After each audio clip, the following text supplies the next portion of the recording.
The time now is 5:36 on June 28, 2023. I would like to convene the regular meeting. It is public comment may be received by City Council prior to any item to be considered in closed session. Okay, go ahead and call to order. Roll call, please. Mayor Nguyen, I'm here. Vice Mayor Nguyen, I'm here. Councilwoman Fan West, absent. Councilmember Monzo, I'm here. and Councilmember Kimberly Ho is absent. Mayor, you have a quorum. Thank you. Do we have anyone sign up for a speaker for the closed session item, please? We have one for Terry Okay. Reens. Okay. Good afternoon, good evening, whatever it is. I thought you would already be in closed session when I got here, but I just want to remind all of you that the only thing that can be discussed during closed session on this item is price and terms of the lease, not RFPs, not details about proposals, et cetera. That must be done in public session. So I'm just making a plea to you to make sure that you always abide by the Brown Act and only discuss in closed session price and terms for property negotiations. As you might recall, some of you, there was a Brown Act violation a few years ago when you extended the ENA for Sheldon in a closed session that was supposed to be property negotiations for the Civic Center. And I was able to get that reversed, and it had to be done in open session. So I don't want to have to do that again. So I'm making that plea. Thank you very much. Mayor, we have no further speakers. All right, thank you very much. Next is, before we go into closed session, we have the Assistant City Attorney today. So why don't you want to go ahead and announce the item that we are going to discuss in closed session, please? The City Council will recess to a closed session for the following purposes pursuant to Government Code Section 5495856.8, conference with real property negotiator. The property is Old Edward Street, West Old Edward Street / North I-05 Freeway, and Beach Edinger, begin, Northeast Beach and Edinger / South 105 Freeway, and Westminster, California. It's city-owned parcels located along the I-405 freeway, currently being considered for electronic billboards. The city negotiator is City Manager Christine Cordon and the Assistant City Manager Adolfo Ozeta. Okay, thank you very much. And so at this point here, at this time, I'd like to recess for closed session. Did you do roll call yet? Yes, we did the Okay, roll call. I'm here.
Good evening.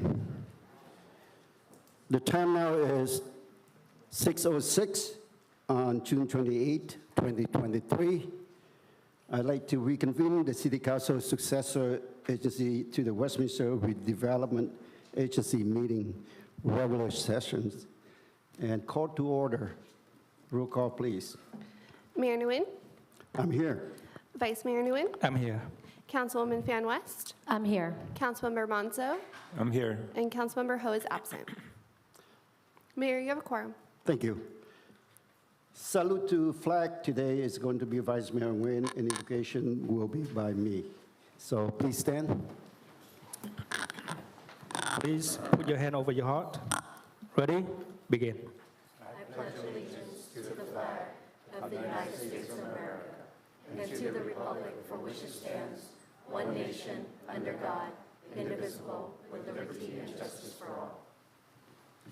Please bow your head. Please please stand. Bow your head for the invocation. Heavenly Father, we ask for your guidance as we meet tonight to conduct business of our city government. Help us keep in mind that we are here to serve the people of Westminster and enable us to make our decision so that we may do what is best for all of the citizens we represent. Amen. Thank you. Please be seated.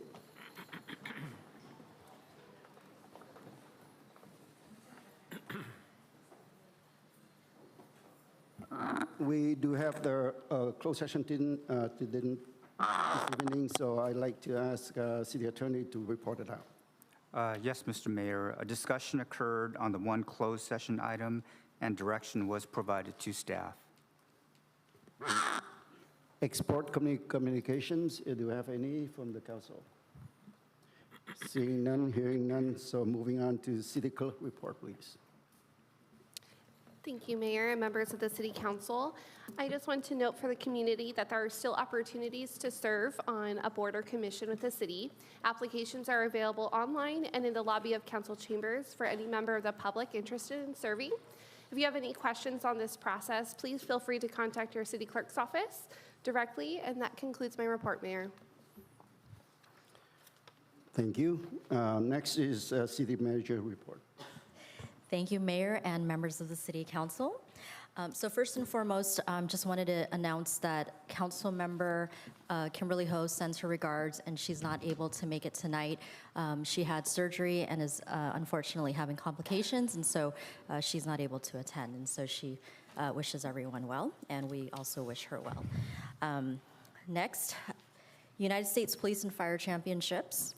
Last week, the United States Police and Fire Championships took place. It's an Olympic-style competition for athletes representing law enforcement, firefighters, and other officers nationwide. The event was held in San Diego, where athletes competed in 38 sporting events over 7 days, and we had 2 of our officers compete in that event.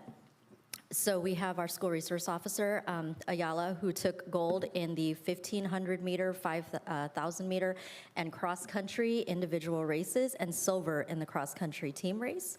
Officer Buffard won a gold medal in the heavyweight Brazilian Jiu-Jitsu divisions, and this accomplishment has earned him an invitational opportunity to compete in the 2025 World Police and Fire Games, and no city funds were spent on this event, so we want to congratulate them on their outstanding performances.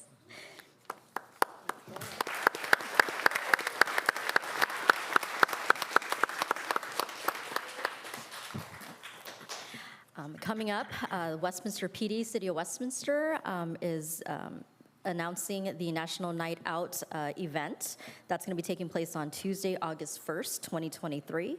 It's going to be from 5 p.m. to 8 p.m. at the Target parking lot on 16422 Beach Boulevard. National Night Out, it's an annual community building campaign that promotes police and citizens, fosters neighborhood solidarity, making the neighborhood safer, more caring places to live, and it's an opportunity to build relationships between neighbors and law enforcement by bringing back a true sense of community. So thousands of police agencies participate in this all over the country, U.S. territories and military bases around the world. So, some of the other departments host block parties, festivals, parades, cookouts, and other community events with safety demonstrations, and we will be also having safety demonstrations, again, booths, refreshments, games, displaying several city vehicles and equipment, and of course, our community partners out there. So again, that's going to be August 1st, 5 to 8 p.m. at 16422 Beach Boulevard. And of course, summer months always comes with summer events.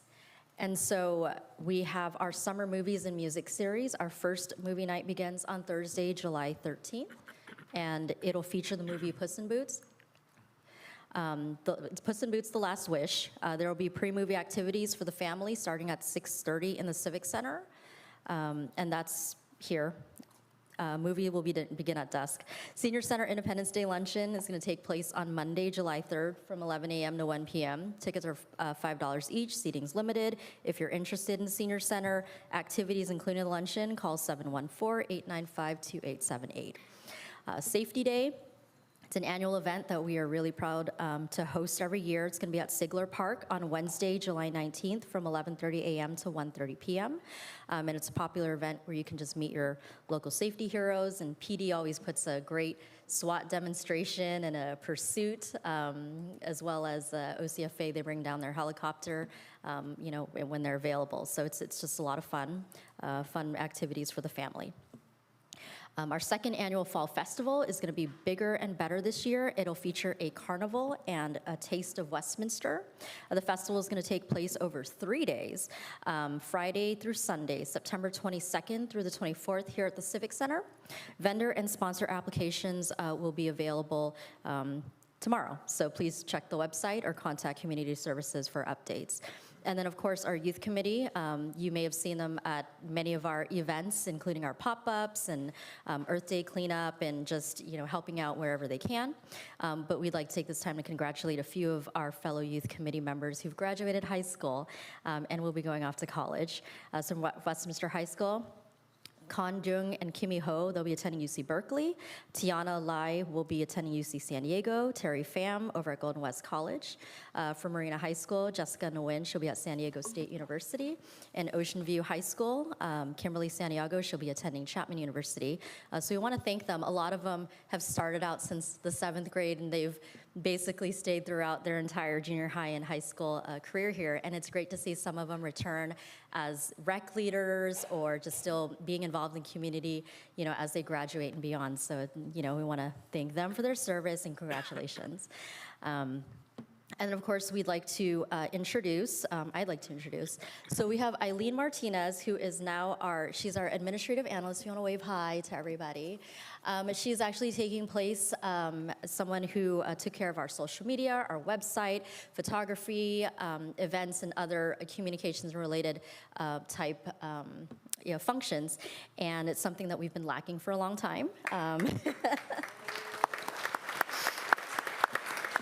So we're excited to have her. She was previously with the city of Montebello and most recently La Mirada. So we're excited to have her with the Westminster family here.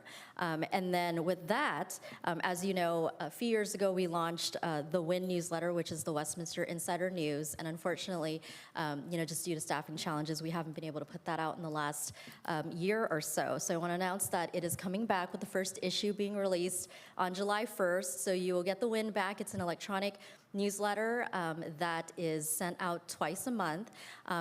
With that, we will also have a weekly city manager's report, similar to a city manager's report in other cities, and it is called Winning Weekly. So those are going to be available via email. So if you're interested in subscribing, please visit the city's website. And with that, that concludes my report. Thank you very much for the long and detailed report. Well, welcome aboard. And I just looking around, I saw that we have full house today. And on behalf of the city councils and city staff, I would like to thank you all for being here this evening, especially for the two groups, actually the three groups. The Westminster High School STEM student, and also Coastline College UMOJA program, and La Quinta High School Black Student Union. Let's put our hands together and welcome each and every one of us here tonight.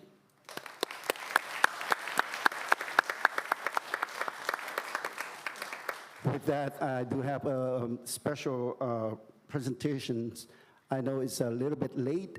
Some of the agency already did that, and when I learned about this, and I said, I talked to city staff that let's put it together, and they said that we have a lot of people. We have over 60 people.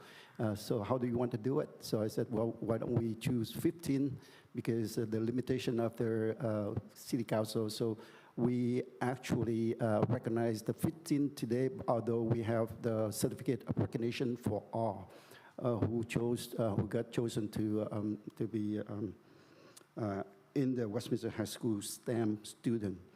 For those who don't know what STEM students mean, that I believe that is where's my note? It's abbreviation for technologies and mathematics, and for 4 areas: technology, mathematics, science, technology, E is something, and mathematics. So anyway, I would like to invite all council members to join me at the podium so that we can present the recognition to all of these groups.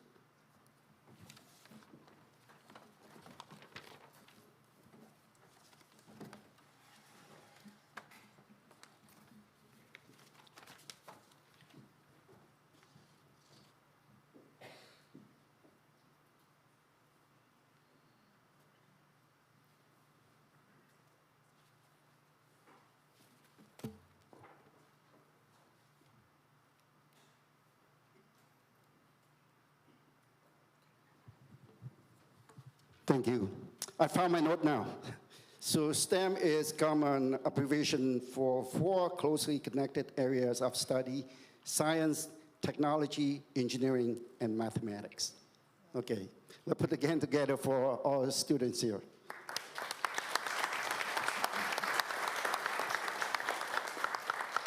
So let me start out with the Juneteenth proclamation first, and we have 2 groups receiving the proclamation today. The first group is going to be a Coastline College UMOJA program. Can I have the representative to come up here? Program co-coordinators, Dean of Instruction, Dr. Immersion, and Leah Fleming.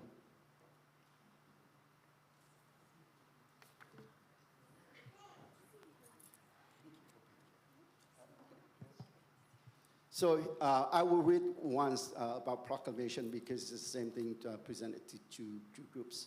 So only read once. Proclamation, Juneteenth, June 19, 2023. Whereas our country is made up of people from every nation on earth who are declared equal not only in freedom but also in justice, both of which are essential for healthy human civilization. And whereas our nation was conceived on July 4th, 1776, with the Declaration of Independence, stating we hold these truths to be self-evident, that all men are created equal, that they are endowed by their Creator with certain unalienable right, that among these are life, liberty, and pursuit of happiness. And whereas at 2 p.m. on January 1st, 1863, President Abraham Lincoln signed the Emancipation Proclamation providing that all persons held as slaves shall be then henceforward and forever free. And whereas, yes, let's put the hand together. And whereas the Emancipation Proclamation make the permanent abolition of slavery, a union war aimed and provided the legal framework for the emancipation of nearly 4 million slaves adhering of the proclamation. Many slaves escaped to Union lines as Army units moved south. And whereas on June 19, 1865, Major General Gordon Granger arrived in Galveston, Texas, and announced the end of both Civil War and slavery. And whereas Texas began celebrating Juneteenth in 1866 with community events such as parades, cookouts, prayer gatherings, music, performance, and historical cultural readings. And as freed families immigrated from Texas to other parts of the United States, they carried the Juneteenth celebration with them. And whereas Representative Al Edwards put forward a bill, HB 1016 in 1979, making Texas the first state to grant his emancipation celebration. And whereas on January 1st, 1980, Juneteenth became an official Texas state holiday. And since then, 45 other states and District of Columbia have also declared it an official holiday. And whereas the city of Westminster celebrates freedom, equality, and justice in our community, and now, therefore, I, Chi Charlie Nguyen, Mayor of the City of Westminster, on behalf of Vice Mayor Nam Quan Nguyen and Council members Amy Fan West, Carlos Manzo, and Kimberly Ho, do hereby proclaim June 19, 2023 as Juneteenth in the City of Westminster in commemoration of the ending of slavery in the United States and encourage all residents to learn and understand the significance of this celebration in African American history and in the heritage of our nation. Signed and dated this 14th day of June 2023 by City Council. Chi Charlie Nguyen, Mayor, Nam Quan Nguyen, Vice Mayor, District 4, Amy Fan West, Council Member, District 1, Carlos Manzo, Council Member, District 2, and Kimberly Ho, Council Member, District 3. Congratulations.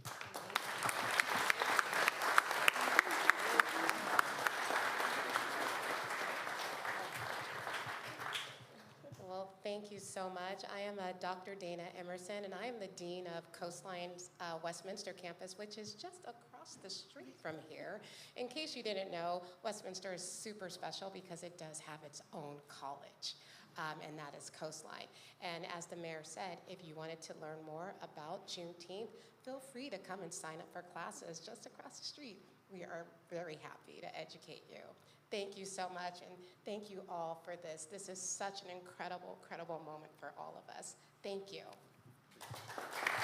Thank you. Please stand for the photo.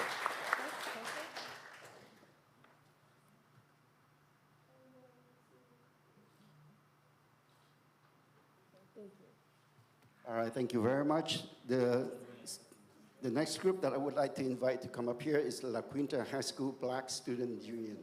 Would you please step forward? And President Tamir Paulina and Advisor Dr. Fulton. And if we have students join us, then I would like to invite you to come up here too.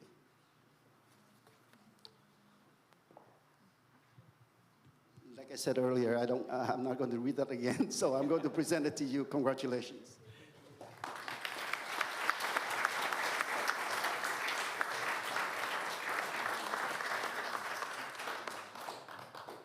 Hello, my name is Timia Polino. I'm representing La Quinta High School's Black Student Union alongside Mayor Kio Torres, Saray Tak, and one of BSU's amazing advisors, Dr. Jared Fulton. We four are here today to accept the Juneteenth proclamation, and we thank Mayor Nguyen and the City of Westminster for the invitation. We are extremely grateful, and as this is not only an honor towards our group and La Quinta High School, but as a momentous symbol of societal development and change for this community. La Quinta's Black Student Union accepts this proclamation on behalf of La Quinta High School and our Black Student Union members as a symbol of progress and advancement for the City of Westminster. Thank you. Thank you very much.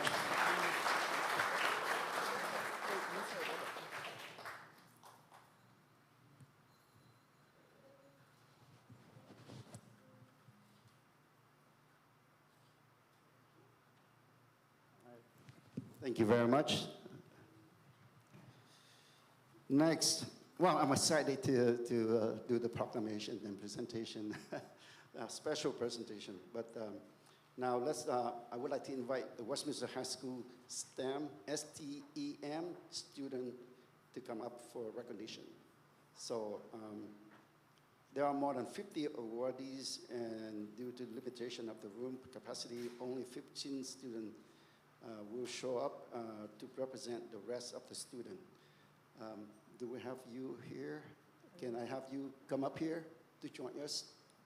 Don't be shy. Yeah, don't be shy. You are being recognized. So,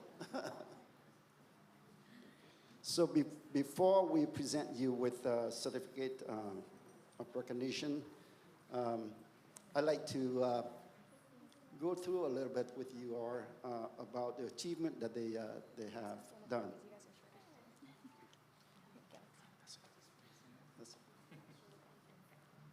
That's good. When it comes to STEM education, STEM education, Westminster City might not be immediately known as a top national force. However, the students of Westminster have successfully brought attention to their city. In the past year, these students have received recognition at different levels, and it is regional, state, or national, for their exceptional skills in STEM field, which is in science, technology, engineering, and mathematics field. Well-respected organizations like the National Science Teacher Association, Samsung, National Center for Women in Information Technology, Battelle, MIT, and the Orange County Science and Engineering Fair have acknowledged their impressive achievements. These students have taken local and national challenges, dealing with problems like hepatitis and panic attacks, while showing their support for an ability in STEM. What's even more impressive is that these students who come from immigrant backgrounds believe that education is the way to succeed. Thank you and congratulations. Can I ask the Vice Mayor help me to hand out the recognition? Tina Doe, National Center for Women Information Technology, Orange County Affiliate Awardee. So,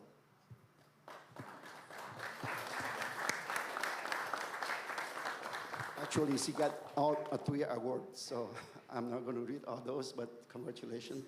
Next. Next is Sophie Nguyen, an MIT Think National semi-finalist. And what else you have here? Sorry about that.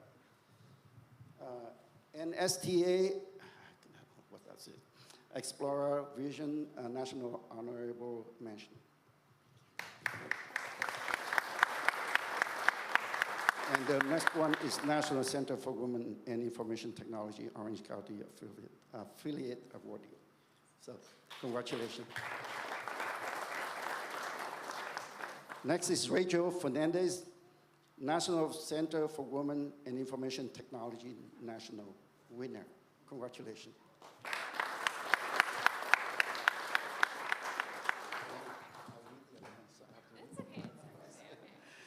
MIT Think National semi-finalist. Ashley Nguyen Patel, Climate Challenge National winner. Oh, here you go. And Samson South State finalist. Thank you. Well, congratulations. Teresa Nguyen, National Center for Women in Information Technology, Orange County affiliate awardee. All right, congratulations. And then is the honor and Meryl Beckman Foundation Chapman Award winner. Okay. Marianne Nguyen, the honor and Meryl Beckman Foundation Chapman Award winner, and also NSTA Explorer Vision Regional winner. Congratulations. All right, thank you. Donna Huang, NSTA Explorer Vision Regional winner, and the honor and Mabel Beckman Foundation Chapman Award winner. Congratulations.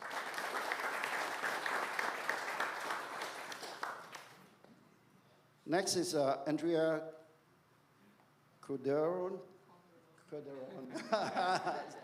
My apology, I didn't learn the name before I and NSTA Explorer Vision National Honorable Mention.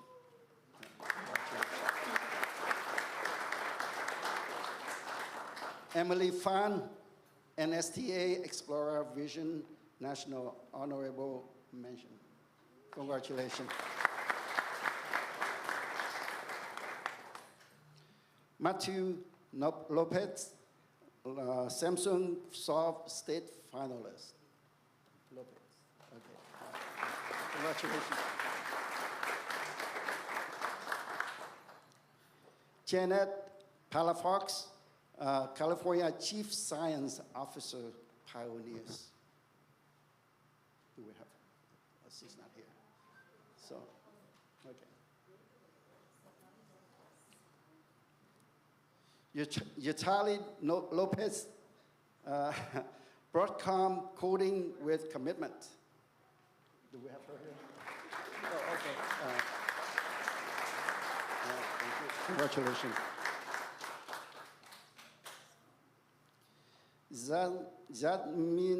Jasmine Oroko. My apology if I don't pronounce your name right, okay? The honor and Mabel Beckman Foundation Chapman Award winner. Oh, yeah. Congratulations. Ivy Ding, the honor and Mabel Beckman Foundation Chapman Award winner. Congratulations. Your parents here tonight?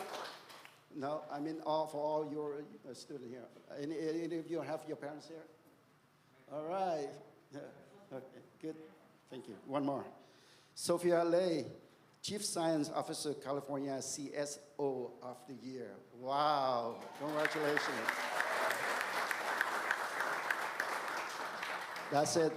So any one of you want to say anything to the audience here?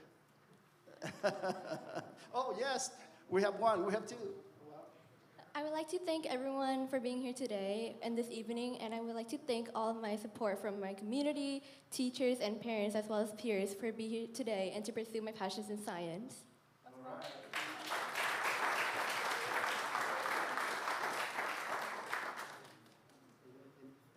Any more students? Okay. Hello, good evening. I would just want to also thank everyone for being here and to help support our community and all of our achievements, not only as a school, but also as a city, because we represent Westminster as a whole. I also want to thank my parents for always supporting me and being there for me and making me proud of my culture, not only as being a person from Westminster, but also being Hispanic. Thank you. Anyone else? Student first. Okay, then Councilmember West. So I just want to say congratulations, you guys. You guys put in the hard work. You guys did well. Keep up the good work, and don't let anyone discourage you guys. Take care.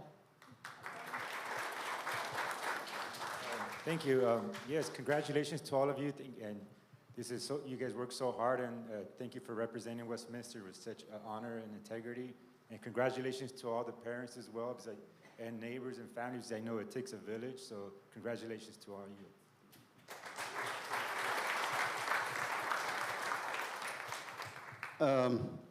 I am proud of these student, recognition student, because I was also Westminster alumni. I was there in 1980, 81. So do the math, figure out how old I am. So anyway, I was at the exit interview, and when I do the exit interview, I couldn't believe that how smart they are, and I love to have them here today, and I love to see your success in the future. Okay. Congratulations to all. Okay, thank you very much.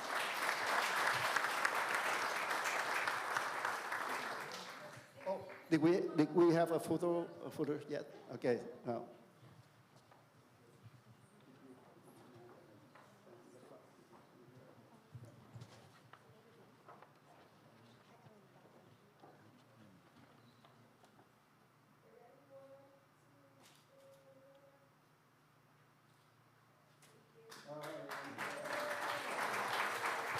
You are welcome to stay, or you can leave if you have other things to do.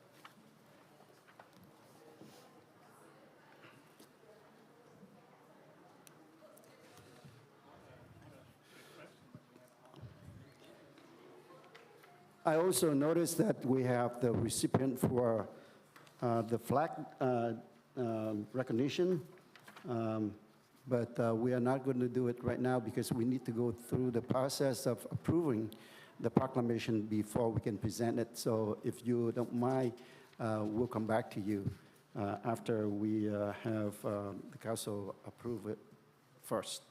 So at this point here, let me open up for oral communication. I'd like to have Madam City Clerk read the instruction into the record, please. Thank you, Mayor. This is the time of the meeting that members of the public may address the City Council regarding any items on the agenda or non-agenda items that are within the subject matter jurisdiction, except public hearing items. Members of the public wishing to address public hearing items shall do so at the time of the public hearing. Unless otherwise extended by a majority vote of the City Council, comments shall be limited to 3 minutes per speaker. Any person wishing to address the City Council in person should complete a green speaker slip that is provided at the entrance to the council chambers and submit the card to the City Clerk.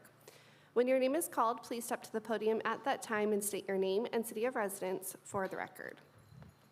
Thank you very much. Before we call the first speaker of the night, then let me go ahead and remind you the resolution of 4963, a resolution of the mayor and the city council of the city of Westminster establishing rules of decorum and civility at the city council meeting. With that, I would like to ask everyone, treat everyone respectfully, listen to city officials, city staff, and other members of the public.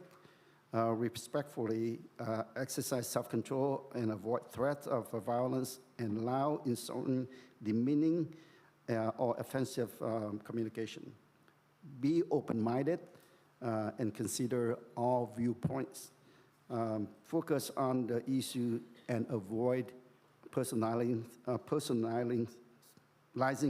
debate. Allow all members of the public to speak without intimidation or interruption. And no person attending city council meeting shall repeatedly or excessively engage in disorderly conduct that disrupt, or otherwise impede the orderly conduct of the meeting. All persons attending the city council meeting shall obey any lawful order of the mayor presiding officer, which is me, to enforce the rule of decorum. All persons attending the city council meeting shall listen courteously and attentively to all public discussion at the meeting and avoid interrupting members of public addressing the city council or city official. Enforcement of rules, decorum, and civility policy. In the event that any member of public breaches the rules of decorum in the manner of disrupt, or otherwise impede the orderly conduct of the city council meeting, the mayor presiding, which is me, officer, shall issue an official warning, and you may ask to leave the city council chambers. And at this point here, I also want to remind you that you have seen that we have a number of high school students here tonight, this evening. I'm sure that some of them still, watching or attending the city council via links, Zoom. So I ask if you would refrain any profanity language. Would appreciate that so that we can treat each other with respectfully. So with that, I'd like to open up the oral communication. Go ahead and call for the first speaker. Our first speaker is Terry Little.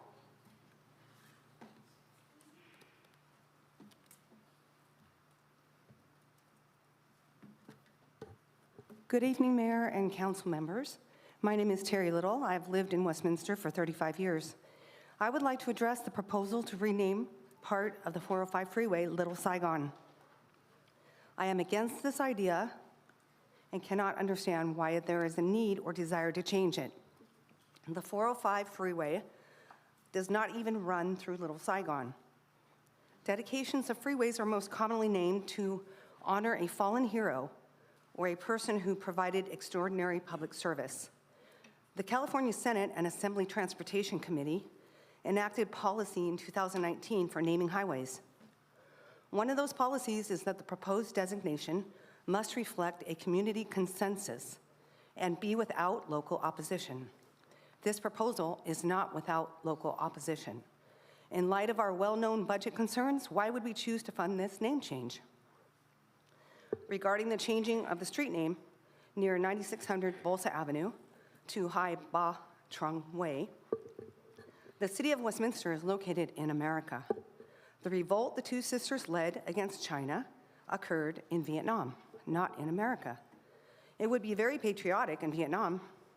I'm sure all Vietnamese people now living in America are very happy and proud to live here, and street names here should reflect American heroes.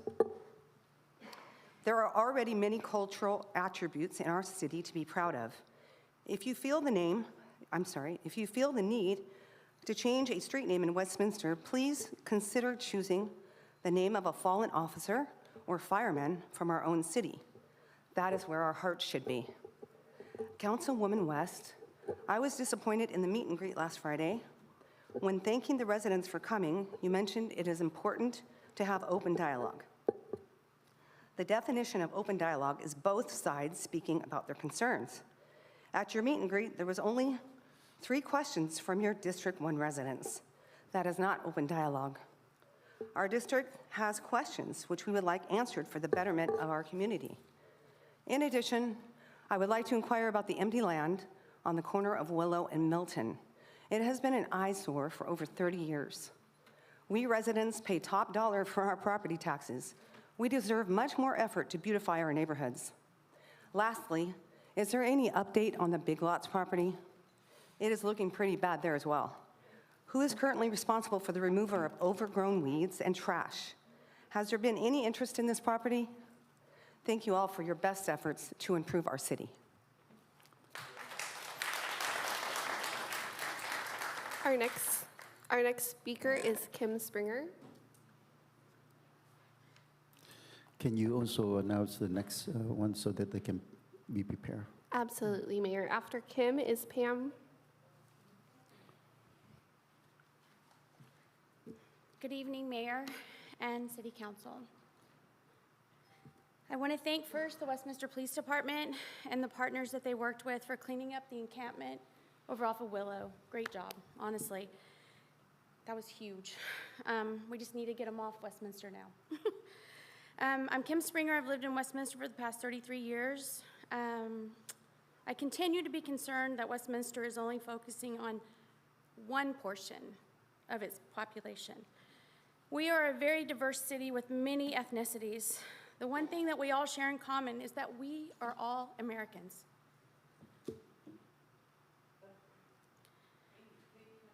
I appreciate that we are known for welcoming refugees from Vietnam and that they have chosen to make Westminster their home. However, we are not in Vietnam, and our street signs should not reflect this. As far as recognizing Little Saigon on the 405 freeway, I do not think it's necessary to expend the time, resources, and energy to do this when we have so many other issues that need attention. First and foremost, our homeless population, not to mention businesses leaving Westminster, wherein we are left with abandoned buildings, gang activity, graffiti, and overblight to our community. Whether or not this signage is funded by public funds or private should not matter. The financial resources are needed in many other ways. Charlie, at the prayer, you said, all the citizens we represent. Don't forget that. I always try to be open-minded.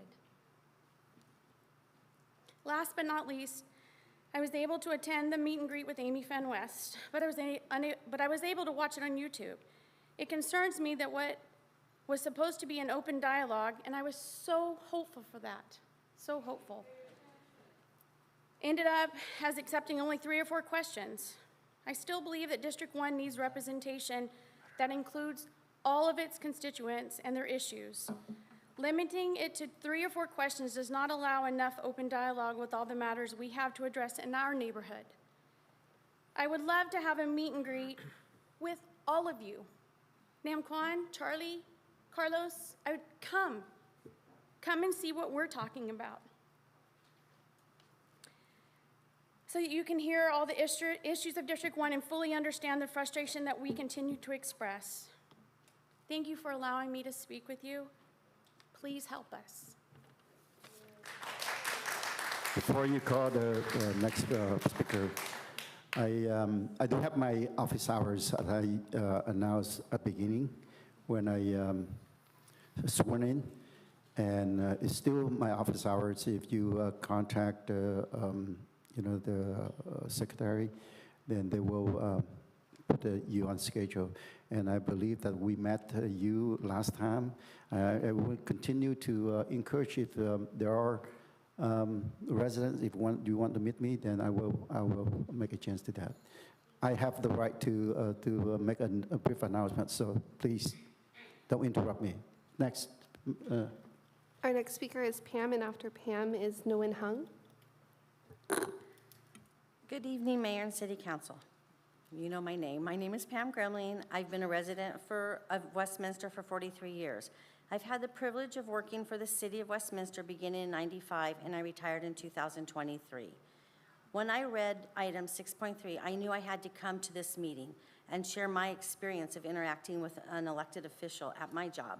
As a former employee, I was a special event coordinator. My job involved processing special event applications for various organizations and wanted to host an event in Westminster. A few years ago, a former Westminster elected official asked me to attend a meeting regarding a special event request. When I arrived at the meeting, there was a group of monks that wanted to hold a walking event in the Little Saigon area. At this point, I didn't have an application from them, no site plan, nothing. While in this meeting, I have people across the table staring at me while the elected official is saying, "You can make this happen, right?"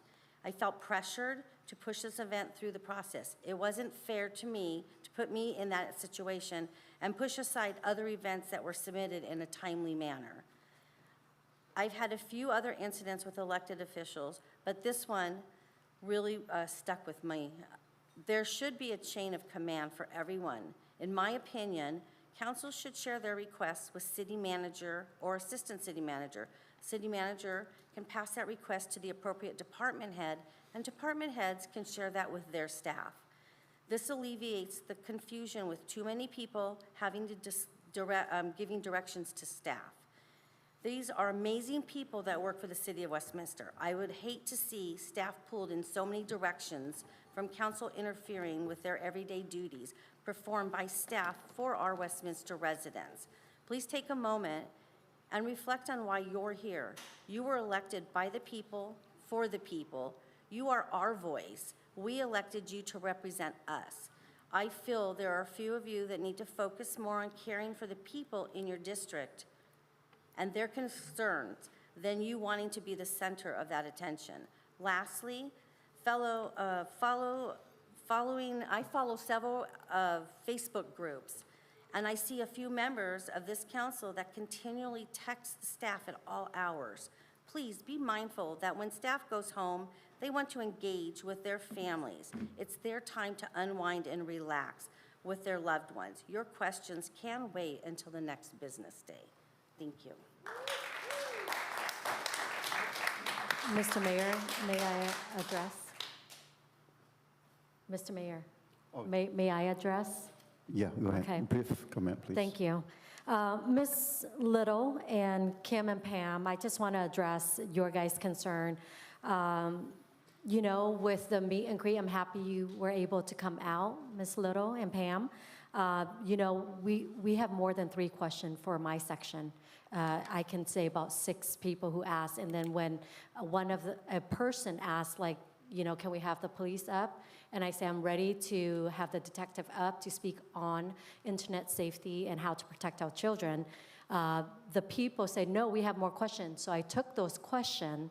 So I want to present the fact to you. And then I got the detective up to speak about internet safety and fraud for our senior citizen. So I want to address that. And then Kim, of course, you know, we in the city here, there is 45% Vietnamese American community. And we do represent everyone, like Mr. Mayor said, you know, we represent everyone. But the majority of the people here, Westminster, this is a destination place. I mean, I have talked to residents in District 1 who loves the Vietnamese community. They love their neighbor who are Vietnamese, and they're not racist. They love it, and so we love them too. Excuse me. We love you guys too. And we have always said we appreciate the American people who welcome us refugee from Vietnam. So we've always appreciated that. Hold on, so. please. Okay, I know what I have to do. I know what I have to do. So can you briefly your comment? So basically, yeah, I yield back. I'm done. Okay, thank you. All right. Just want to let you know, I know what to do. It's just that I have to wait until the right time to stop. You know, I don't want to disrupt, the meeting. So if you could be patient with me, then we'll get the meeting going. Okay, next, we have our next speaker, right? Our next speaker is Nguyen Hung, followed by Lincoln Long.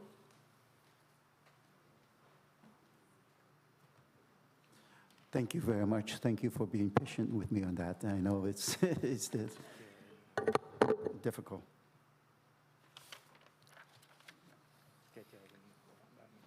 Good evening, ladies and gentlemen.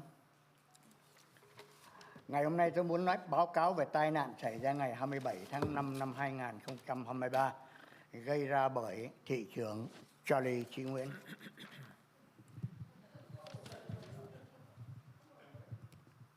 Ladies and gentlemen, I'm writing to request. Oh, you just say hi, right? Okay. Kính thưa quý vị, tôi viết thư để yêu cầu thành phố và cảnh sát cung cấp bản sao tai nạn xe Tesla gây ra bởi thị trưởng Charlie Nguyễn Mạnh Chí xảy ra ngày 27 tháng 5 năm 2023 lúc 15 giờ 29 phút tại cơ sở thương mại số 9938 Bullseye Avenue, căn 117 F. Westminster với tội danh sơ khởi là Traffic Accident DUI. I'm writing to request the city to provide a copy of the Tesla accident caused by Mayor Charlie Chi-Nguyen, which occurred on May 27th, 2023 at 1529 at 9938 Bosa Avenue, Unit 117, West, in our city, with the initial charge of traffic accident / DUI. Tôi đã đến thành phố ngày thứ Ba, ngày 20 tháng 6 năm 2023 để điền mẫu đơn xin báo cáo của biên bản trong Event History Log được niêm yết tại Sở Cảnh sát Westminster mang số 23056543, nhưng rất tiếc bị từ chối vì lý do tôi không phải là người tham gia trong tai nạn này. Điều này làm cho tôi ngạc nhiên vì tôi là nhà báo đã đăng ký trên KBC Hải ngoại Media Services ở Sở Tài liệu quận Cam. Tôi có quyền xin biên bản để điều tra tai nạn, hầu làm sáng tỏ sự thiếu trong sáng của thị trưởng Charlie Nguyễn Mạnh Trí khi trình bày tai nạn trên một số video của các cơ quan truyền thông Việt ngữ. I went to the city on Tuesday, June 20th, to fill out the event history log report application form posted at the Westminster Police Station as of 2305-6543, but unfortunately was denied by Westminster Police Department that I'm not the person who was involved in this accident.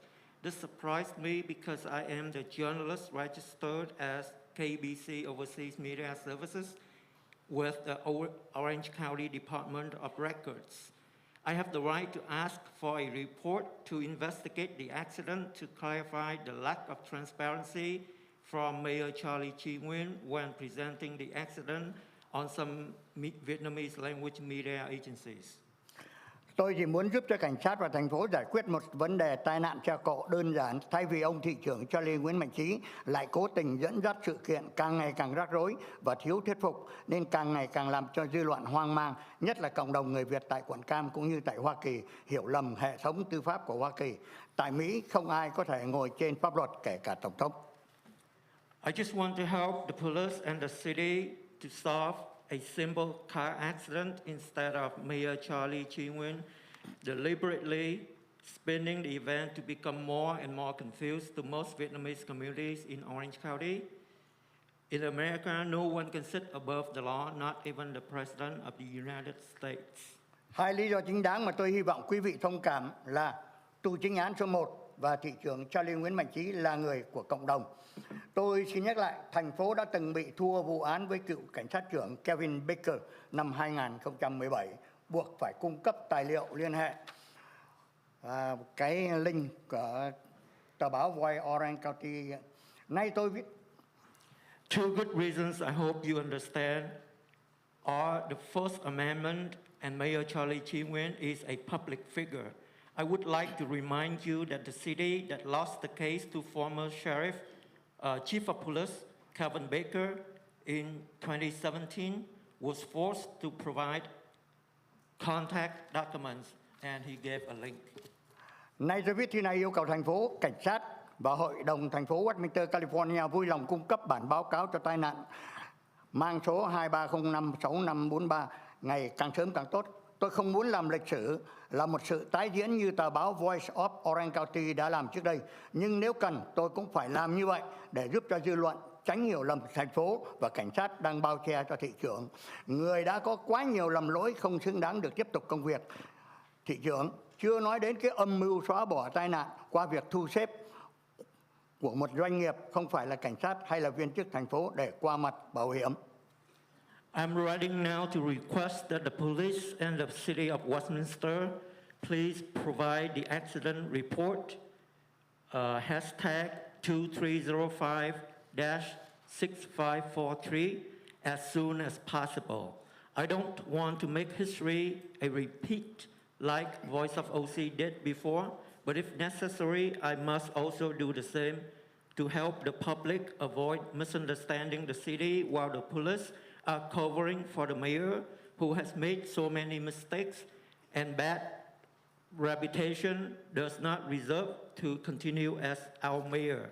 Not to mention the conspiracy to eliminate the accident through the arrangement by a powerful businessman other than the police or city officials to to deceive insurance.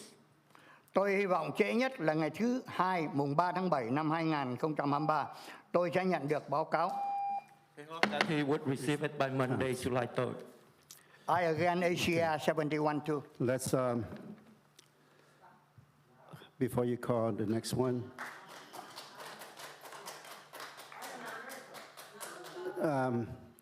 Mr. Hong Tran, Hong Nguyen.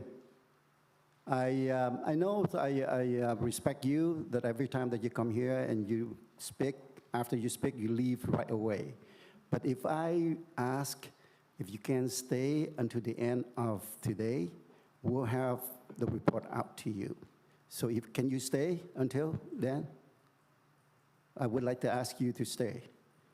Okay? We'll have the story for you. We'll respond to your questions, your accusation, I should say. Next speaker. Our next speaker is Lincoln Long with Michael on deck. First time I'll be here. Welcome. I put my hand, give it to all of you. For my respectful. Is that money? The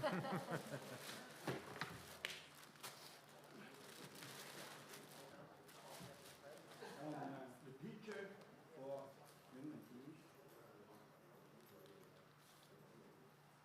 picture.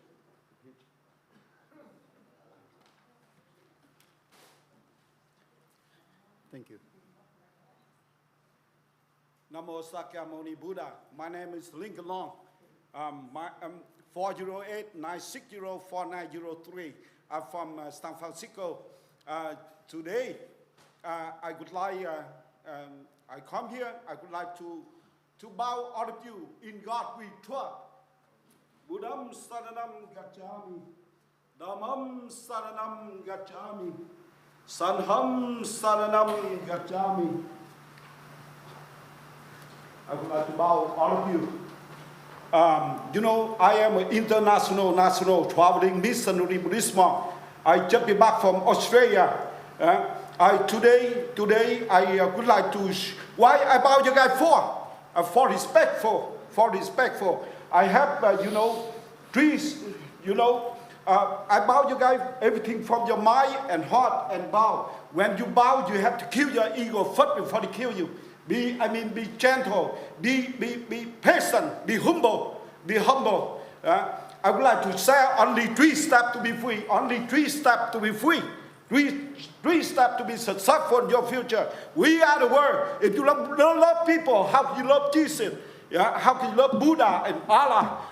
I share with you only 3 steps to be free. First, control your thought, what you think. Second, control your work, what you say. And third, control your action, what you do. Why? Because your action will affect your life.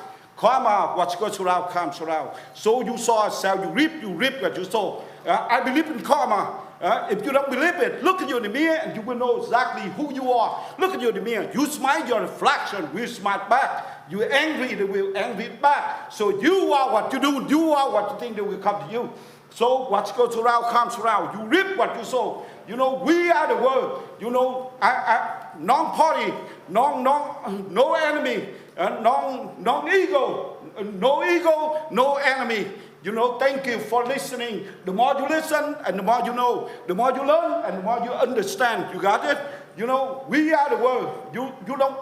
One more time, you don't love people. How can you love Jesus? How can you love Buddha? Open your mercy, open your compassion, love them all, even your enemy, and you will be free.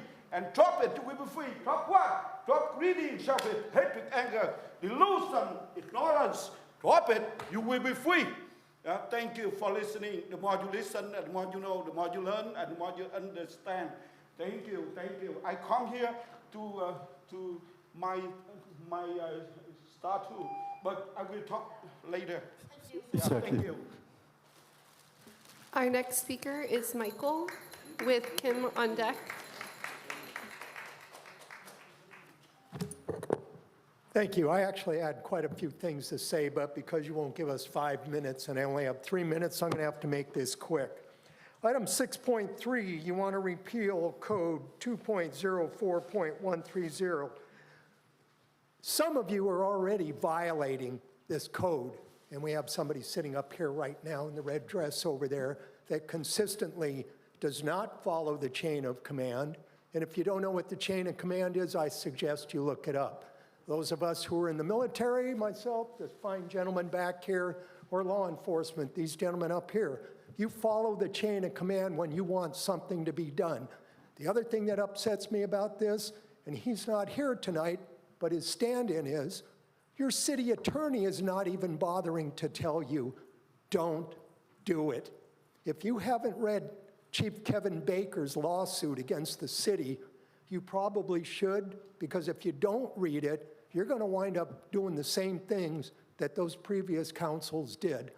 And as I said, this is already going on because I get to read those text messages on Facebook. You know, the ones that certain council members say, oh, I don't have anything to report. Well, not really, because I get to read them on there because they are reportable. Item 6.4, the 405 freeway. If you want to name the 405 freeway for somebody, how about Native Americans or Hispanics that were here long before Vietnamese ever showed up in this country, let alone this particular community? And the 405 freeway starts down the end at Bolsa Chica. There's no Little Saigon down there. Little Saigon's up here in the middle of the city. So you want to name that distance all the way up to where Little Saigon is. Why don't you put signs at the off-ramps so people know where they're supposed to be going? We have a lot of people that come from outside the area. They go there to shop. They go there to eat. They go there to buy gifts for their friends. They come from out of state. They come from out of country. Put the freeway signs up. There's no reason to identify the 405 freeway. Somebody mentioned maybe we should name the 22 freeway. That won't happen. Since 2009, that's been the Garden Grove Police Officers Memorial Freeway, of which I'm a veteran of that department. My friends were killed on duty, and that's who that freeway's named for. If you want to name the 405 in our city, why don't you name it for the Westminster officers that died in the line of duty? It's the same thing we have over in Garden Grove on the 22 freeway. So between those two things, you're going to be making some mistakes here.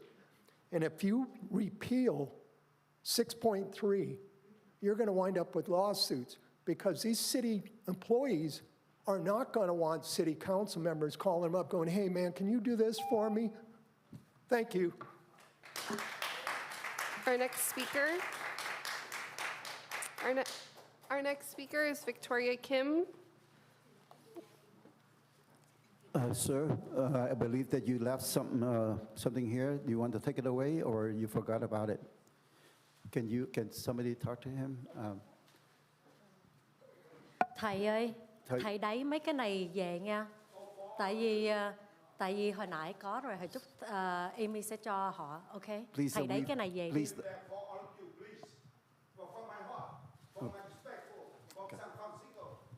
Thank you. Okay, thank you. Christine, you want to take that, please, for city clerk? Yeah.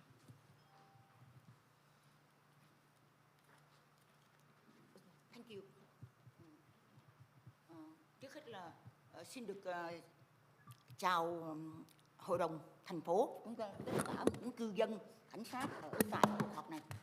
She'd like to greet to all the council members, the chief of police, the staff, and everyone here. Hôm nay tôi đến đây với tư cách là công dân Mỹ Việt Nam Cộng Hòa, Victoria Cooper, và để bảo vệ cái luật pháp và hiến pháp nước Mỹ 1776. She came here as a Vietnamese American, Republican Vietnamese American, to protect the Constitution of the 1776. Tôi muốn góp ý với lại thị trưởng Mạnh Chí, mà bây giờ có nickname là Major Đuôi á, thành ra rằng là tôi muốn thị trưởng nhớ là người dân Mỹ của chúng tôi đến đây, chúng tôi vì với lòng yêu nước và trách nhiệm với Tổ quốc Hoa Kỳ này để make America great again, để chúng tôi nói sự thật. Nhưng mà vừa qua cái đồng bọn của cái băng đảng bố già mà của băng họp của City Hall, mà trong đó có thị trưởng Major Đuôi á, với lại Nam Quang đó, khi chúng tôi phát biểu ở đây và bằng với trách nhiệm và bổn phận của người công dân Mỹ thì bị khủng bố, bị đe dọa. She said she came up here. She has some suggestion to the mayor. Now she gave you a nickname of Mayor DUI, and she said she came here to try to protect America, to make America great again. But the last time she was speaking, she felt like she was threatened and she was terrorized. Tôi muốn nói sự thật là tôi đang đến đây với cái tư cách là người công dân Mỹ để đòi lại cái chiến thắng long trời lỡ đất ngày 3 tháng 11 năm 2020 của người dân Mỹ yêu nước của chúng tôi và Tổng thống Donald Trump trong won in a landslide November 3rd, 2024. She came here and she wanted to remind everybody the victory on January 3rd, 2020, and she just wanted to support President Trump. Dạ, vì tôi muốn make America great again, và Westminster cũng phải được cứu bằng cái sự mà góp ý của chúng tôi là thị trưởng Đuôi nickname á, thì là hãy cố gắng tôn trọng sự thật, và chúng tôi đến đây chúng tôi thể hiện cái quyền công dân của chúng tôi nói sự thật để giúp cho City Hall để mà cùng với người dân Mỹ chúng tôi để bảo vệ Tổ quốc Hoa Kỳ này, để make America great again. She said she want on top of making America great again, she want to save the city, and she remind the mayor. She again said Mayor DUI to remember that she was exercise her citizens' right, and she just want to make America great again. Và tôi xin được trân trọng cảm ơn quý cảnh sát Westminster đã lắng nghe cái sự phản ảnh của chúng tôi khi tôi ra họp, đang ngồi họp trong phòng họp này mà có một đồng bọn của thị trưởng Đuôi với lại Nam Quang đó, họ đem họ làm nhục tôi, hỏi are you okay, họ giống như là bảo tôi là bị khùng điên, bị tôi góp ý với lại Westminster, với lại những cái sai trái của Nam Quang phó thị trưởng á, và thị trưởng nickname Đuôi á, thì cố gắng phải biết tôn trọng người dân chúng tôi. Chúng tôi đi đến đây để vì lòng yêu nước và bảo vệ nước Mỹ, chứ không phải là vì đồng lương hay đồng tiền. Nhưng mà đừng có trấn lột tiền thuế của người chúng tôi mà để mà phiên dịch đó là không cho phiên dịch, mà là tôi phải mời một phiên dịch tuyệt vời như Khải Đào giúp đỡ miễn phí cho người dân, trong khi tiền thuế của chúng tôi mà là bị trấn lột, mà chia chác cho nhau. Tất cả những tội ác đó phải cần chấm dứt lại. Và xin một lần nữa xin được cảm ơn cảnh sát đã luôn đồng hành với lại người dân Mỹ của chúng tôi để cùng nhau chúng ta bảo vệ Tổ quốc Hoa Kỳ và bảo vệ luật pháp và hiến pháp nước Mỹ. Và hành vi mà của đồng bọn của băng đảng bố già của tại Westminster này thì phải chấm dứt, còn không thì phải bị trừng trị theo đúng luật pháp và hiến pháp nước Mỹ. She said she wanted to thank the police chief and the Westminster police who has understand when she seek help, when she thinks the lucky henchman of Vice Mayor Nam Quang and Mayor Charlie Nguyen harassed her, and she wants the mayor to understand that she is a patriot and respect her right and respect what she's trying to do to help the city. Dạ, một lần nữa cảm ơn nghị viên Carlos Menzo cũng như là cụ phó thị trưởng Kimberly Hồ mà đã giảm dũng cảm không có. Council member Carlos Menzo and Kimberly Ho. Thank you.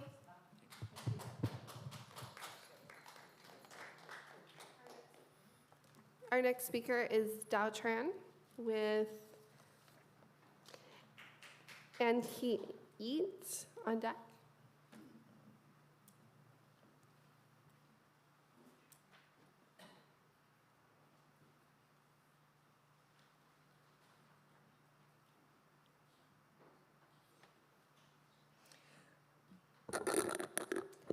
Good evening, ladies and gentlemen.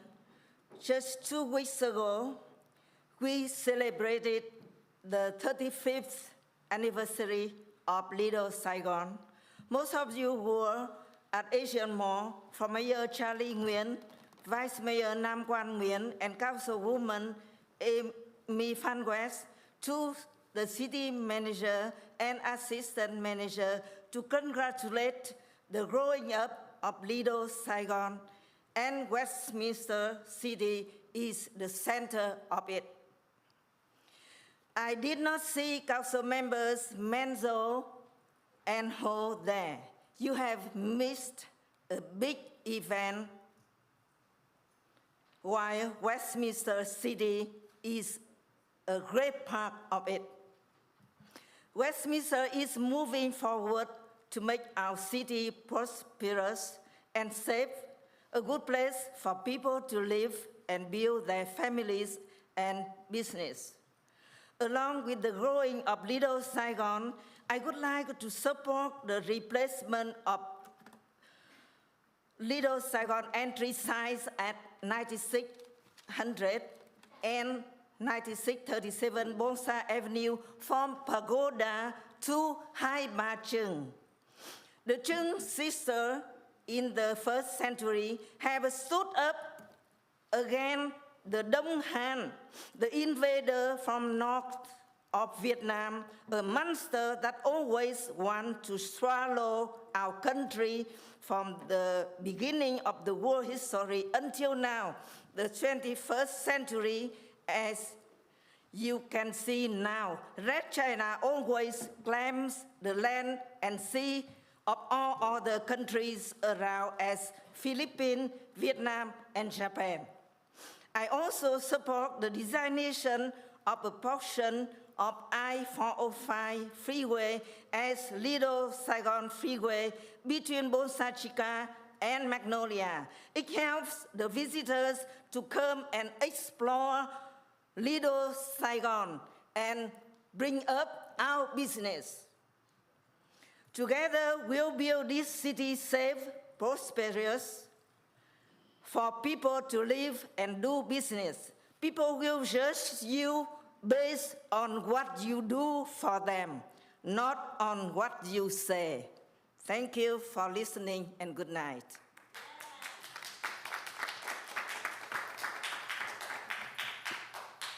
And Keat with Tina on deck. And Kiet? Sorry. My apologies.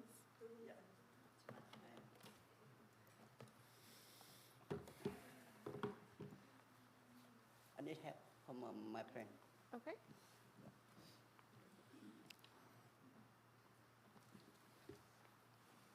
Okay, hello, Mayor, Vice Mayor, and Councilman, and lawyer, and all officer, and all. I have one thing. Okay, sorry, I speak Vietnamese. Tôi đã tìm ra một cái clip rất là đáng sợ và rất nguy hiểm tại thành phố Westminster. Và hôm nay tôi tới đây để report cảnh sát và nhờ cảnh sát cover up một cái danger, very danger. Okay.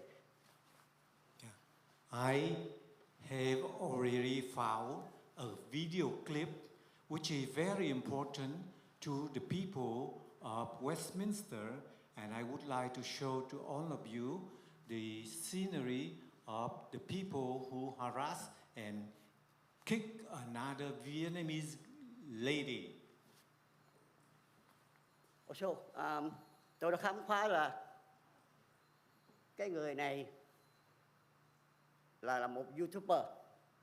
I found that the person who kicked the Vietnamese lady at the parking lot is a YouTuber. Yes. And trước đây 2 tháng, cái ông này tôi thấy mặt được ông. Có mặt thường xuyên mỗi 2 tuần tại thành phố buổi họp này. And around 2 months ago, I saw this person who attend the meeting here. So therefore, I come to show to you the person who harass and abuse other person. Và tôi đã khám phá ra được cái người này đánh một phụ nữ giống như là boxing knockout tại parking lot. I recognize this person who had kicked and hit the person, the lady at the parking lot, like a boxing. Và tôi đã tìm ra được cái ngày đánh đó là ngày 30 tháng 4, 2020, có cảnh sát report. And the date of the occurrence is right on April 30, 2023. Please, sir, address to the council. Trong hôm nay là tôi muốn cảnh sát hãy giúp đỡ người dân tại thành phố Lý Do Sài Gòn của chúng tôi. Tại vì chúng tôi đi ra thành phố này nó không được an ninh, nó không được tức là bình an trong cái con người của dân chúng tôi. I hereby request the police, Department of Police, especially in Westminster Police Department, help us to investigate this case so that we can stop the harassing and abusing power toward the people of Westminster. Cảm ơn thị trưởng, phó thị trưởng và các nghị viên.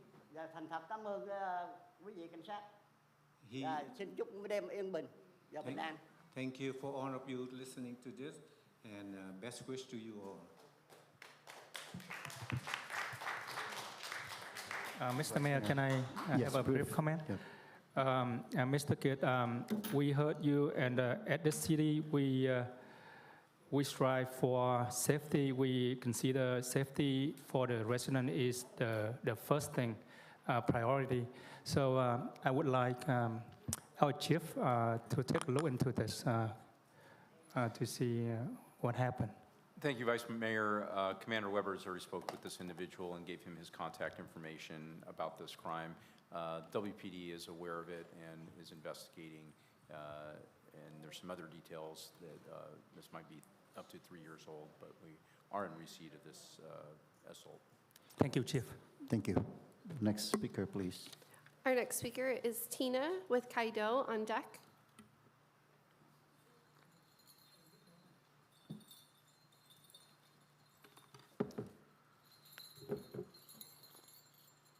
Hello. I made some flyers again for you and flags for 4th of July. Hauka, my name is Tina. I'm a mother of 3 boys. I used to be Anderson's elementary school PTA president for 4 years. What I saw was a lot of horrible things that these teachers were doing behind parents' back. I knew I had to start trying to help out my city better for my children. My children's father was born and raised in Westminster. I myself is from Long Beach, and my dad made sure I was proud to wherever I came from above and from the bottom and above. Someone's always watching. Who else is going to do it? I used my gift as being a medium and a psychic, but I never told anyone because I had a hidden agenda myself, one that I kept close to my heart, and one that no one can take away from me. My 4 offsprings were a gift to me from my ancestors. Shame on you. Shame on the city of Westminster for using me and abusing me for not only as a mother, but as a child. This is one job you will not take away from me. Mark my words, you will pay big in this life and in the next life. Let's talk about mental health. I'm free after family court because my babies were kidnapped. I haven't seen my own children, my babies, my kids, my offsprings. In 2 years, 2 years I have not seen them. This is one mama bear, you're not gonna stop. I'm not gonna stop. To everyone in the Westminster, the city of Westminster, the whole world, I'm gonna show everybody what you have done to me. Project Rose. Children's lives matter. These teachers and principals all need to look up, to be locked up with the city leaders. Human sex trafficking is real and not a joke. These children need healing and they need to be heard. What about them? I'm not American, I'm indigenous. I'm free, I am me. My motto is, you lie once, you'll lie again. What else is there? That lie is going to hold you back. Abraham Lincoln is the 16th president, my son's favorite president. The fact that my son didn't want to lie and set a good example for what he wanted for himself. I'm showing my firstborn how the schools have affected not only me, but my ancestors, my whole family. I do not believe in God, and I do not believe Jesus was ever my king. You cannot force me to believe in something that I know about. I want my children back, and I have nothing else to give you guys. I'm done. I brought my dad with me today to help me and support me, because I have nothing. I have nothing. He left me with nothing. I'm homeless, and I'd rather stay homeless. I'm not proud of the United States at all. I'm not, and this is for my kids. I'm not. I'm not. Shame on you. These children need help and support. Our next speaker is Kai Dao with Lee Nguyen on deck.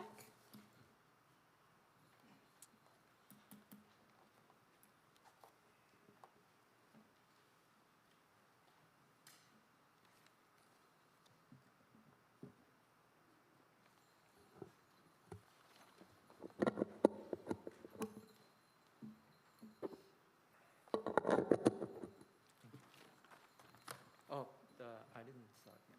Sorry, thank you. Good evening, everyone. Before I start my speech, I'd like to congratulate to the recipients, the STEM students. You are our future. You make us proud. And I want to say good luck to all of them. And please, if any of them is listening, please disregard whatever I'm going to say. After this, to your mayor, I don't mean to rain on your parade or belittle your achievement or this event that happened in the beginning. This is my oral communication session, and it only concerns our adults versus the public servants here. Again, congratulations. All right, good stuff, you guys. I don't know how many more stunts you guys gonna pull to PR yourself, to try to get out of the record that we're preparing, like trying to change the name to a Vietnamese hero, and then upset a lot of residents here. I was entrusted by a group of Westminster residents to file a petition for circulation of a recall against you, Councilman Nam Quan. I was paid to serve you tonight as well. I was planning to do it and file a paper with the city clerk tonight, but since tonight was a special night, I don't want to ruin it for others. So I guess we can put up with you for a few more weeks. So I guess tonight maybe let this be another warning, a request from us to you to resign for the sake of our city. And also, I'd like to ask the attorney law firm, our city's law firm, to request Mr. Nam Quan to resign, as you, Mr. Mayor, and the rest of the council, even if you can relay my message to Council Member Kim Lee Ho, because what happened is he's liable to our city. You continue to maintain a YouTube channel to defame and slander others. Your partner has been sued and will continue to be sued by many others. You are also being sued, and there will be many more to sue you, and they will sue the city as the mayor as well. So for the sake of the city, you have to resign because you are a huge liability to our city. And Mr. Mayor, what happened to your head? I thought you claimed the Tesla malfunction. There was no injury, right? What happened to your head? The bruise didn't last for 2 months? Thank you very much. Lee with Jessica.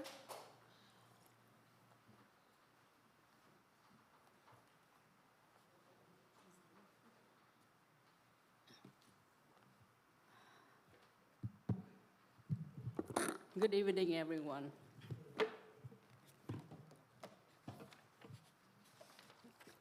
Chúng tôi muốn nói với ông luật sư và bà quản trị viên của thành phố là trước đây ông Manfro đã từ chức vì ông ấy biết rằng băng đảng Bonsa đã và đang tàn phá thành phố này với những việc làm dơ bẩn mờ ám. Ông ta từ chức vì không muốn bị liên lụy tới mình khi những chuyện phạm pháp này bị đưa ra ánh sáng. Cái chức quản trị viên thành phố rất quan trọng. Vì vậy, trước đây thành phố đã rất quan tâm và cẩn trọng khi thuê mướn người vào chức vụ này. Tại sao họ lại đưa bà Christine Corden vào chức vụ này quá dễ dàng và nhanh chóng như vậy? Mới hôm nào bà còn ngồi ở cái bàn kia để đọc tên những người muốn lên phát biểu. Mọi người rất bất ngờ khi thấy bà ngồi vào chức vụ này. Việc này nói lên điều gì? Tụi băng đảng Bonsa đã chọn cho đồng bào vào những chức vụ này rồi. Chờ khi nào củng cố quyền lực xong, họ sẽ mời quý vị đi chỗ khác chơi để đồng chí của họ vào ngồi ở những cái ghế này. Vì vậy đừng nên ngạc nhiên khi chuyện này xảy ra. Would like to say something to the city attorney and city manager. Mr. Manfro, the former city manager, had resigned when he found out that the Bolsa Mafia gang had been destroying the city with all the dirty and shady corruption. He quit his job because he didn't want to get involved in the illegal activities if they were exposed to the public. City manager is an important position. Therefore, the city needs to consider very carefully and very selectively when looking for a person to fill in. Why did they choose Ms. Cordon for this seat so easily and quickly? Not long ago, she was still sitting at the table checking the name of the speakers. Everyone was surprised to see her getting this position. What does it mean? The Bolsa gang already had in mind that their comrades were to fill in these seats. Wait until their power is well established, and you two will be replaced by their comrades. As a matter of fact, don't be surprised when that happens. Chúng tôi nghe nhiều người ở thủ đô tị nạn bàn tán về việc mới đây ông thị trưởng Nguyễn Mạnh Chí lao chiếc xe Tesla vào một cơ sở thương mại trên đường Bonsa, khiến cho tiệm này phải đóng cửa để sửa chữa. Dư luận cho rằng lúc đó ông đang say rượu nên không kiểm soát được chiếc xe, vì vậy mới gây ra tai nạn. Nhưng cũng có nguồn tin nói rằng ông đổ thừa cho cái thắng xe bị trục chặt. Người ta còn nói rằng mới đây ông lên dự tiệc trên San Jose, mà buổi tiệc này có sự bảo trợ của công ty hàng không và hãng xe điện VinFast của Việt Cộng. Ông muốn chứng tỏ cho mọi người thấy rằng xe Tesla không đáng tin cậy, nên hãy mua xe VinFast của Việt Cộng. Xin ông cho biết điều này có đúng không?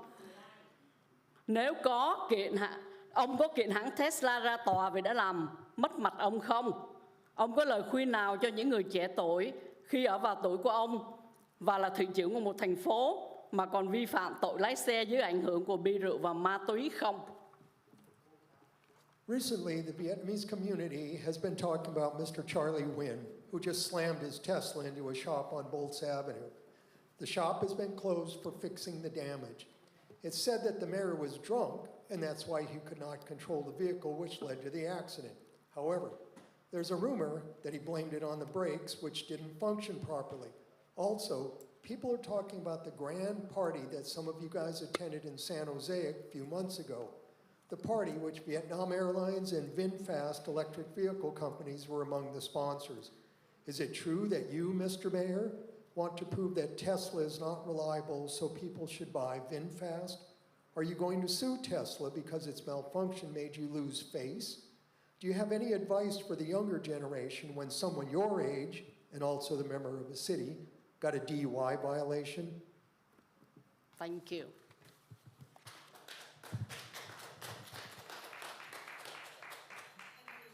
Our next speaker is Jessica, followed by Terry Raines. Sorry, I broke your toy. Okay. That was a weird way to start my speech. Okay.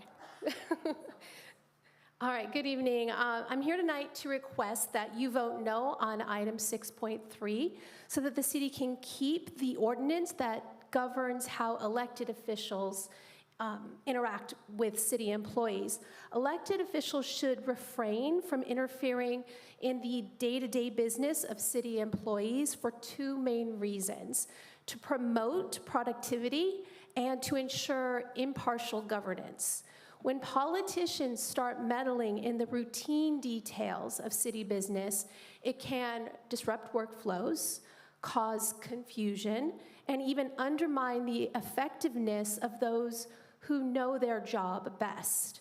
By allowing professionals to carry out their designated roles without undue political interference, you create an environment where expertise, experience, and merit guide the decision-making process. Your constituents want to know what their leaders are doing and how they're interacting with employees.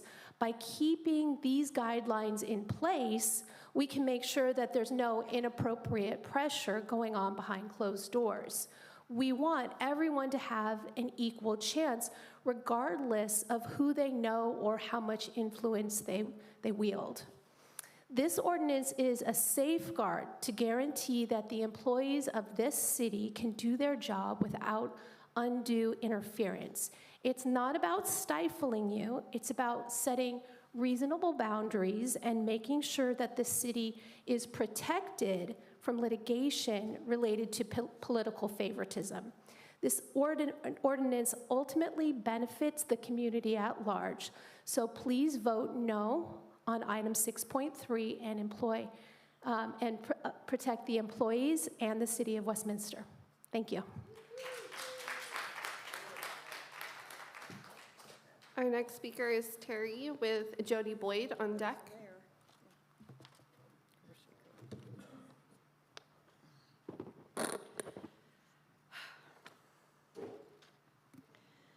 Hello, Amy. I've never seen a public official treat constituents so rudely as you did at your event on Friday. You argued with people who were just asking you questions and explaining their concerns to you. The campaign rhetoric speech your handler made was laughable and so inappropriate for the setting. Shame on you, Amy. The city paid advanced applied engineer in $1,800 towards the Asian Garden Mall parking structure, item 3.2. The applicant must fully reimburse the city for this. Item 5.2, the final motion made on May 24th was to review the other billboard proposals in open, not closed session. The city attorney ignored that formal direction and went behind closed doors under the guise of property negotiations where only lease and price and terms can be discussed. This violates the Brown Act. All this because some council members don't understand or trust the RFP process or our staff, accusing them of illegally or unethically choosing branded cities for this contract. Stop wasting city resources and let staff do their jobs. Item 5.6, the city must not allow City of Westminster on the sign design. Only official street signs should have that designation. Signs that appear to be official in a foreign language, no. Pagoda is English, Hai Bai Trung is not. Item 7.1, if the school board proposes an incompatible office conflict might exist for Con Nguyen to vote on it as traffic commissioner because he's also on the school board. If Mr. Johnson requested it independent of the board using his president title might be problematic. Hey, speaking of traffic commissioners, where's Amy's appointee, Mr. Castillo? Item 6.4, the renaming must not start at Bolsa Chica Road, which is nowhere near Little Saigon, a designated cultural business district on Bolsa Avenue between Magnolia and Bouchard. The entire city is not Little Saigon, nor will it ever be. The proposal seeks to erase the historical significance of our city dating back to 1870, 105 years before the fall of Saigon. The 405 freeway doesn't even pass through Little Saigon. It runs further south. The only portion, if any, that should be renamed, or better yet, have just directional exit signs on, like the 22, are exits 15 and 16. Exit 18 is Bolsa Avenue, but it's too far west of Little Saigon. Council do not support ACR 71 as written. Item 6.3. Our newly elected lawmakers are lawbreakers who want to erase a law enacted to protect our city staff from improper influence, harassment, or interruption from elected officials, them.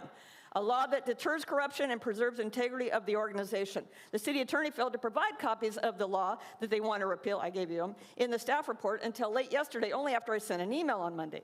The report states those rules already exist in state law. No, they do not. Remember Chief Baker's $500,000 settlement due to the harassment of staff by elected officials?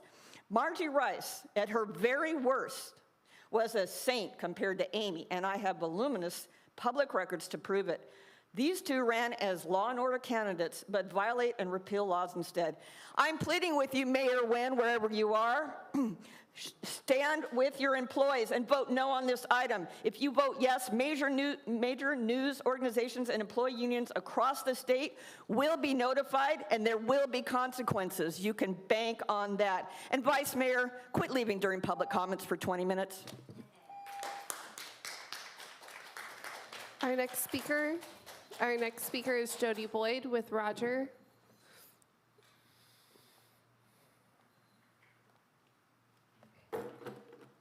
Good evening.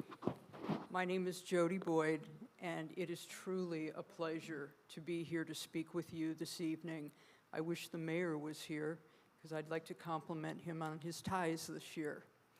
Anyway, what brought me out this evening is the city's horrible fiscal situation. We might as well say it and accept it. We're broke. We have been broke. We cannot pass another budget that does not balance. We have to cut the money from this budget and pass a balanced budget. We can't continue to spend money that exceeds what we bring in revenue.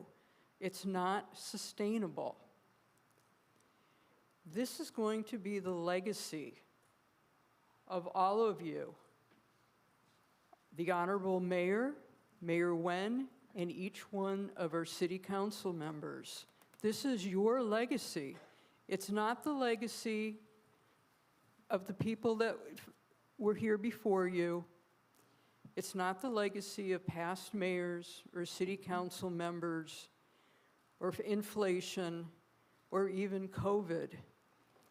This will be your legacy. The city of Westminster will be broke and in bankruptcy before the 2028 Olympics even get here, unless you act and do something. And it's going to take big, bold, radical ideas. It's time to bring back the agenda item from last year that it was agreed to table it until after the November 2022 election and the new mayor and city council was on board. And that is the proposal from the Shrine Group that could immediately bring at least $2 million in annual, to start, tax revenue to this city that stays local. It's our money. You can put it in the general fund, you can allocate it however you want. There are companies, big companies, lined up wanting to bring business and jobs and are desperately needed income. We have to look at and bring back on the agenda, we have to look at cannabis dispensaries. One of our neighbors, Santa Ana, has brought in millions upon millions of dollars. Here's something we need to think about. They are now at the maximum of the 30 licenses for cannabis dispensaries. Why can't we do it? Thank you. Our next speaker. I like your hat. Our next speaker is Roger with Tony Boy on Jack. Good evening, Roger Mindrum, resident of Westminster for close to 28 years now. I have to say that I haven't been here for a little while because of the, let's just say in the last 28 years, this makeup of council members, especially you three, you know who you are, has made this room so toxic, so uncomfortable, and so mentally unhealthy. I had to really just take a mental break to get away from this. And putting the 6.3 on the agenda and repealing this ordinance, that the entire design of that ordinance was to save the city from lawsuits, because it actually happened. The reasoning that is in the staff report, they expressed those rules, meaning Namquan and Amy, they expressed those rules already exist under state law which require council members to respect the council/manager form of government, and the language in the ordinance is therefore unnecessary and unduly burdensome. They feel that the ordinance is overbroad, unnecessarily seeks to micromanage the council, reduces opportunities for collegial informational meetings with department heads, and that it generally encourages a more divisive relationship between the city council and staff. That is the biggest bunch of malarkey I've ever heard in my life. This ordinance that stands currently is akin in spirit to the United States Constitution Bill of Rights. It limits the government. Some people wrongly think that the US Constitution gives powers to the government. No, it limits the government. Shall not, shall not, shall not, shall not is in every single one of the 10 Bill of Rights. Also on the agenda, pretty full agenda, I want to remind you that it is not your job, not your responsibility to negotiate or renegotiate these awards of contracts like you have attempted to do in the past. If you see problems, okay, question problems, but you should not be skipping over our management where they've already done all the work. They're the professionals, not you. It's their careers. They're the professionals. We pay them good money to do that job. Back to 6.3, if you took a poll of every employee in the city, department heads and staff members, police department, everybody, I can pretty much guarantee you that they would be against what you're about to do on 6.3 tonight. And I really wish there was, and I don't know, am I the end of the speakers? I'm really surprised that more department heads and employees didn't come up here and speak out on this.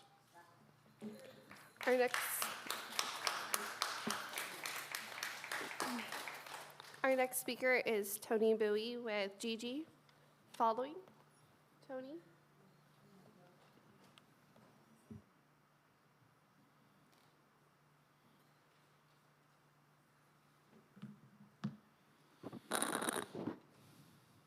Good evening, Mayor Charlie Nguyen, Vice Mayor Nam Quan Nguyen, City Council Member Alan Amy Franquest, City Council Charles Manjo, and the Assembly Kimberly Hall.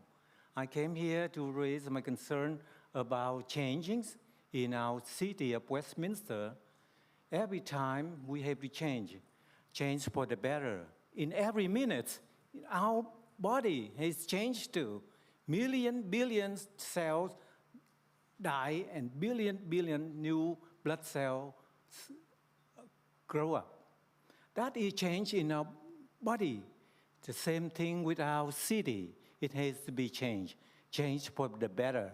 And United States is the country that provides change for all of us. All of you have the chance to be elected as officer. So go on and run in the election. And don't come up here and create problems for our city. So today, I come to support the item 5.3 to change the name of one place. They call it Pagoda on street 9700 block on Bonsa Street. And nobody see a pagoda there. Therefore, some people propose to change it to Hai Ba Trưng, the two Trưng sisters for Hai Ba Trưng instead of pagoda. And you know, all the people in America know Washington. And he is the man who courage to defend, to make independence for the United States against the British. The same thing with Hai Ba Trưng, the two Trưng sisters, in the year 40, after the Christian time, 40 AD. She had led the revolution against the Chinese invader of Vietnam. And therefore, in Vietnam, every people know the Trưng sister, and they they respect the Trung sister. And we should have the name Hai Bà Trưng there so that all the Vietnamese American kids, they will be proud that they are here and they will keep the spirit of revolution for the better and making things better for all the people to enjoy. That is the dream of all the people, and I hope the dream will become true. Thank you very much for your... Our next speaker is Gigi, with our final speaker being Trong.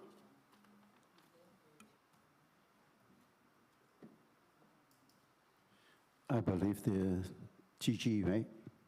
Gigi is right next. Đoàn Trọng, you are after. Gigi's first. Gigi, you next. You're after Gigi.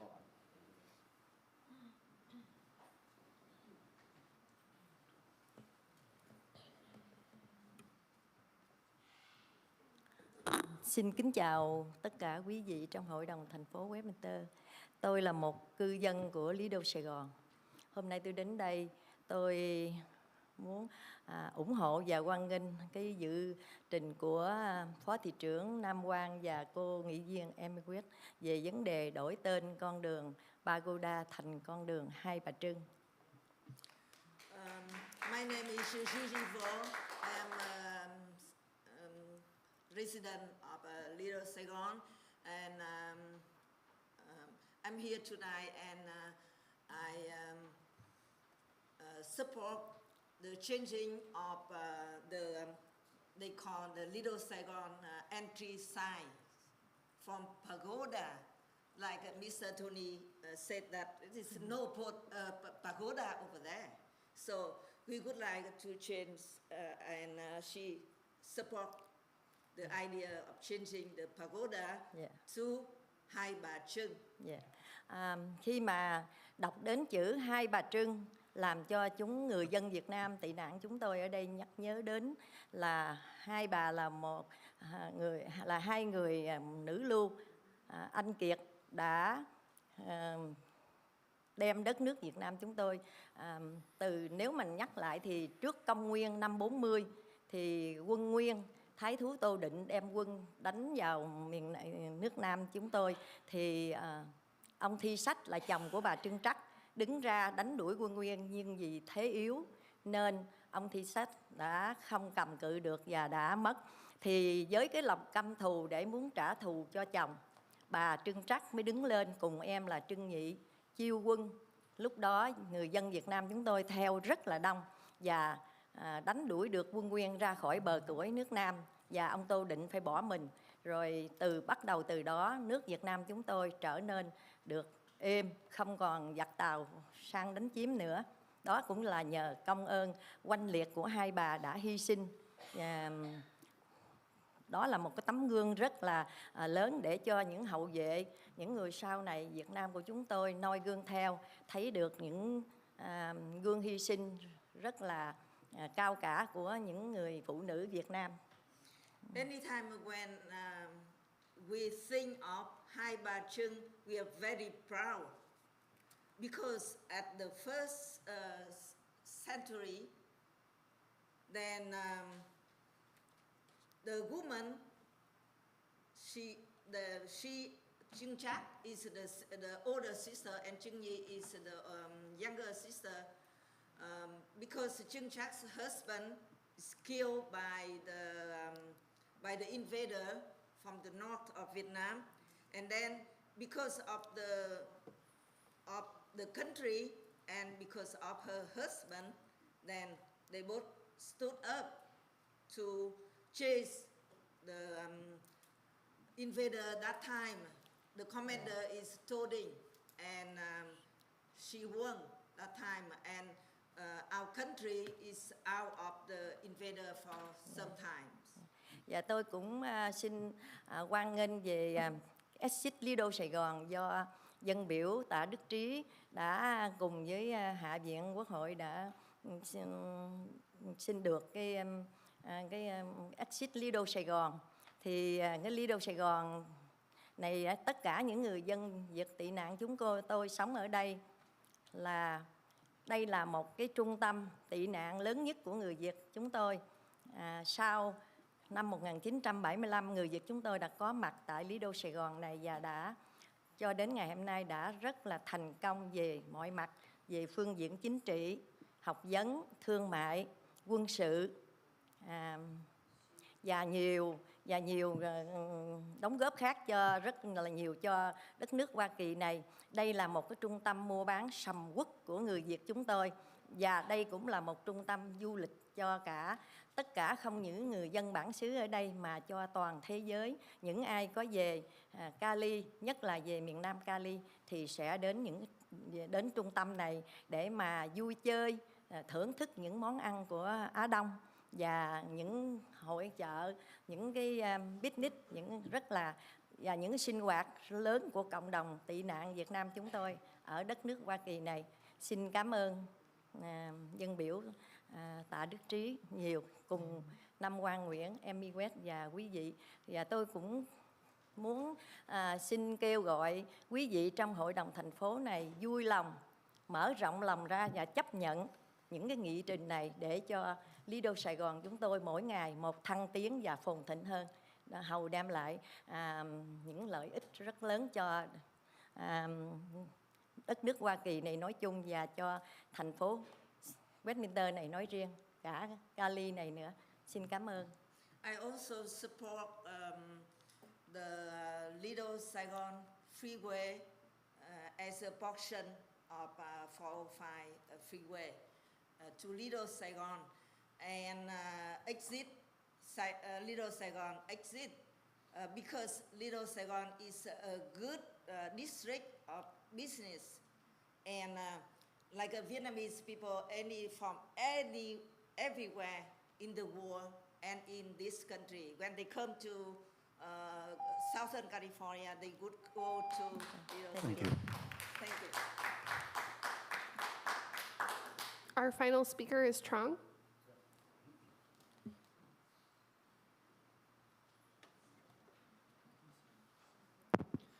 Good afternoon, Mr. Mayor. Tôi tên là Đoàn Trọng. Tôi là một trong những ký giả, phóng viên mà chắc là đã từng phỏng vấn ông nhiều lần, cover tất cả những cái tin tức của thành phố Westminster trong vòng 15 năm qua. Hôm nay tôi đến đây để trình bày với ông thị trưởng và tôi muốn nghe tiếng nói của những người cảnh sát ở đây về tất cả những sự kiện ông đã nói có tính cách vu khống chúng tôi. Một lần nữa tôi nhắc lại, you have to use a lot of words, on TV and YouTube, slander us. Regarding about the accident, you have been taken into on 27 May. Tôi muốn nói đến cái tai nạn xảy ra vào ngày 27 tháng 5. Tôi cùng với anh Vũ Hoàng Lân của Formosa TV và cùng một người nữa là ông Ngô Kỷ. Chúng tôi thực thi cái quyền làm báo chí của chúng tôi. He wants to remind you that he has been a reporter covering the city and has covered you for 15 years. And he wants to warn you that you might be malign, slander him when saying that they lied when he and Formosa TV told the story about your accident, quote unquote. One more time, một lần nữa, tôi xác nhận với ông, tôi chưa bao giờ nói ông là người invoke the DUI during the accident on 27. Tôi chưa bao giờ nói trên hệ thống truyền hình, cũng như radio, cũng giống nơi public. Nhưng tôi có quyền nêu ra những câu hỏi với tất cả những cái người mà tôi phỏng vấn trong những chương trình của chúng tôi.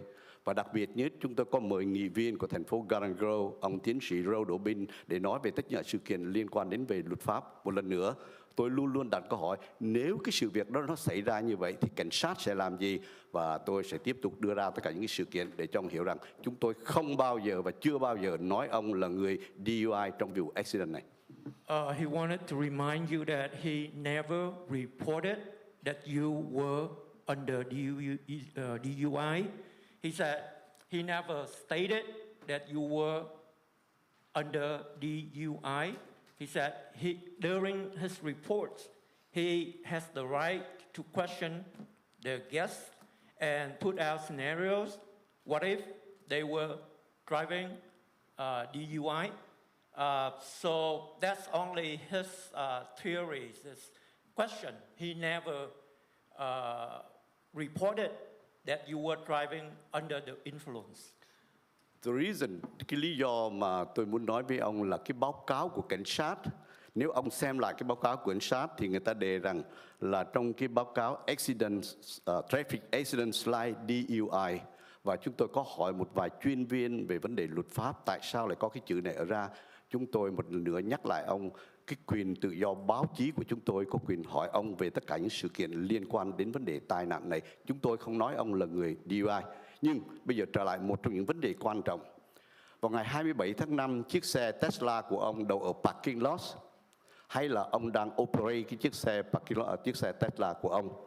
Thì tôi không nghĩ rằng tôi đã đến hiện trường, tôi thấy một cái dốc cao như vậy thì không thể nào với một cái tốc độ mà có thể lên để đâm thủng vào tất cả biến kiến chắn ở phía trước. Bởi thế tất cả mọi người đều quan tâm đến cái tai nạn này, vì rất nhiều người Việt chúng ta, đặc biệt nhất trong thành phố Westminster, sử dụng xe Tesla. Và trên một hệ thống truyền hình, ông đã nói rằng ông đã bị malfunction, tất nhiên là cái điều đó máy của ông bị hư hay chuyện gì. Có phải như vậy không? Ông có thể cho chúng tôi biết sự việc như vậy. He didn't actually say that, but I'm saying like he said according to his understanding, when he saw the report, the log, it has printed DUI as a catalog, like a category, accident/DUI. So they were questioning. They put out a scenario, and maybe they thought, but they never reported or concluded that you were driving drunk. Khi chúng tôi đến tai nạn mà do ông gây ra vào ngày 27 tháng 5, đây là một cái tai nạn rất là very seriously, có thể giết người.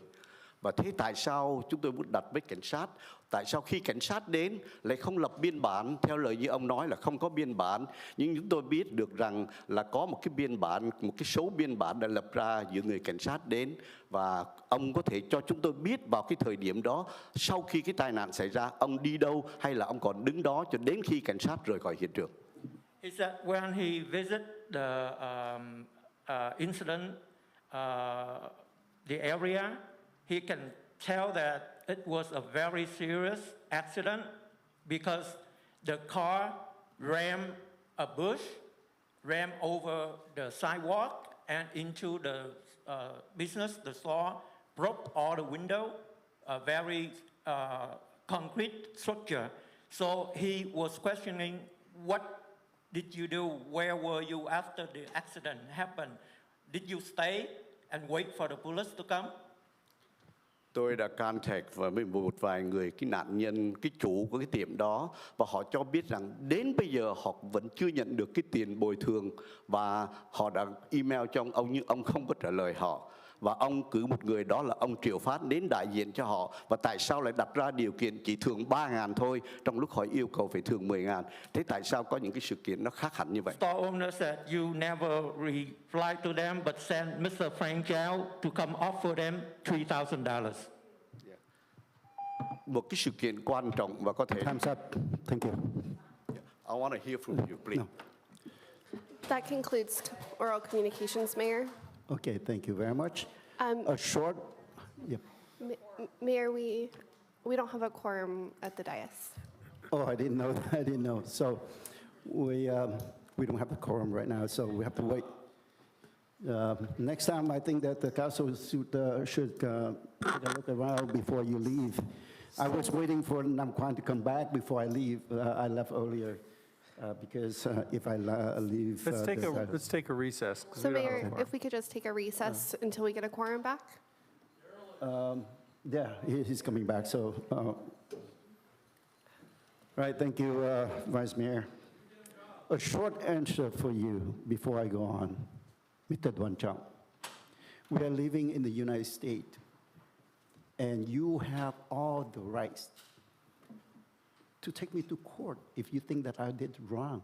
I never mentioned your name on anything. You go ahead and take a look at that, and if you see that, please, by all means, file a court case so that we will serve you. Okay, that's it for now. Now, the person, the gentleman that came out and talked, you heard my request to have him here. Please, I requested to have him here very, very politely to ask him to stay so that we can explain it to him. Boom. He's just left right after he spoke. So anyway, I don't know whether I need to respond to him or not, but I guess I would do it for now, okay, so that we clear it up. And I wonder why it's now. It happened, the accident happened on the 27th of May, and today we are in June, at the end of June, so 1 month later. I expected for them to come out earlier, and they wasn't here. They wasn't here until today. So, first of all, before we go on, I want to thank you all for being here today and voice your opinion. And I just want to let you know that, I appreciate all the speakers, but for the thing that they are saying, we need to make sure that, we verify the information before we jump to conclusion. Because, well, for good and bad, sometimes they hated the council for some reason, and all the accusations are there. And I want to make sure that you understand it clearly. And, like I said, you come out and express your opinions. We appreciate it. We appreciate it. But I wish that we all work together for the betterment of the city of Westminster. I ask you, if there is criticisms, let's do it constructively so that we can all build this city moving forward. That's what I want. And I know that a lot of people want that too. Now, about accident. We call it accident. Nobody knows what happened to you, what happened to me. Any of us here, the accident can happen to any one of us at any time. And true, it had happened to me on the 27th of May, that as I mentioned earlier. Do I want it? No. Does anybody want to have the accident happen to them? No. Well, unfortunately, it happened to me. Mayor, Was it? I just want to make sure we need to keep this very brief. Well, at this point here is the end of the council. So I don't know whether we need to brief on this. I need to explain it to the audience or to the people. I'm responding to them, so I don't know whether we have to brief at this point. Okay? So, I want to let you know that we don't want that to happen, but it happened to me. And now, I want to clarify to you that I was in the car with my wife, and the accident happened. And to this date, I don't know why. Okay? To this date, I don't know why. And sometimes it's in my mind, I don't know why it happened that way. So instead of, come out and then you get excited about it and then criticize about it, I think we should feel sorry for me. I think you should feel sorry for me because I have to pay off all the expenses and everything. But regardless, let me go back right now. I have the PD answer you. And I want to, before I have the PD answer you, let me tell you that you can be assured that I was not DUI. If I was DUI, I wouldn't sit here at this minute here. No one above the law. So, Chief, would you please take it over? Yes, Mayor, I'm going to call Commander Weber to the podium to explain the situation.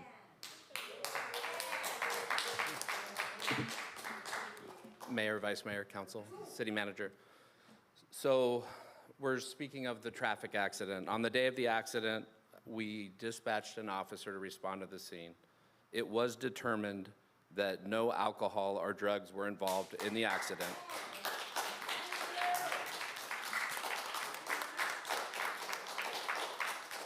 Per our policy, because it was a non-injury traffic collision, we don't typically take reports for that. Names were exchanged. So the names were exchanged with the business owner, and that was the end of the call. Thank you very much. Yeah.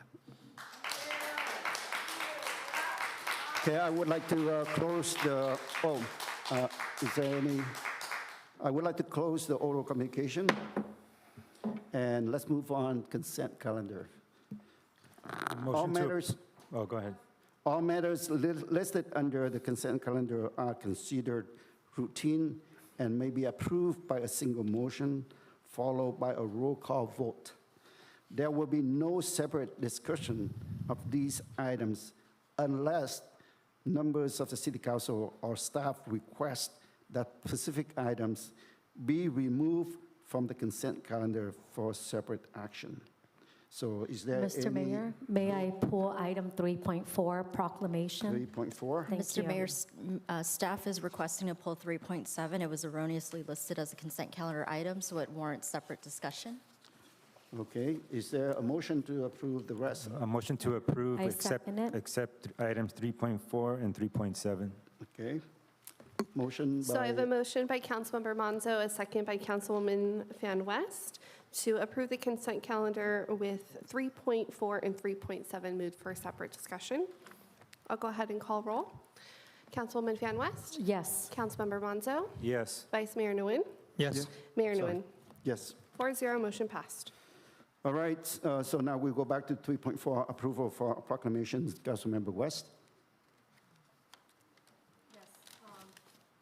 So if we can have after? Do you want me to do it after? Go ahead. So you'll have to vote to approve the proclamations first, and then after it's done, then We we'll need to invite- approve Yes, the we proclamation approve. first. Go ahead. I vote yes. No, I no, not motion yet, to not yet. approve this, pull this, so that way we can get Are the you, guests. are you making a motion right now? or not? Yes, I Yes. am. Thank Okay, you. is there a second to the motion? A second. Okay. So I So- have a motion by Councilwoman Fan West, a second by Vice Mayor Nguyen, to approve item 3.4, which is the proclamation for Parks Make Life Better Month and the proclamation for Flag Day. I'll go ahead and call roll. Councilwoman Fan West? Yes. Councilmember Monzo? Yes. Vice Mayor Nguyen? Yes. And Mayor Nguyen. Yes. 4-0, motion passed. Before we present the proclamation Flag Day, I'd like to go ahead and finish with the consent calendar. So 3.7 being approved by staff, City Manager.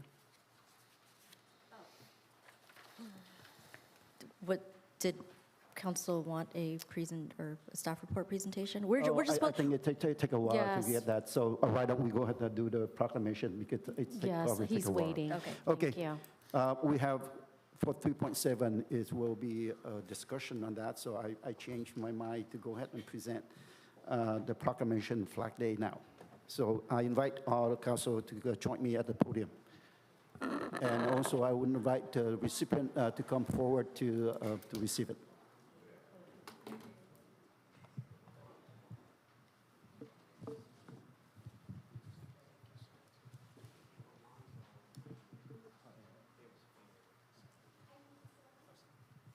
Thank you very much.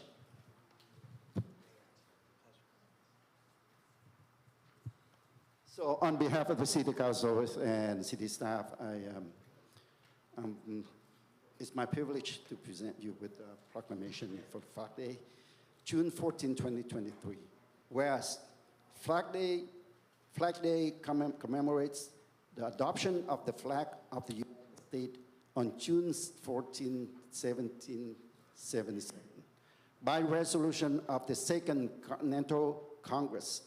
And whereas on Flag Day, the City of Westminster, California celebrates an enduring strength and promised that the star and stripes on our flags have always embodied as they fly proudly across our country and around the world.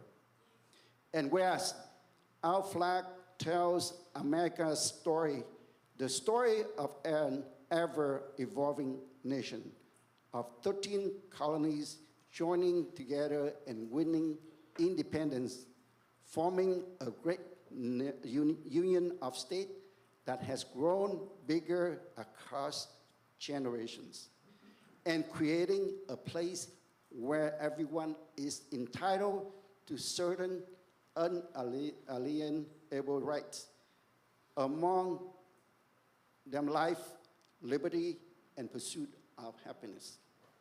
And whereas the city of Westminster, California honors the unbending sense of duty and courage and remember those who have paid the ultimate sacrifice for our freedom. And whereas the stars and stripes belong to all Americans and reminds us that much more unites us than divides us. And whereas wherever our flag is, it stands for freedom, justice, and opportunity, and it is a beacon of democracy. And the fundamental American promise that everyone is created equal and united in pursuit of a more perfect union. Now, therefore, I, Chi Charlie Nguyen, Mayor of the City of Westminster, on behalf of the Vice Mayor Nam Quang Nguyen, Council members Amy Van West, Carlos Menzo, and Kimberly Ho, do hereby proclaim June 14, 2023 as Flag Day in the City of Westminster.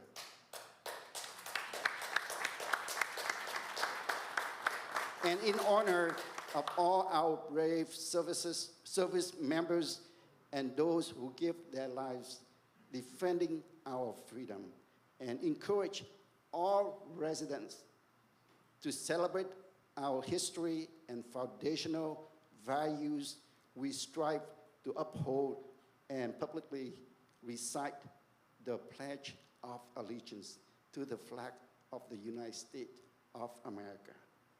Signed and dated this day, 28th day of June 2023 by the City Council. Chi Charlie Nguyen, Mayor, Nam Quang Nguyen, Vice Mayor, District 4, Amy Van West, Council Member, District 1, Carlos Menzo, Council Member, District 2, and Kimberly Ho, Council Member, District 3. Congratulations.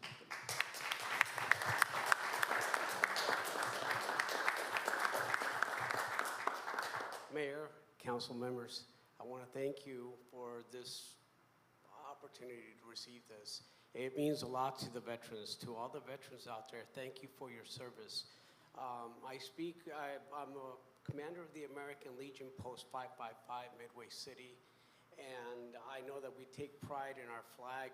As you know, June 14th is the official Flag Day. It's also the Army's birthday. So thank you again for the opportunity. It means a lot to the veterans who have given the ultimate price for this flag. Thank you.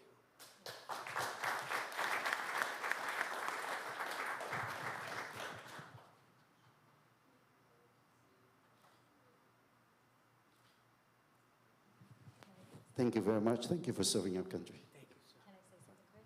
Thank you. So I'm so proud of the American Legion Post 555, my friend Jose, coming here today to receive the flag proclamation.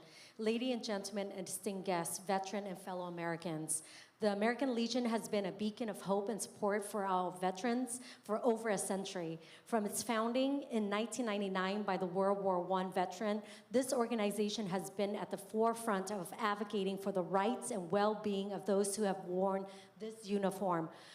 Through their tireless effort, you have become a powerful voice, ensuring that the sacrifice made by our servicemen and women are never forgotten. And so thank you so much for coming today to receive this flag proclamation.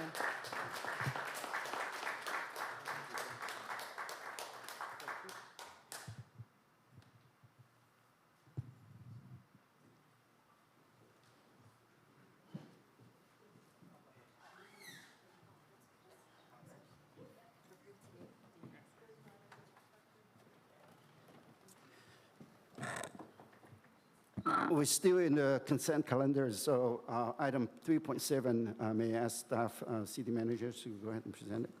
Yeah, so actually, at this point, I'd like to invite Chief Lanier for the item.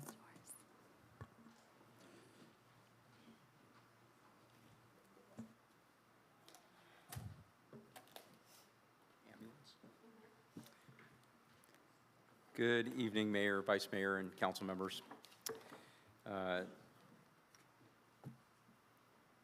This staff report is for the temporary and emergency contract with emergency ambulance. As you know, we had a significant increase in our contract with our current provider of an increase of 121% over 5 years. Because this increase was so great, we needed time to go out to RFP, request for proposal. And that, of course, for a subject matter like this takes time. It could take 1 to 2 years. We also want to do a study to get our arms around this issue a little better. So this is all time consuming. We do have the new vendor that we are recommending in the staff report here tonight. If you have any technical questions that I cannot answer, but at this time I'd like to open myself up to those questions if you have any regarding the staff report. On behalf of the City Council, I want to thank for your effort tirelessly working on this. We have a number of meetings in closed session, and I hope that the Council will already understand everything. So, Council, you are welcome to comment, but I will go ahead and move to approve. Excuse me, second.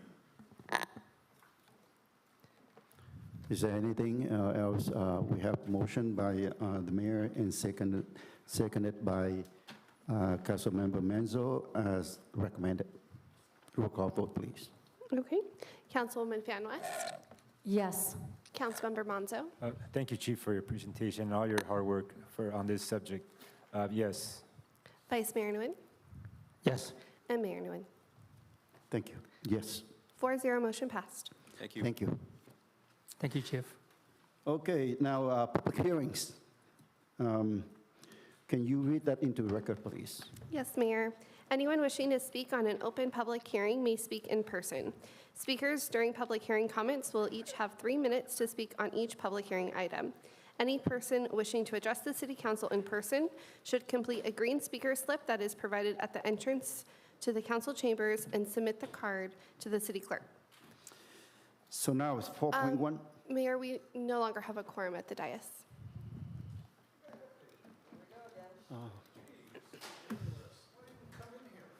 If we could go ahead and call to Okay, recess until a quorum.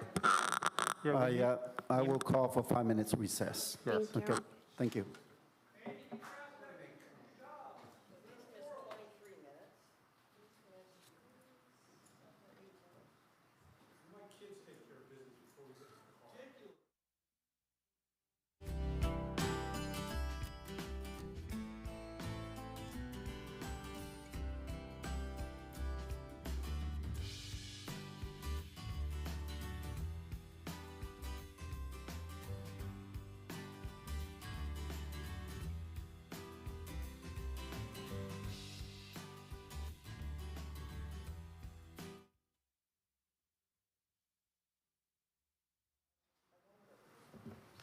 Okay, now we have Mr. Menzo. quorum, so I'd like to go ahead and call roll call vote. Roll call again, please. Before we continue with the meeting, I'd like to call for. Okay, so you want to reconvene? I want to reconvene the meeting. Okay, we'll go ahead and reconvene at 8:25 p.m. I'll go ahead and call roll. Mayor Nguyen, I'm here. Vice Mayor Nguyen, Here. and Councilwoman Fan West. I'm here. Mayor, you Where's have a Mr. quorum. Mayor? Where's Councilman Menzo? I believe that he left before you, so yeah. So anyway, we will continue with our meeting, and this is a public hearings. The Madam Clerk already read the instruction into record. So 4.1 public hearings, fee study update for the city of Westminster. May I hear it from the staff, please? Good evening, Mayor, Vice Mayor, Council. So this item, the fee study, is a process that started back in December and involves all departments, and it's gone through several reviews. We update the fees every 2 years to keep current on actual costs. The last update was approved in August of 2021. Eric Johnson, President of Revenue Cost Specialists, is the person that prepared this or helped us, the consultant that helped us prepare this report, and is available to provide a presentation, and then we can take any questions. Great, thank you, Aaron. Good evening, Mayor, members of the council. It's good to be here tonight to present the results of the fee study update. But before I do, oh, it's over there. Oh, there it is. It's on both. Okay. Before I do, just want a little background on RCS.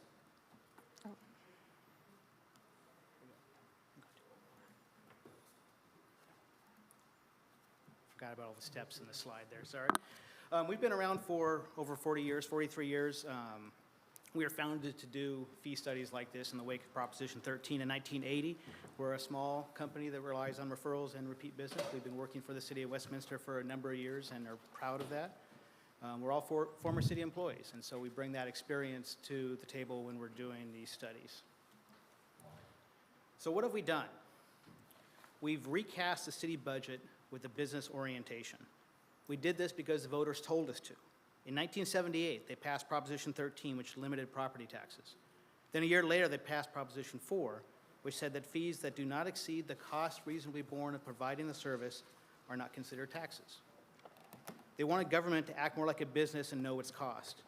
But while governmental accounting does a great job of tracking revenues and expenses at the fund, department, and division level, it was never really designed to track revenues and costs at a service level. So we had to create that information. Working with staff, we identified what it costs to provide the full business cost of services to your customers. So there's no city council service, there's no city manager service. These costs, amongst others, are part of the overhead support cost. It's just like when you go to the store and you buy a can of corn. You know when you buy that can of corn that you're paying for the farmer, you're paying for the distributor, you're paying for the checker that's there in front of you. You know that. We've done that same thing here with the services that we've identified. And also, as a business, you won't stay in business very long if you don't know this information. You won't stay in business very long also if you don't match up revenues with your cost. And so we've done that also as part of this process. This is a thorough process. This is really an update of, as Aaron mentioned, what we had done 2 years ago. So we updated the current fees. We added, removed, and redefined fees. We made sure they're legally defensible. We wanted to confirm revenue collection, and where appropriate, we looked at where there's market demand. So how did we do it? Well, we need to establish the service and the time spent. So we need to identify what are all the services that could be charged a fee or are currently being charged a fee. How much time is being spent by staff to provide these services? So we spend a lot of time with staff going back and forth and over with them, and I want to thank them for all the help they provided, because they're the ones that know how much time it takes to do these things. We looked at how many of these you do. So on all these, we looked at how much time is spent, who's spending time, how many services are provided, so we can identify not only the cost of the service, but the total cost of the service throughout the year. We need to identify what the costs are. So we looked at the actual salaries and benefits for all the employees. We looked at the budgeted expenditures. We calculated a general citywide overhead rate. We calculated departmental and division overhead rates. So we identified a fully allocated hourly rate for every position in the city, a business rate, a billing rate for every position in the city. We then wanted to match that up with that time detail. So we matched that time detail up with that cost detail, and now we know what it costs to provide these services to your customers.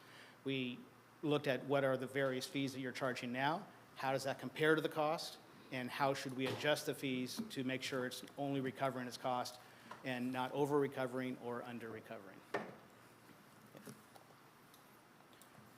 And we prepared this final report with the recommendations that you have before you to recover 100% of those costs. Some cases, the fees are going down, some cases, the fees are going up, but it is meant to be 100% cost recovery, and done in a way that it's a workable fee structure, something that works for staff at the counter every day. So we really looked at all the services that are being provided by the city. And so when we look at it, we call them tax services versus fee services, community-supported services versus personal choice services. And community-supported services are those things your tax dollars pay for, by definition, that because you can't charge a fee for them, or it doesn't make sense to charge a fee for them. It benefits the community as a whole. Police services, street maintenance, park maintenance are examples of these services. But on the other hand, there are these personal choice services, fee services, those things that we can identify what the cost of the service is, and most importantly, it benefits an individual or a group and not the broader community. Development services are a good example of that. Another way of looking at it, I'm kind of a picture guy, is taxes and grants are one way of paying for, are the way of paying for community-supported services.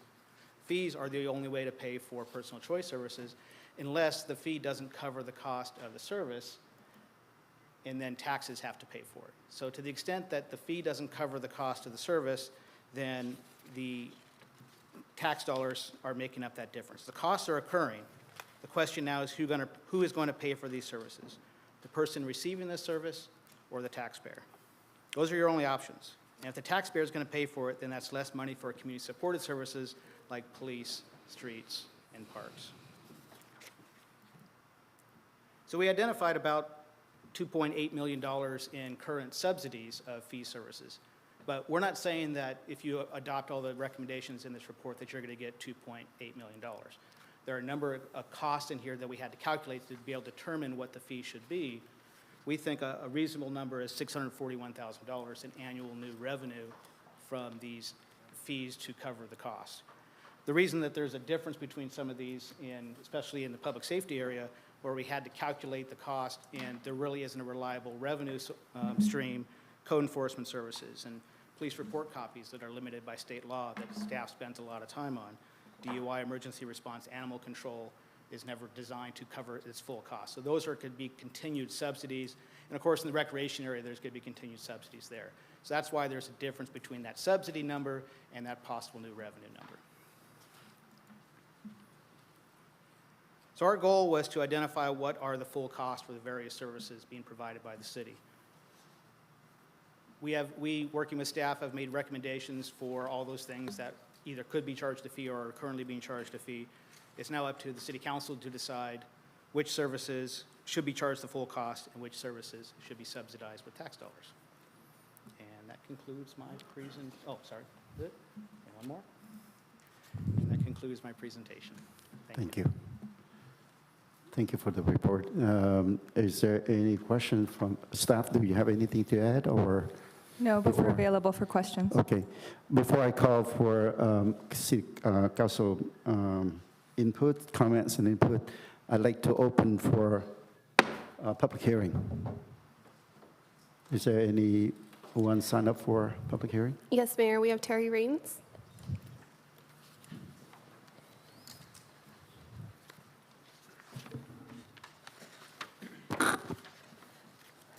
Good evening. I support cost recovery for city services in theory, but I do not do so blindly. I would like to see the city strive to do more with less through department restructuring and productivity studies geared toward improving efficiency within the organization. To that end, I have some questions and concerns. One, how did the cost of providing some services literally double in less than 2 years, i.e. administrative development review S17, development review S18, development agreement review S19, administrative and conditional use permit reviews S20 and 20.1, general plan amendment review S24, annexation processing S25, zoning text amendment review S27, and comprehensive development plan review S32, when so many other services provided by the same departments did not? Two, why is staff recommending generous subsidies for some services like preliminary plan reviews S14 and 14.1, but not for others like some of those mentioned above? Why not subsidize services such as fireworks stand inspections, since most of those stands are run by our local nonprofits whose proceeds directly benefit our community? Three, how do the proposed fee increases compare to what surrounding cities are charging? Why isn't that part of the study? 4, what about fines and penalties for vehicle code, administrative citation, and ordinance violations? I don't believe these have been studied or increased since January 2020. At that time, it was stated that fines and penalties would also be studied and adjusted every 2 years, state law permitted. In order to deter violators, fines and penalties must be set at a maximum level allowed by law. A list of current public safety fines is included in tonight's staff report with no recommendations. The bulk of these fee increases are for development services, which is concerning. The city must do all it can to attract new development to our city. Raising development fees to the highest level possible will not achieve that goal. Development services has added several new positions in the past 2 years and also has been outsourcing day-to-day operations to highly paid consultants, artificially inflating the cost of providing these services. I just want to remind you all that Chu Tai, the failed city manager candidate that some of you wanted to hire, is a principal, actually a partner at RCS, just for notation. It would be also helpful if staff had provided a comparison of these proposed fees versus surrounding cities to gauge how competitive we will be, or not, if these increased fees are adopted. I am well aware that we need additional revenue, but raising some fees too high may end up costing us a lot more potential revenue in the form of new redevelopment. Council, you must carefully weigh the pros and cons of each proposed fee increase separately. Goodbye, Mayor. Oh, there he is. Okay. If it is not an all or nothing scenario here. Keep in mind, the city is hoping the voters will approve yet another sales tax measure. Optics matter, so do actions. Just be careful. Don't bite the hand that feeds you. Thank you. Mayor, we have no further speakers. Thank you very much. It's now time for council comments and action. Any question from the council? Starting with Councilmember West. If you don't have any question or comment. Can you come to me later? Okay. Councilmember Menza. Thank you. Excuse me. Thank you, Mayor. First question is so these studies, are they full burden costs to employees, including PERS, when you're on your fee study? Yes, they are. They include all the benefit costs. And the other question I have is, as we know, currently it's taken staff a long time to process some building permits. Is there a limit as far as the time that is calculated into the fees, or how are you calculating that exactly? When we're looking at the cost of service, we don't look at how long it takes to provide that service from a calendar perspective. We look at how long it takes from an hour perspective. So that those hours may be spread over a longer period of time, and typically are. And so that is not something that we study as part of this, as far as the calendar piece, how many weeks or it takes to process a plan, for instance. Okay.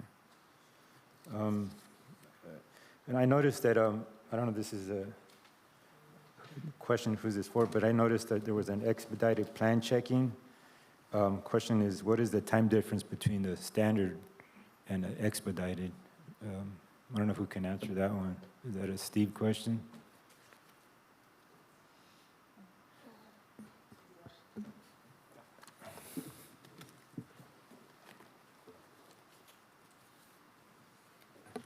The difference between an expedited and standard. Yes, thank you. Thank you, Councilmember Monzo. I don't know the exact answer to that question. That's something that comes out of our building division, but I would tell you that I believe it's about half the time. It's usually a turnaround of anywhere from 8 weeks to more like 4 weeks for expedited review. And that's mainly because they're using outside consultants, or in some cases, they're paying overtime for plan checkers to do the work. Okay. Late at night or on the weekends. And is this service offered to applicants at the time of they come into the city? Absolutely. At the time that a person comes in for plan check, they're offered either the standard plan check or the ability to go through the expedited plan check at their choice. Okay. And do we know how often that is taken? I don't have that number, but we could get that. Okay. Is there any? Oh, another question I have is there any type of process, any type of application or permit that comes through the planning department, or the permit, a business permit that can be done in a 24-hour period? Unfortunately, there isn't. Routine projects like patio covers and swimming pools can be generally processed at the counter, provided that they meet all the requirements of our standard plans. Anything else beyond that requires a process of due diligence of determining if it meets the zoning code, and then in the case of the building department, making sure it meets the appropriate building codes, plumbing codes, electrical codes, et cetera, and et cetera. Okay, thank you. And the other one is maybe for us, how does this art fees compare to surrounding cities? We don't do fee comparisons for a couple of reasons. One is that it's very hard to compare apples to apples. Every city has a conditional use permit, but every city defines it differently. I've seen conditional use permits anywhere from $500 to $15,000. So looking at comparing individual fees is problematic. When we look at, another option is to look at kind of a project from start to finish. But even then, that becomes a problem because many cities now are using deposits, and so there's a deposit amount, but you don't know what that project actually cost. And also, you don't know if another city has decided to subsidize fees, has not done a fee study, and updated their fees in a number of years, so you don't know what you're comparing to. At the end of the day, what we're saying is that this is what it's costing here. Who should pay for it? The taxpayer or the applicant? And also that these fees that we're talking about here tonight aren't fees that move the needle as far as whether somebody builds here or not. Someone's not building in Westminster because because the fee is $500 cheaper than in a surrounding city. They're building in Westminster because they want to be here, they own property here, and the fees are not something that will make somebody, for the most part, not entirely, for the most part, not build or decide not to move a business here or develop here. There's other fees, school fees, capital impact fees, that may move the needle some, but these are more the operational fees that don't. Okay, and can you answer the question as far as some of the vast cost increases from currently to new?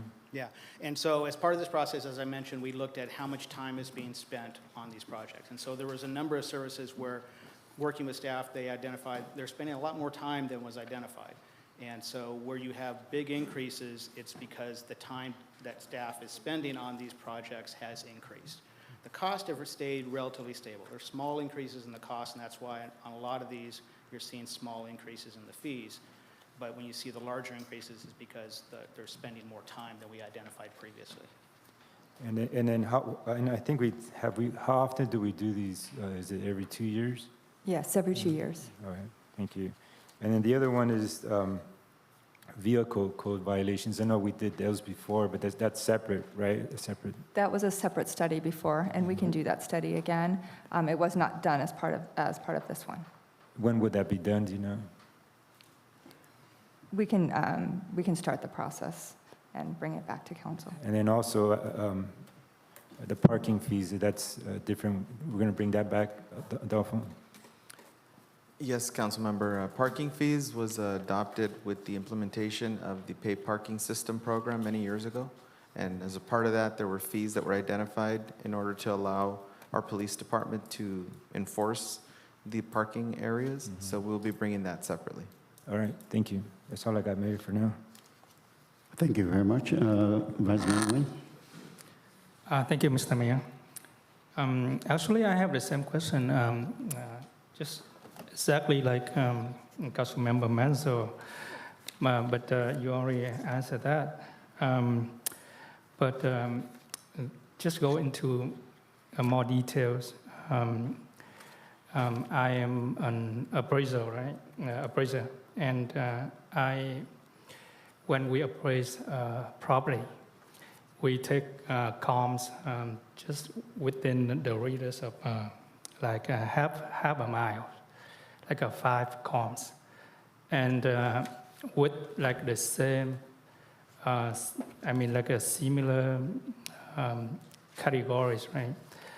And we're going to put it into a spreadsheet and do all the calculation, and then we come up with a number. So what I would like to see is the comparison of the city by city. maybe it's not exactly that, what we want to see, but at least that we want to see what Fun Valley or Garden Grove, like Anaheim, charging people for the same kind of fee.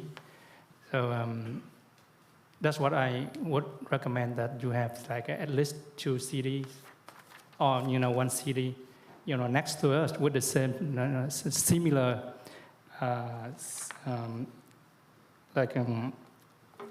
just with the same categories. So we can see what is the difference. I can work with staff on that kind of start-to-finish comparison that I mentioned earlier. It'd probably be the best way to go about that, but it's still going to be difficult. I've been doing this for over 30 years, and a number of years back, I said, hey, I got all this great time data, because when the cost data can really vary, certainly varies from year to year, it can vary from city to city. But I had all this great time data from all these cities I've been talking to, and how much time it takes to do a CUP, how much time it takes to do a variance. So I put it all in this big spreadsheet and realized that I had a bunch of useless information, because it was just so all over the board because of how cities defined their process. And so if we're going to do a comparison, I recommend that we do this kind of start to finish and kind of see how it looks. And it'll give you, I've done a number of those, and it also ends up being very muddy information typically, but we can take a look at it and work with staff on that. You can use that mic right there. Oh, the mic. Yeah. Oh. The green light's on. Oh. Yeah, thank you. Okay, thank you. I have the same questions as Vice Mayor just asked. Again, thank you very much for taking the time to do all this. And by reading through the report, I know that you have a number of site area that you want to increase, help us to increase to recover the cost of service. However, my question to you is that, like you mentioned, that you've been doing this for a number of years and with a number of cities already. With the increase that you propose, how is it compared to other cities? Just ballpark.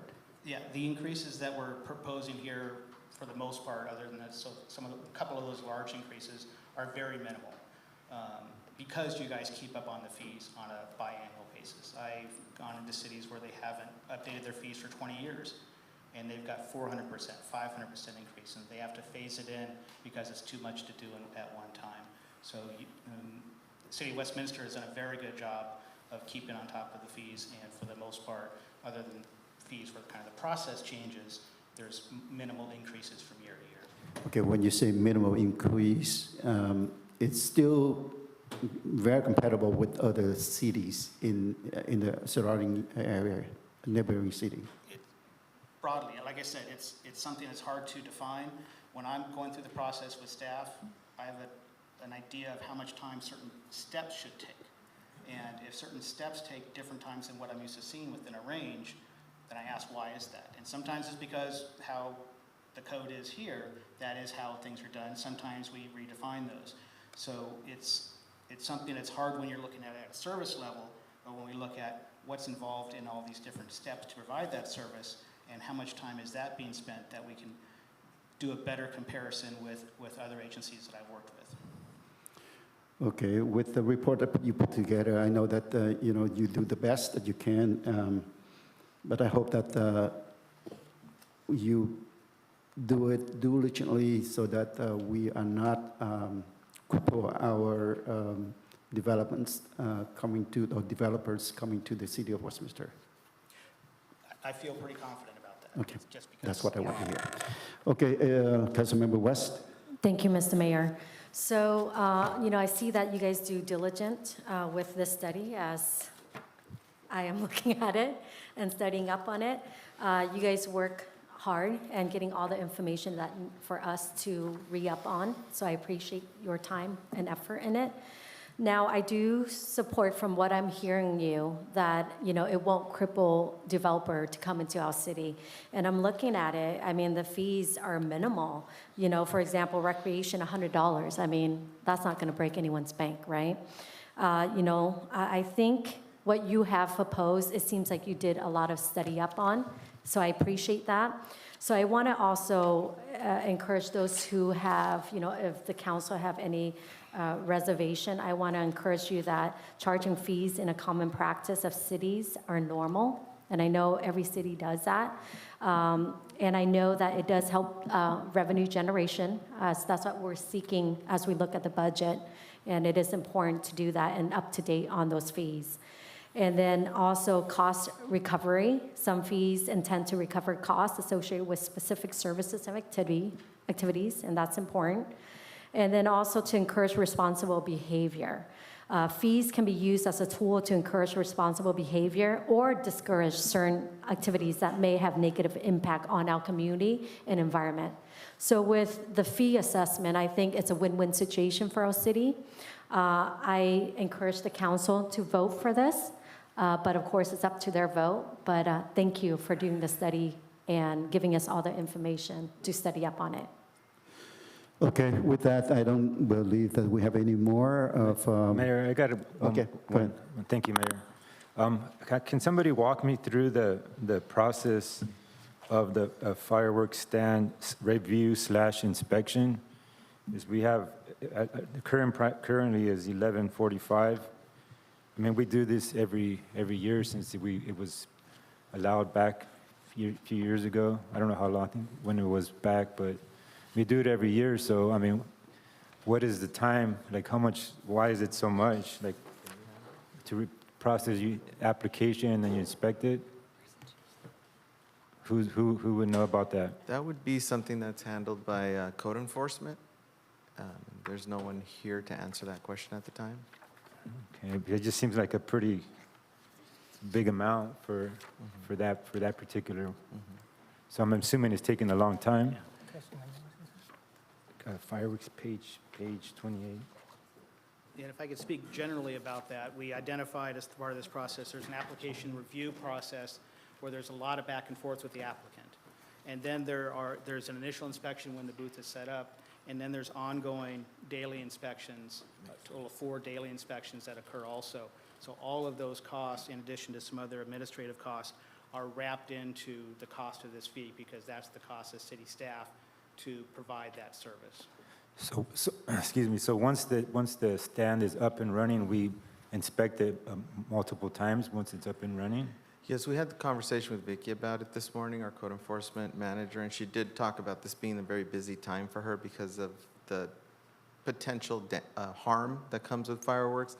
There is constant inspection to make sure that vehicles are parked a certain distance from the booth, that people are working in accordance with the rules of handling fireworks. So there is more than just setting up the booth. Okay, that seems kind of weird that we would inspect it like I don't know, weekly or something, every other day or something like that. It's very regular from my understanding. Yeah, I've never heard about that before. And Councilmember, other communities I've worked in that have firework booths, this is a very intensive process in every community I go in. Is that Every community I go in. where's our fire? I don't know if our fire chief he could have probably chimed in on this. I don't know, it just seems, I did not know that multiple inspections. Fire chief's here. Oh, thank you. Yeah, I just did not know that there was multiple inspections and why is it so much for, yeah, Chief. Yeah, my question, I was just kind of odd that for the fireworks stand review/inspection, there was multiple inspections. Well, we do an initial inspection starting July 1st. Okay. So first thing in the morning, the engine companies or our fire prevention folks will go through and inspect them to make sure that they're properly stored, the signage are up, properly aged, everything that goes on with an inspection of a fireworks booth. And then they're monitored throughout the period to ensure that they maintain the rules that they're supposed to be following. Okay, I appreciate that. Yeah, I just did not know that, so thank you. We start at 10 o'clock in the morning, July 1st, because everybody wants to get open. This year, we did make a change. Before, they weren't allowed to open their stands until they were inspected. But to be a better collaborator with it, we are allowing them to open it, assuming that they've followed all the rules, but by 2 o'clock that day, it's our vested promise that we'll have all the stands inspected. So all through the Division I cities and anywhere that offers a service. I appreciate that information. Thank you. You're welcome. Thank you very much. At this time, I'd like to call for council action, and I move to approve, adopt. Mayor, before we go into the motion, if you could close the public hearing. I already closed public hearing. Now it's already gone through the thing. I just forgot to do this. It's already gone. Works for past. me. Okay, do I have a motion? So now it's council actions. So I move to approve and adopt the resolution. I second it. Second by Mayor. So I have a Vice Mayor. motion by Mayor Nguyen and a second by Vice Mayor Nguyen. I'll go ahead and call roll. Councilwoman Fan West? Would you please read the resolution? Sure, absolutely, Mayor. So the City Council will adopt a resolution entitled, "A Resolution of the Mayor and City Council of the City of Westminster, California, rescinding and replacing Resolution Number 5060, establishing fees and charges for special services provided by the City of Westminster, therefore updating the current City of Westminster fee schedule." Thank you very much. Absolutely, Mayor. Councilwoman Fan West? Yes. Councilmember Bonzo? Yes. Vice Mayor Nguyen? Yes. And Mayor Nguyen? Thank you. Yes. 4-0, motion passed. Okay, item regular business, item 5.1, fiscal year 2023-24, proposed budget.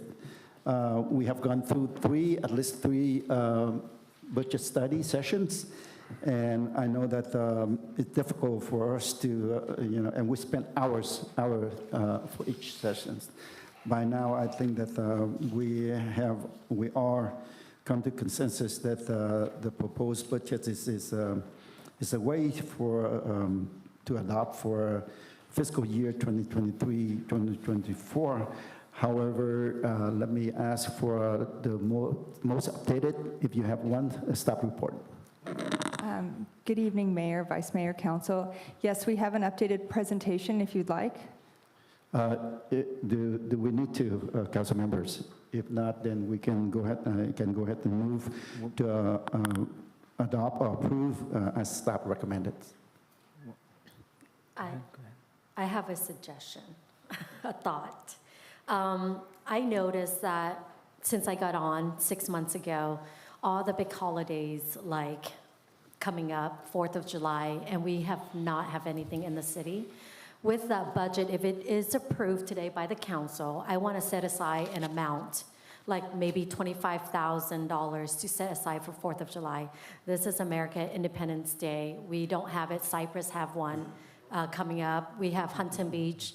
So I think when we approve this budget, that we set aside $25,000 for 4th of July, Independence Day, for next year, for the people who live in the city here, that they can enjoy a 4th of July. So you want to increase the budget for $25,000 in community promotions for 4th of July? Well, the thing is that with the budget we have right now, can we use the money in the general fund set aside for that? So I guess the city manager, I guess my question will be for you. If you can help set aside, reallocate the money for the 4th of July, because I know we have different holidays. So, yes, so if you want to increase, so the account that it would be coming from, if you wanted to increase that amount, either you're going to have to approve for an additional $25,000 from the reserves toward that, or you're going to have to take $25,000 from another applicable fund to reallocate to that particular program. Councilmember West, may I ask, you plan to reserve $25,000 for 4th of July for what? I think it's important to have holidays where we can celebrate as a city, as the government here in the city of Westminster. And I know 4th of July is huge for many people in the city of Westminster here. So I know in the past, city manager, you can attest that we did have a 4th of July at the field of Westminster School, or we also have at the Civic Center. Is that correct before? So if you can attest to that, that'd be great. I can respond to that, Okay, yes. thank you, Vanessa. We did previously host a 4th of July fireworks show. That was many, many years ago. Very, very expensive. I would say a comparable show now would be probably $200,000 just for the fireworks. We were, at the time that ended, Westminster High School redid their field, and they did not want that kind of activity on their turf field. So we moved that here for 1 year, and when we built the Rose Center, it was no longer feasible to be able to host that. In lieu of that, that's when we brought back fireworks stands. So before the show, there was no safe and sane fireworks.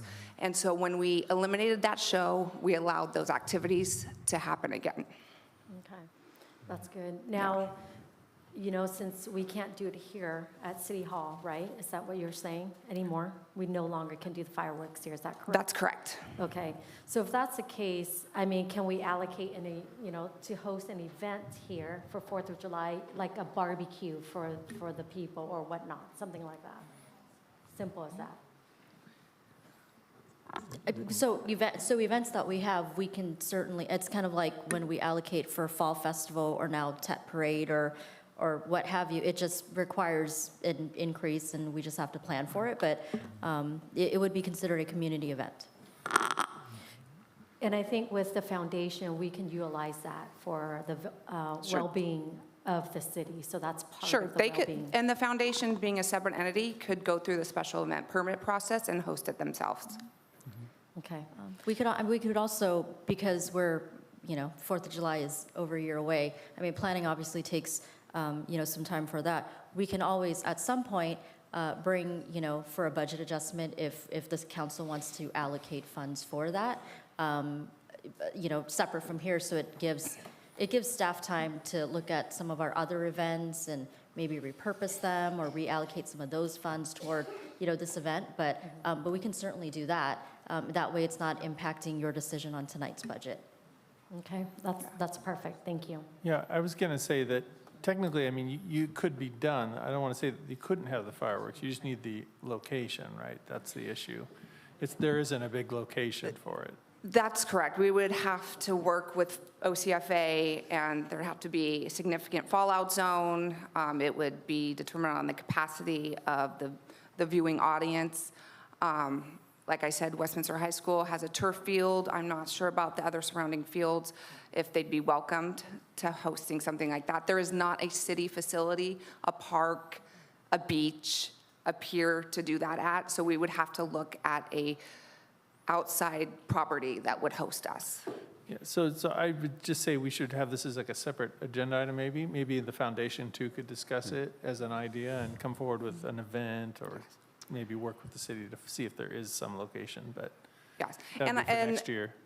As far as barbecues go, I know that PD issues block party permits for the 4th of July. The Senior Center hosts an Independence Day party or luncheon. So there are activities that are going on in the community, for sure.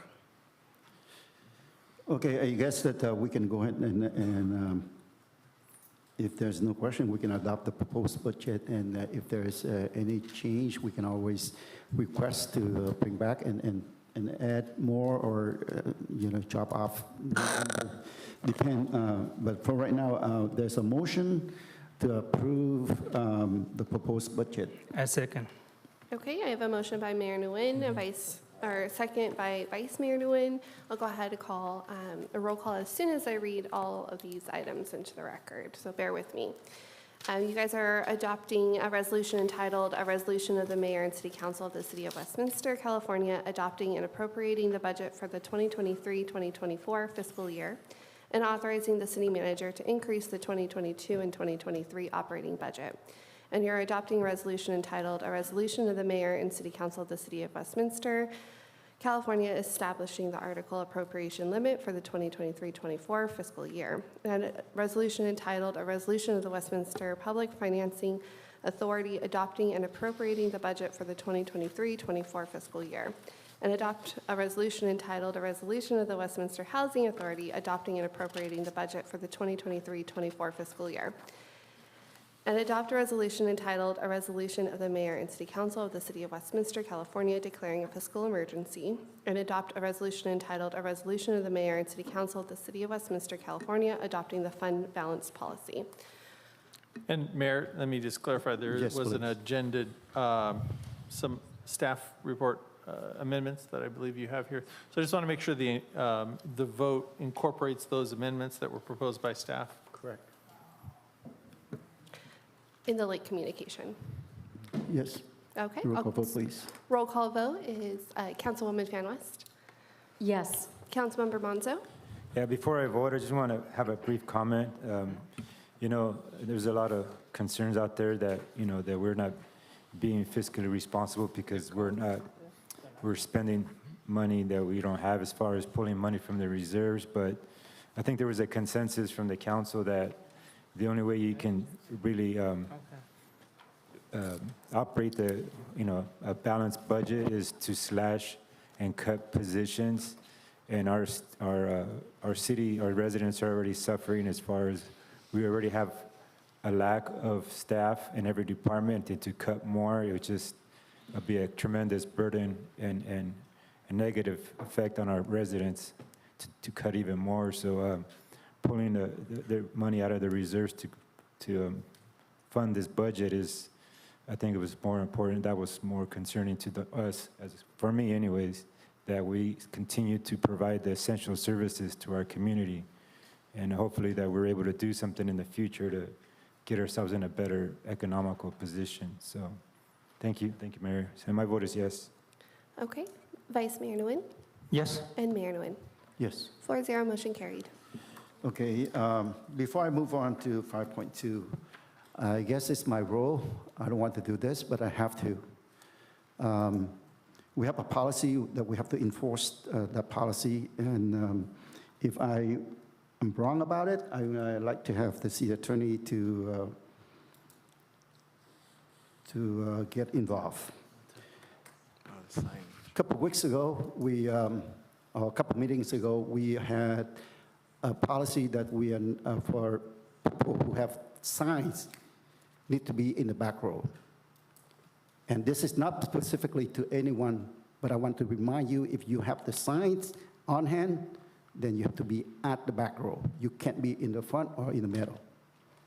And that's a reminder to you. Or else I have to enforce the policy that the council passed. Okay, so moving on to 5.2, continue from May 24, 2023, regular meeting. Selection of qualified firm for the use of the city-owned real property to develop, construct, operate, and maintain electronic billboards. So may I have a report from the staff, please? Good evening, Mayor, council members, ladies and gentlemen. Item 5.2, continued from May 24th, 2023, regular meeting, is for the selection of a qualified firm for the use of city-owned property involving and implementing electronic billboards. Really, to provide a little bit of history on this effort began on January 17th, 2022, when during our strategic plan, the council very clearly identified achieving financial stability as one of the main goals for the city. And they tasked staff with looking for potential revenue sources. So based on that decision, we've been working diligently to research billboards, to understand the way adjacent agencies go about implementing electronic billboards in the city, and really reaching out to experts, working very closely with our city attorney who have implemented these types of projects in the other cities that they represent. So I did want to point that out. We've been working on this for quite some time. Identified through our team, the request for proposal process was the most appropriate way to achieve the selection.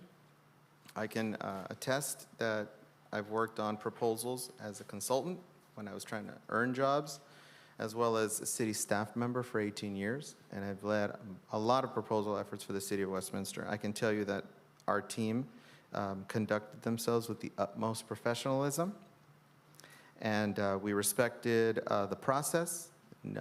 The team was very close The information was held very tight within that circle to make sure that everybody that proposed was given a fair opportunity as they went through the process. So before I move forward, I will now move forward with a very, very brief presentation.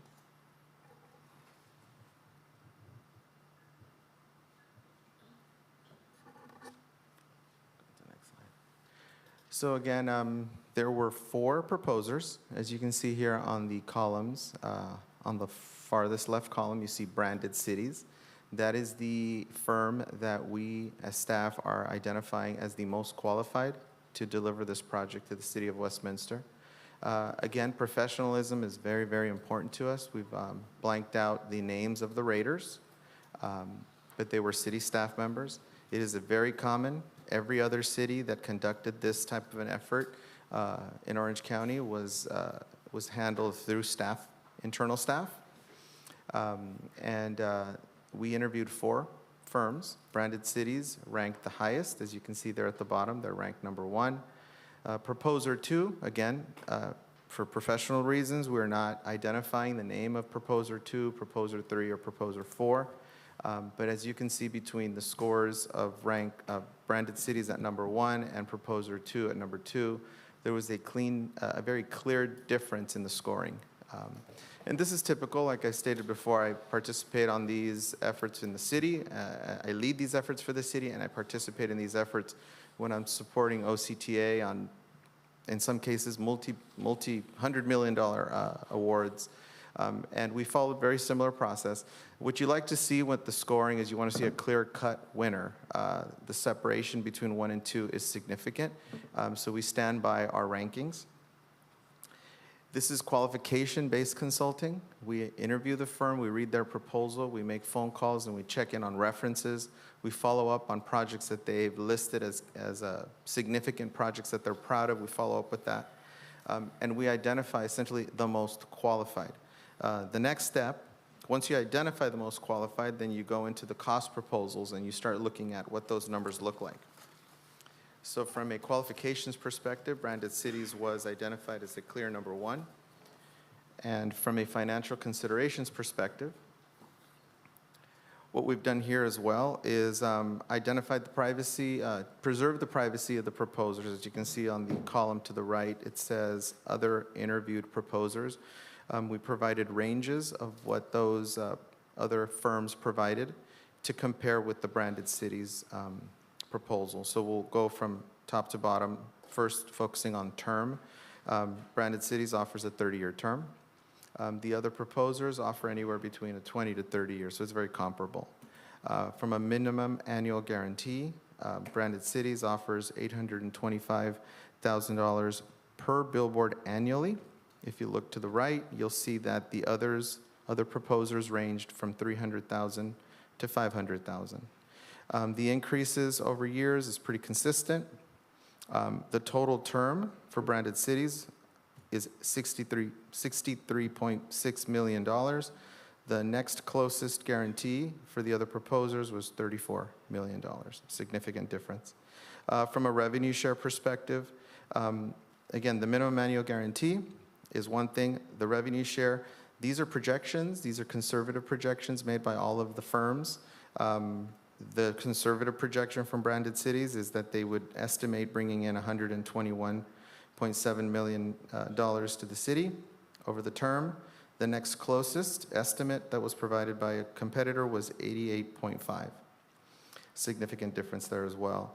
As far as construction bonuses, Branded Cities offers a construction bonus of $775 per sign. We're proposing 2 signs along the 405, and that would total $1.550 million. The other competitors, proposers, offered no construction bonuses. I did want to mention also that subsequent to the first time that this was brought before the council, we had 3 closed session discussions, one on June 7th, one on June 13th, and one on June 28th.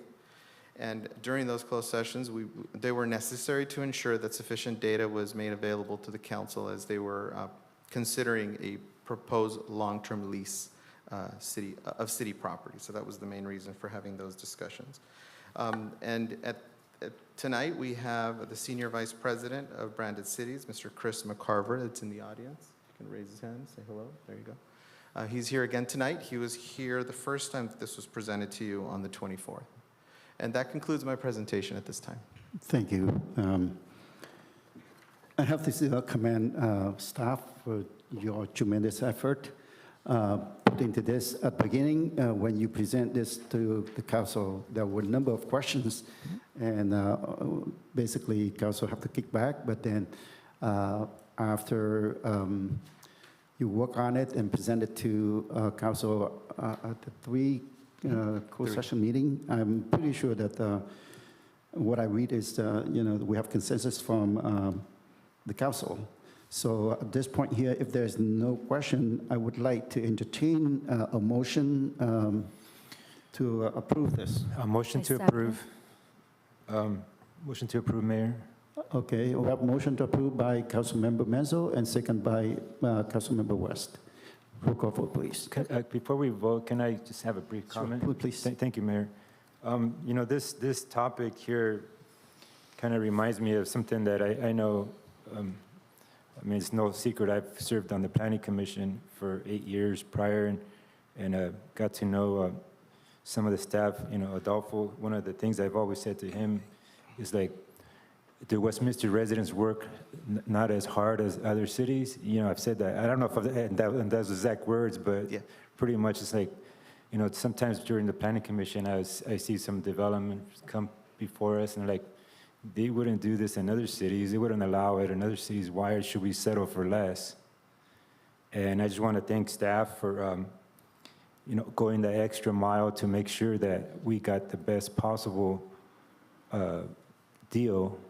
And you went further. So this reminds me of that you had that in mind, saying, yeah, why should we settle for like the first offer to, it's like, so let's see what we can do and make sure that we have a good team, a good partner, like Branded Cities, and that they have a really quality project out there, products out there, and we were able to be the good revenue for the city. So this reminds me of one of those times is, let's go to bat for our community to get the best possible deal and the best possible team partner.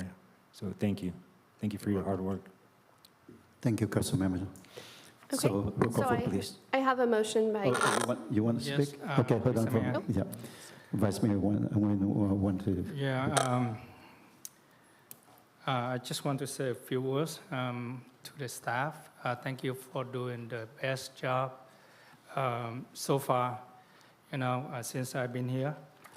Even though there's a hiccup, here and there at first, but finally we five council members and staff found the same voice. We are on the same page going forward. So I'm very glad that lately everything, going the way that the council member, wants, the staff to do. It's mean like it doesn't mean that we like a dictator want you to do such thing that we want, but the thing is we all work for the city, for the residents. Okay, so good job. Thank you. Before I Mr. ask Mayor, you, I have Okay, something to go say. ahead. Thank you. Staff, I just want to say thank you so much for working on this and bringing it back to us.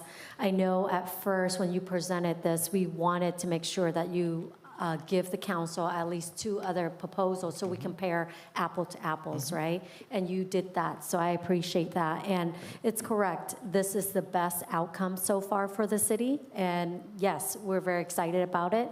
And I am very excited that you guys work hard for it.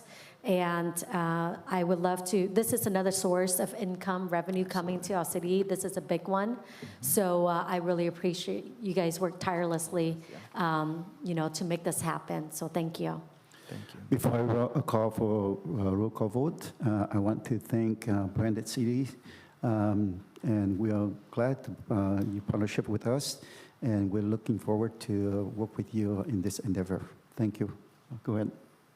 Okay, so I have a motion by Councilmember Monzo, a second by Councilwoman Fan West. I'll go ahead and call roll call. Councilwoman Fan West, Yes. Councilmember Monzo, Yes. Vice Mayor Nguyen, Oh, yes. and Mayor Nguyen. Yes. 4-0, motion carried. All right. Thank you very much. Yes. Mr. Vice Mayor, Nguyen. just before we move on, can I have a question for the branded city? Just one quick question. Could you please? Yeah, can I have one question for you guys? I really need to ask this question. I raised this question to our staff, but they just don't have the exact answer, okay? So since you are here, because this is really big project, then we want to allocate. We asking you guys if you can, allocate a portion of the project for, some small business in this city, to create more job for us. Yeah. I'm sorry, just so I'm clear on what you're asking. If you're asking me if, as part of the construction project, that you would like us to consider, getting a little bit of reverb, sorry. Okay. But if you're asking me to, if some of the local businesses can assist in the construction project. Yes. Exactly. Is that what you're asking? That's the Yeah. question. Okay, and the answer to that is yes. We will work with staff and other, I'll just say businesses in the industry. And what I would normally see in that would be something like electrical work, concrete work, things like that. So I'm happy to do that and work to see that we can get some folks from Westminster on those jobs. Thank you. Sure. All right. Thank you very much. Please take note, staff. Great. Have a great night. Thank you very much for your time. Thank you. Okay. Let me pause for a moment. I know last time when we make a bet, I know the number of people.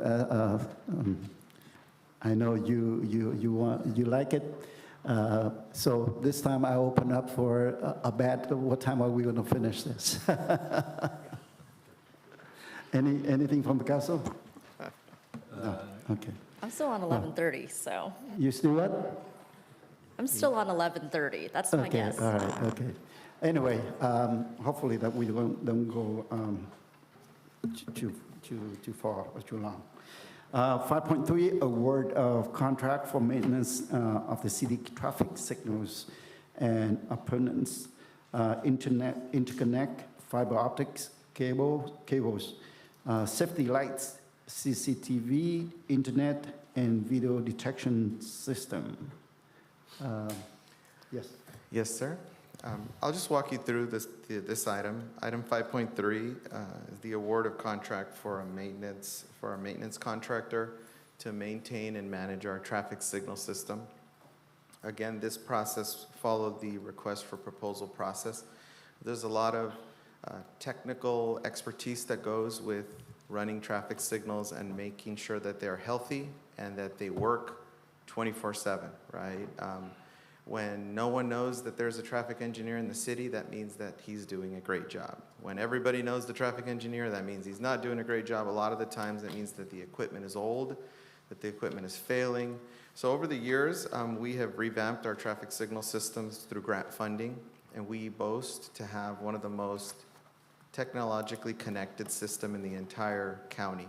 A lot of it has to do with the size. We're just the right size to be able to make sound investments. All of our signals are state-of-the-art. They have brand new traffic signal controllers, essentially computers that run the signal. We have cameras at every intersection. We have fiber optic communications. Other cities that I won't mention, but you'd be surprised, they're still running copper. They're still running copper communications. They can't run video detection.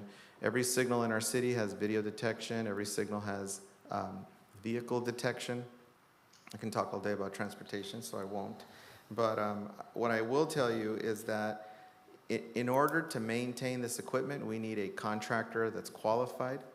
And this, you should think of this as a huge insurance for the city of Westminster. The number of depositions that I've gone to over the years, the first question is, who maintains your signals? How often are they maintained? What are their qualifications? How often do you do preventative maintenance? And we have systematically been consistent in doing this for the entire time I've been here, but even before my time, we had a maintenance company that goes out once a month and touches every traffic signal, make sure that every push button is working, make sure that all the lights are working. Every single signal is visited once a month. When there's a traffic collision of any kind and the city is dragged into court, the first question is, when did you do your last PM? This sets us up to be able to continue the process that's kept us out of court and kept us from paying out lawsuits and things of that nature related to transportation. So this time we proposed, we put out an RFP and we heard from 2 qualified folks. We made a lot of phone calls. We made sure that everybody in the industry knew that the city of Westminster was looking to receive a proposal. We heard back from 2. We heard back from the company that we've had for many, many years, and we heard back from the company that we are proposing, Unix. So we're actually proposing to go away from the company that we've had for many years. When we interviewed Unix, their team is, and they've attempted to gain work in the city of Westminster over the years, because again, I've been here for 18 years. We've had to go out at least 4 times to renew this contract. And each time, the last couple of times, this team, Unix, has come out and competed and not done as well. But this last time, the difference from last time to this time is very noticeable. They have a lot of in-house services. So in the past, the current company we have, we'd have to let them know we need a loop detector cut. So they would have to hire a contractor that's not within their company, or we have fiber optic communication. We share fiber with other buildings in the city. So sometimes we would have the FRC go down, communication out there, or the yard, or the shooting range, and we would end up having to wait on this company to hire a technician, and sometimes it would be a few days. That's unacceptable. This company has all in-house services, and they've modernized from being a company that just simply fixes poles when they've been knocked down by a vehicle to really being experts in fiber optic communication, of course, all the necessary construction. So we are recommending Unix Traffic to perform signal maintenance duties for the city of Westminster, and we are bringing this proposal for a 1-year contract to you. Just to share some numbers, there's a $400,000 that you see there, not to exceed amount. We are guaranteed to pay them $68,000 a year, roughly, to do the work that I described, going out and making sure everything works. Last year's budget, and they're also coming in at the exact same cost that we had last year. Okay. The company that was doing the work last year came in significantly higher this year. So not only have these guys stepped up their game as far as their qualifications, their cost is last year's cost. So that's a really good news for the city. $68,000 is what it's going to cost us for them to do the work, to go around every month.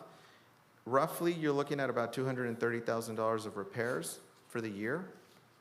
And then, unfortunately, traffic collisions occur, and a lot of people hit our shiny traffic cabinets on the side of the road.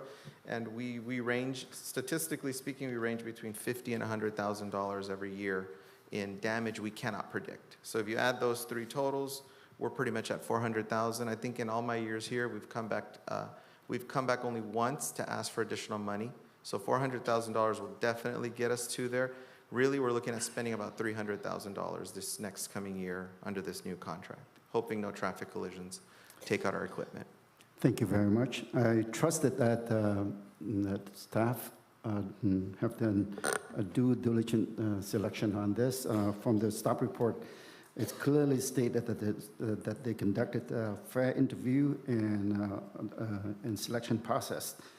And so they even further went and checked the reference from Unix Traffic, and respond were favorable.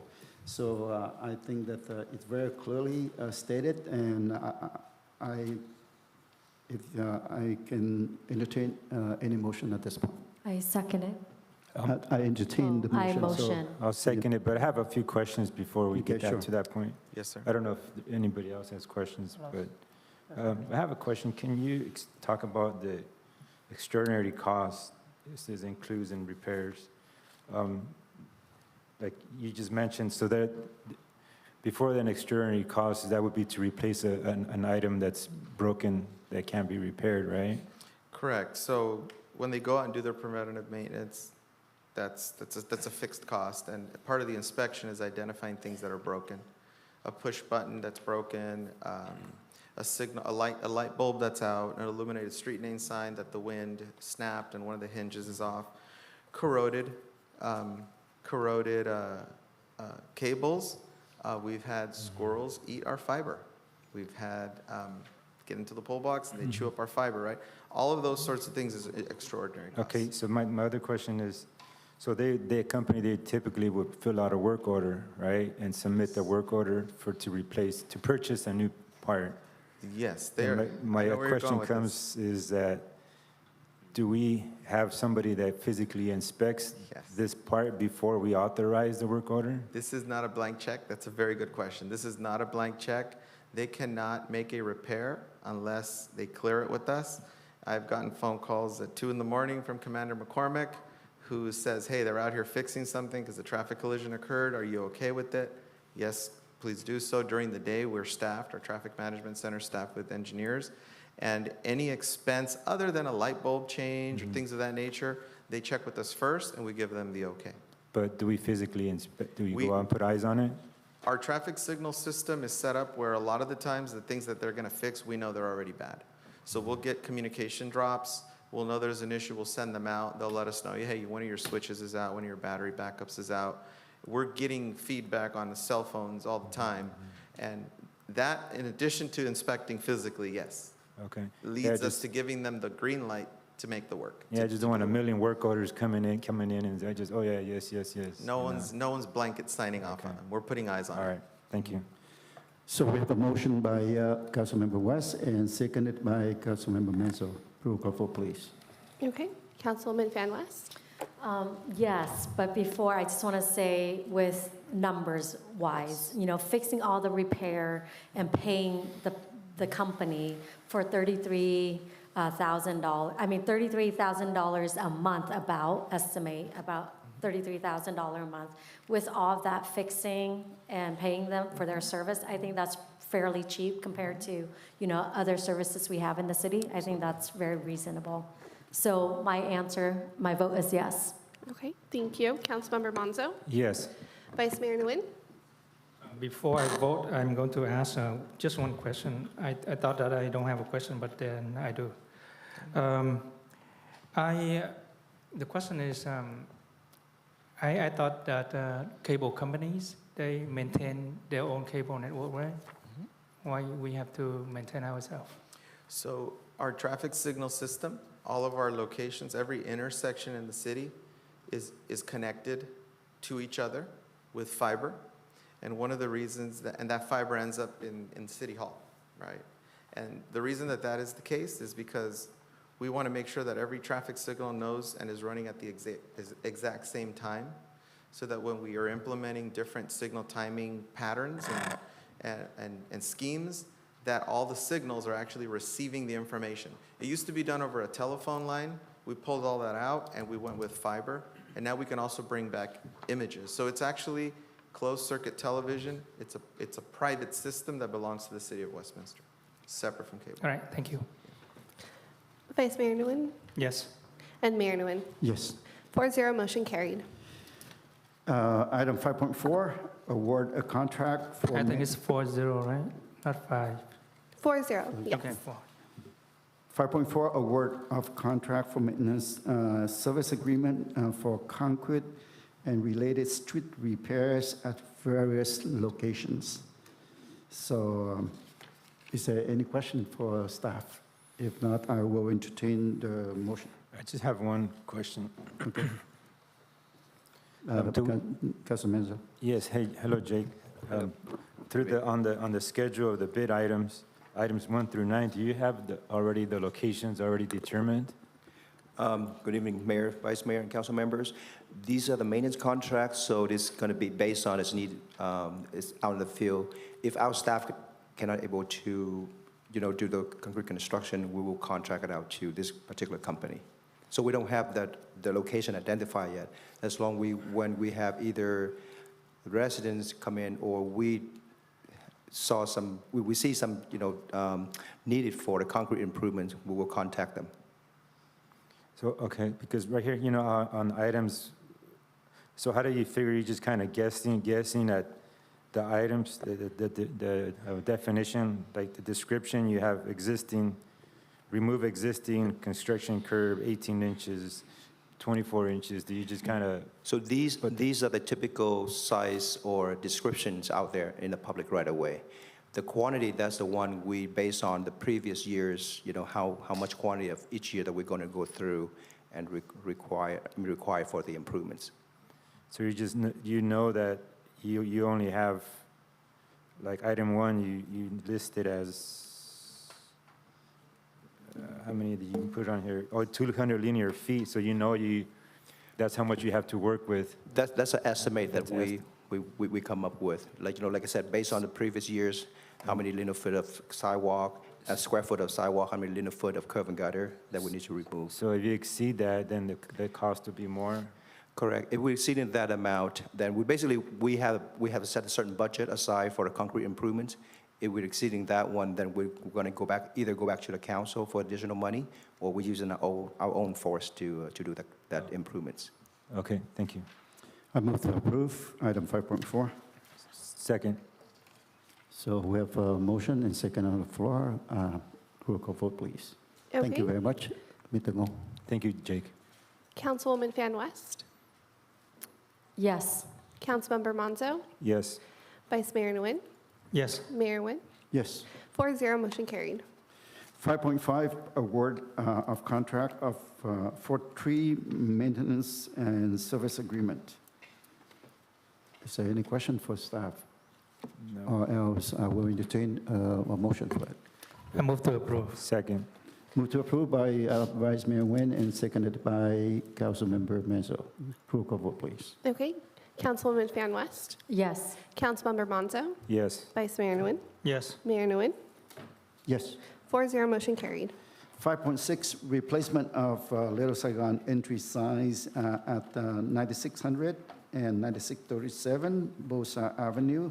This item brought up by Vice Mayor Nguyen and seconded by Councilmember West. So I'd like to start with Vice Mayor Nguyen. Thank you, Mr. Mayor. I'm going to start with a very famous quote from Marcus Garvey, the very famous activist from Jamaica.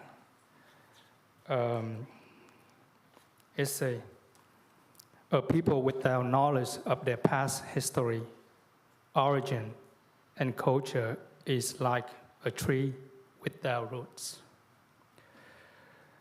Okay, Mr. Mayor and member of the council, I, along with the councilwoman Amy Van West, are proud to bring up item 5.6 on the agenda, which is to recommend the replacement of the Little Saigon entry signs at the 96,000, 9600, and 9637 Bosa Avenue, located in the heart of our city, Little Saigon district. Currently, the entryway are named Pagoda Way, running north and southbound, leading into two different shopping malls. I propose that the City Council, in its ongoing effort to upgrade and promote Little Saigon as an international cultural, commercial, and historical hub, rename these entryways as Hai Way. Hai, also known as Jung Sister Kings, were true heroines in Vietnam's long history. These two sisters reversed as most probably the first female leaders in human history who have led the nation movement to oppose foreign domination. And in that courage spirit that they ultimately pay for with their lives, the Chen sister headed revolved against Vietnamese bullying neighbor to the north, the Chinese, from colonizing the country. This historical event, as led by the Chen sisters, occurred nearly 2,000 years ago, but their names and legendary courage are known and live on in the heart of every single Vietnamese. The installation of the Chen sister entry signs is a modest but meaningful tribute to these two historical figures, while also leaving an educational legacy for our children and grandchildren who may want to know more about and learn of the heroic feats of Hai Bà Trưng, their ancestors some 2,000 years ago.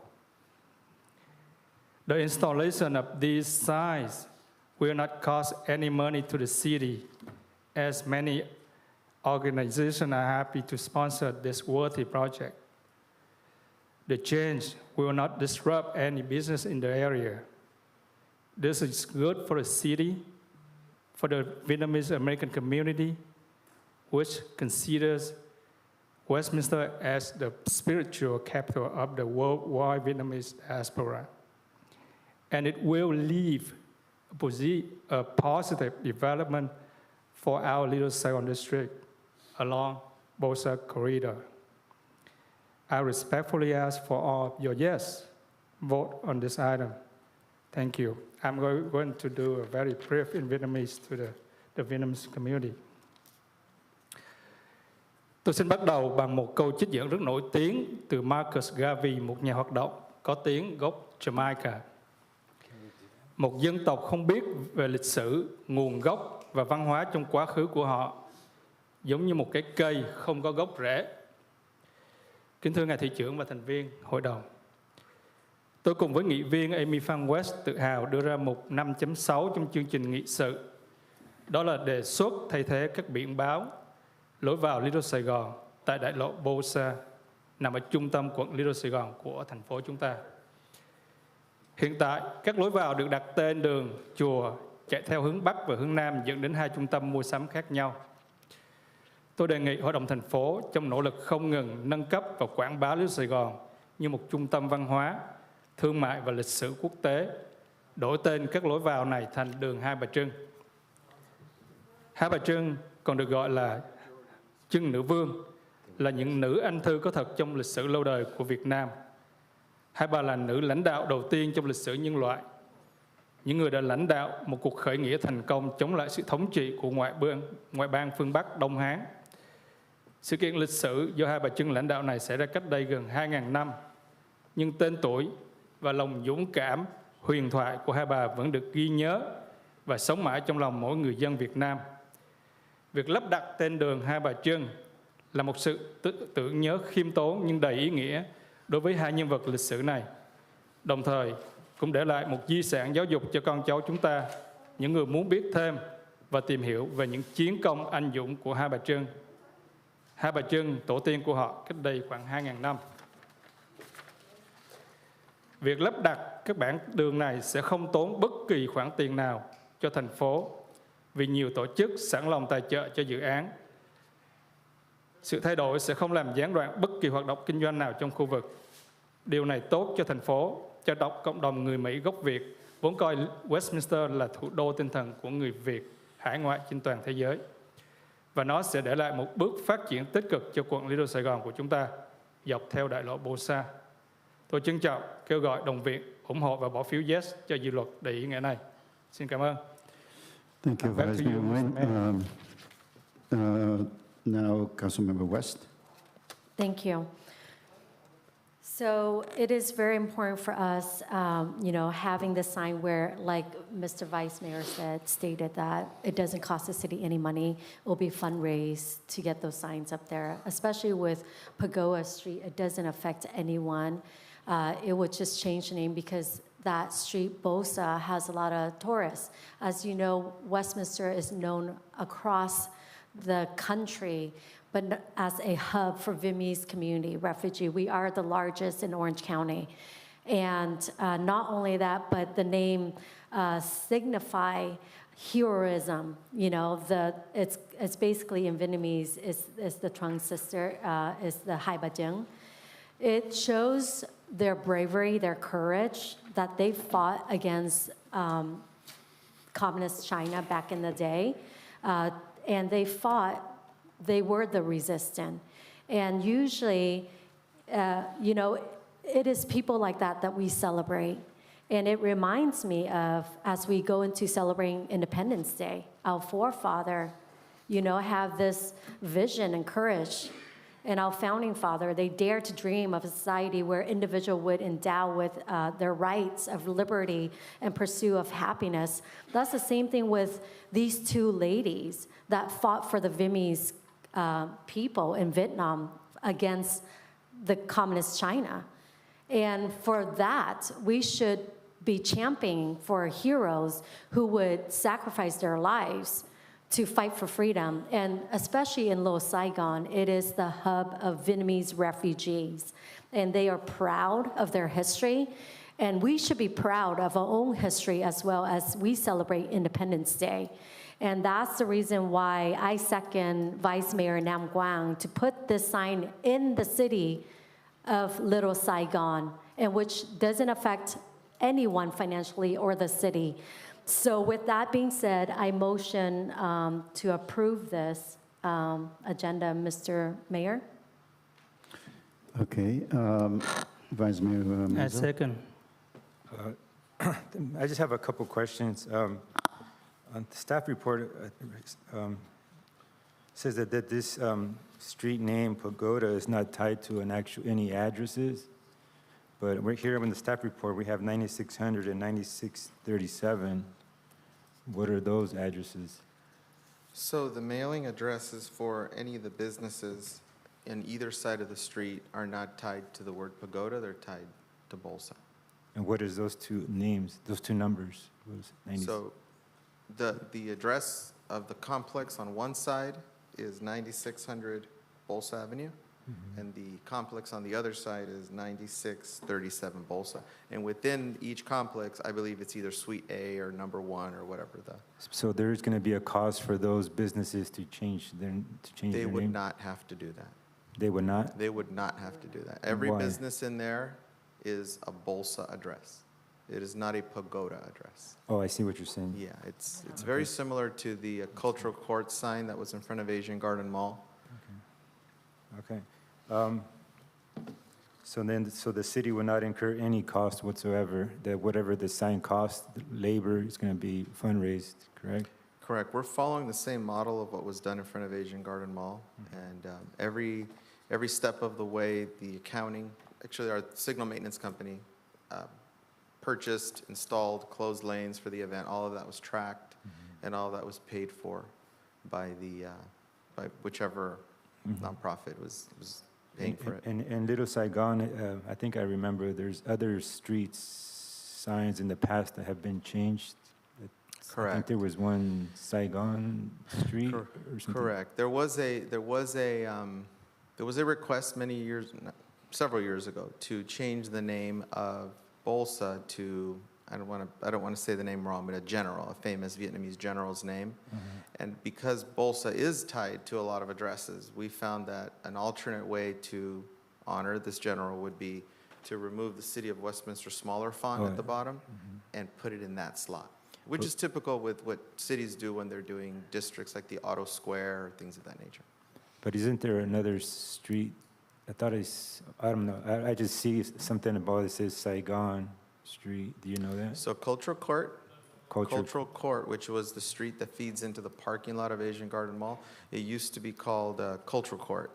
And this same exact thing happened there where that name changed to the word Saigon. But again, everything in Asian Garden Mall is Bolsa Avenue, same sort of idea. And I know this is not, so there's a lot of residents that are opposed to this, but isn't there other cities, like they have like different, depending on the district, like Little Italy or Koreatown or some of those, is it typical that some of those streets in those areas have, or name changed to, Cesar Chavez Way or something in LA or? Yeah, I mean, that's a big change, right? Brooklyn Avenue became Cesar Chavez Avenue through East LA, right? That's a big change because that changes addresses. In LA, some of the intersections are named for iconic businesses, like the Papadakis Greek restaurant. That's Papadakis Square, right? So that's another form of acknowledgement. So they acknowledge the intersection, not necessarily the street name. Cities do it different. This is seen elsewhere, not only unique to Westminster. Yeah, I just want to just make that, I mean, this is the Little Saigon area, and I'm trying to be, and kind of find some reasoning here, if it's justified and it being a Little Saigon, it's not costing the city anything, and it's not tied to an address, it's in the Little Saigon area. I mean, I know I'm probably going to get chewed out for this by somebody, but, I don't, to me, it's reasonable, so that's all I got. Okay, thank you very much. I want to start out by answering a question that Councilman Menzo has earlier. Is there a city has put up Vietnamese signs like this? Yes. If you have a chance to go to Houston, Texas, then you see a number of signs also already installed with different generals' name and the values. So that's to answer your question on that. I know earlier some of our residents said that we are here to serve the community at large, and yes, we are here to serve the community at large, and I have no discrimination of any kind to anyone or to any community, and that's my role. I can tell you that. Boldly that's how I am. So with that, I believe that whichever do good for the community, particular community that we're talking about, and no harm to the city, I think it's the right thing to do, because no doubt that the city, the Vietnamese community on both sides, they have contributed to the successful of the city of Westminster over the years. So we have to recognize that. And with the change from what was there, I don't know what the meaning of what was before, to the Hai Bai Chung with the very meaningful and very famous, I believe that not only that we are values the importance of the people who were there for the Vietnamese, for the country and for the Vietnamese community. And I think that not only that, I guess that, because there's no freeze or there's no cost to the city, and it's bring a power for the Vietnamese community. And at the same time, I'm pretty sure with this, it will bring more and more Vietnamese around the globe to come to this Little Saigon. And that is also the attractive to the Vietnamese community. So, I don't see any problem of doing this. Let's say if it costs the city hundreds of thousands of dollars, or, then I would oppose to that. By all means, let's say that if there's any other communities come up with something that it benefit their community and also doesn't harm the city, by all means, we need to support them. And I can mention a few projects you already know, like Mendes park. You know, I have a chance to be there at the grand opening. I am proud for that. I'm proud for the city that we finally have that park open up. And then, you know, we also have multi-rise park. And, you know, those are the things that we proud with the people who serve this community, and there's no harm to the city, and I think that we should take that into consideration.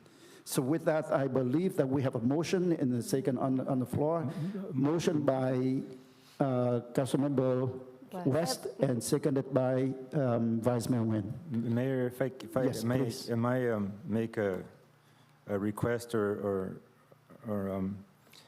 do we have to have underneath the name, do we need to have by the city of Westminster underneath it? Do we have to by city or, I mean, what, do we have to have it on there? The Federal Highway Administration does not require it. If you recall back in the day, we had Old English font all over the city. That was not Federal Highway Administration, so that's why it was removed. It's just common practice to use it. It's a good way for people to know what city they're in. We're in a built-out part of LA, Southern California, excuse me. So it's useful and it's helpful.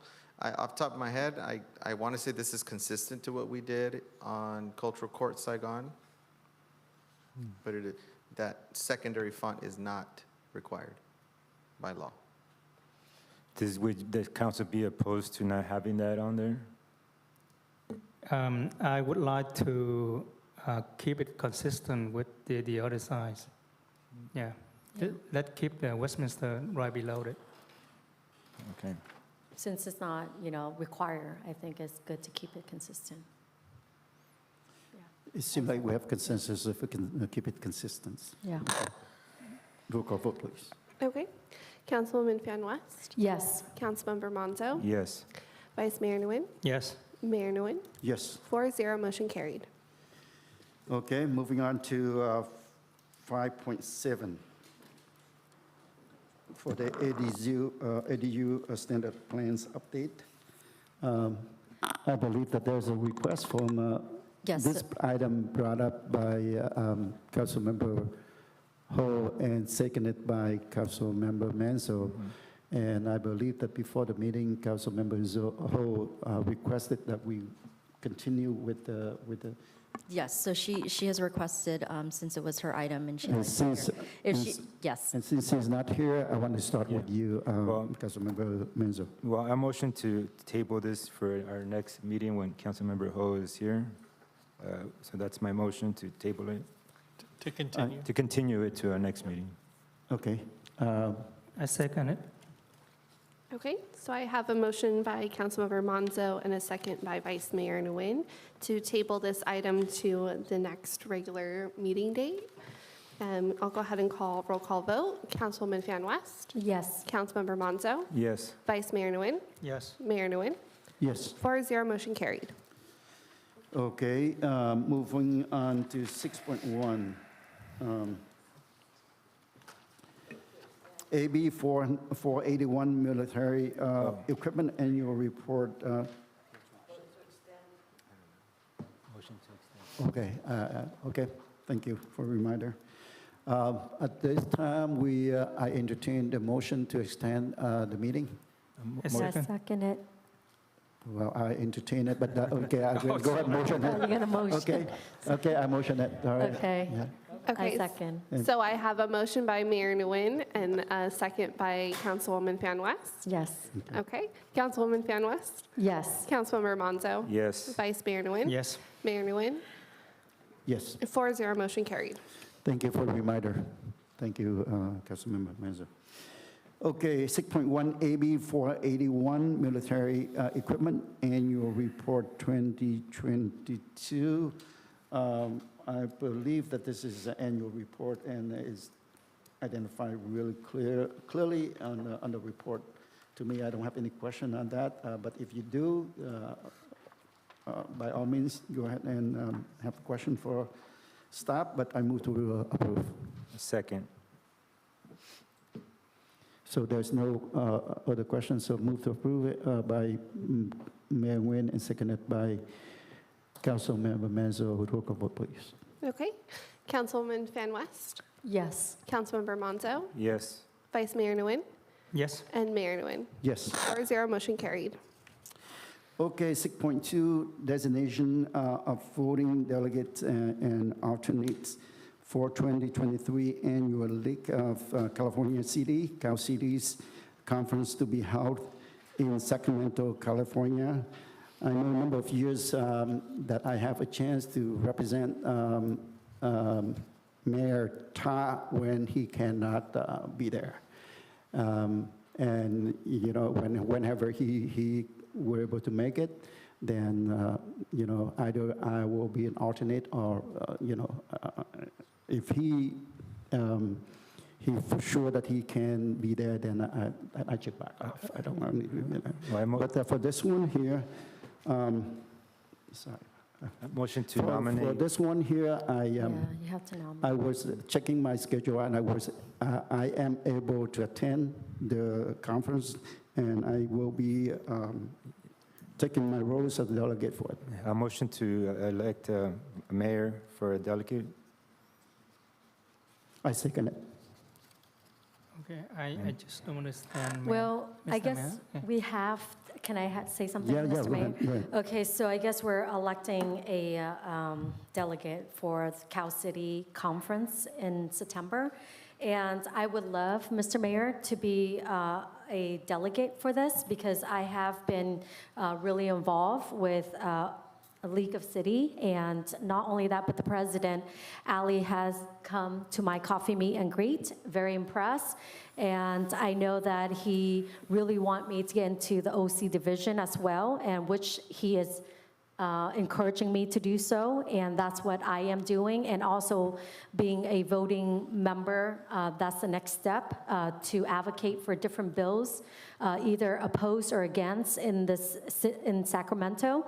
So that's what I'm doing, and since I'm really focused on this and getting really involved, I think it will be very, I would love to be nominated as a delegate. Okay, at this point here, we have, you know, we nominate for delegate, one delegate, and two alternates. Okay, two alternates. You can also nominate who for alternates if we decide to do so.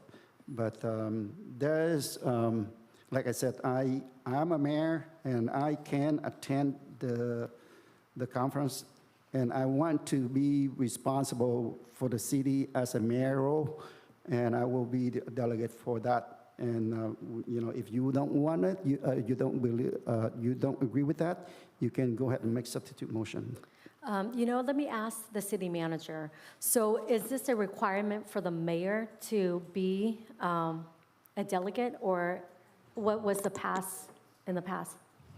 So it's not a requirement to be the mayor, and historically in the past, it's been a combination. As the mayor said, and that's how you know that it wasn't always the mayor. If the mayor couldn't go, somebody else went. So current mayor, when he wasn't mayor, he went in place of the previous mayor. And it's changed over time. It just really depends on like availability or just consensus of the council. So it's not a requirement. Okay, well, that's good to know. Thank you. It's not a requirement for the mayor. And if that's the case, I would love to be nominated for this position, to be a voice for Westminster and to represent us as a delegate with Cal City, and also for advocating to oppose or support different bills in the city of Westminster. Is that a substitute motion or what? Yes. I mean, I guess we're right supposed now, to vote let me for a person. clear on this. Let me clear on this. Right now, we're only voting for delegate. We will come back for the alternate later on. So there is a motion to nominate me as a delegate, and there was a second to that.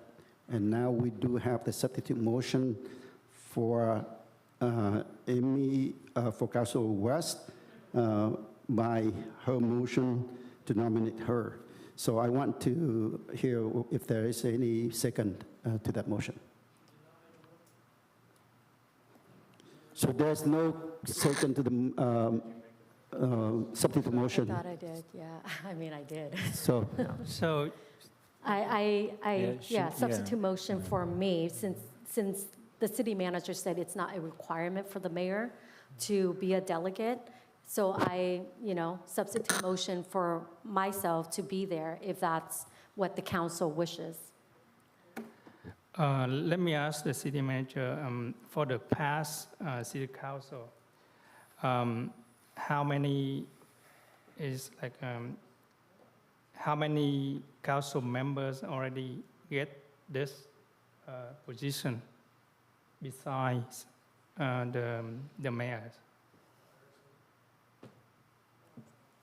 We'd have to look at minutes, but it's been a variety, so it's been a variety of council members. Are you asking if, as far as like, based on the council members that are here right now, No, if they've in the got? past. Okay. Yeah, Vice Mayor Nguyen, I wouldn't have that necessarily available right now to provide you with those statistics, but as City Manager Corden mentioned, it has been a variety in the past, and I would say it's a variety in past agencies that I've had the opportunity to work with as well. It really comes down to availability at that conference, and some organizations will alternate, but it ultimately comes down to the council's consensus on what they would like to move forward with. Okay. So let me say this. Even though I know Councilwoman Van West is a very vocal person in the, she can get the word out there, get to know each other person, other city council members or mayors from other city. But as the mayor, because of the mayor really he's available. Okay, I thought that you have so many things on your plate already. I said I'm available. Okay, so as long as the mayor available to take this job, and then I support him. And by the way, this But, is the first. This is the first as a mayor, first time as a mayor, right? For the conference for delegate. This is the first time for me as a mayor. I'm sorry. Oh, okay. I'll make it clear. Correct. This is the first time. If other than the mayor, I will vote for Councilwoman Van West, but in this case, I'm going to support you. So there is no second to the substitute motion. So the substitute So dies. the for lack substitute of a dies, second. and we'll go back to the original motion. So the motion on the floor is to appoint Mayor Nguyen as the delegate. I have a motion by Councilmember Monzo and a second by Mayor Nguyen. I'll go ahead and call roll call vote. Councilwoman Fan West? No. Councilmember Monzo, sorry. Yes. Vice Mayor Nguyen? Yes. Mayor Nguyen? Yes. 3-1, motion passed. That was for delegate and two alternate. Right now, we are going to, if anyone volunteer to be as an alternate, we can have two people. For Yes, that. you don't necessarily need to have two alternates, but you can have up to. So Right. We can have up to two So alternates. can we do the alternate round? Yes. Now? We Okay, can do that. I would like to nominate Councilwoman Van West and Councilman Manzo. I'm not available, so I'm not gonna. I don't want to make myself available. Unless you I'll be want, at it. I'll be unless you want close to, Puebla otherwise on my it's- trip. it doesn't have to have two. Okay, so trips I'm going plans. to nominate Councilwoman Van West and myself. Okay. I second it. All right, so I have a motion on the floor by Vice Mayor Nguyen, a second by Mayor Nguyen to create two alternates, one for Councilwoman Fan West and one for Vice Mayor Nguyen. I'll call roll call vote. Councilwoman Fan West? Sure. Councilmember Monzo? Yes. Vice Mayor Nguyen? Yes. Mayor Nguyen? Yes. 4-0, motion carried.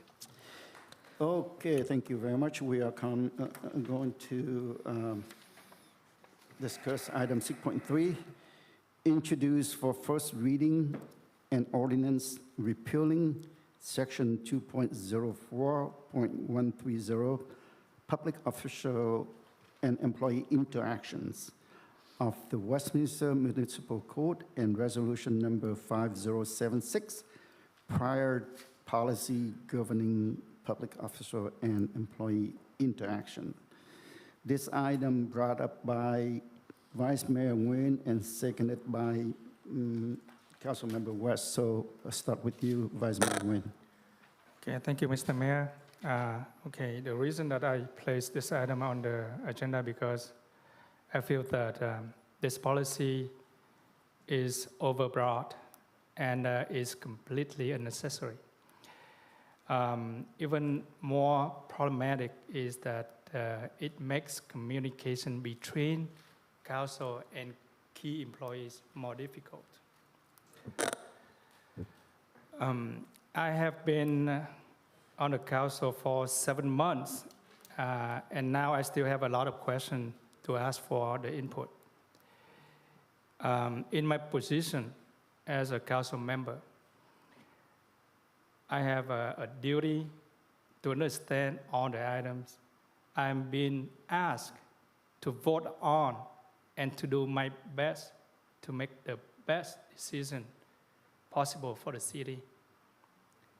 My voters expect that I will not just be a rubber stamp. And you know what rubber stamp is, right? That I will ask hard questions, read all the information, and evaluate what will be the best course of action in each instance. By definition, it means that I need to be able to meet with key departments' head to seek information. Without that information, I can't do my job. Let me be clear. I'm not talking about giving employees direction on how to perform their jobs. Just ask all the department heads that how many times that I met with them for 7 months. Please, it's a time for. All right, so they are all very capable individual, and I don't want to interfere in any way. And of course, I don't want to get involved in any negotiations either. That is not my role. And I understand that we are under a council managers form of government, and there are rules we need to follow. But as council member, I am the one who has to make the final decisions when issues are presented to the council for approval. It is very difficult to make those final decisions when I have not been able to get all the information that I need. I need to fully understand the issues and the options available. I have absolutely no problem with our staff.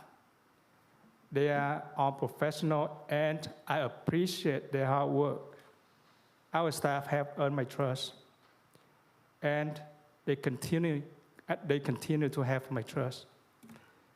The problem with section 2.04.130 is that this policy is so broad. It essentially seeks to control and limit the council beyond what reasonable or necessary.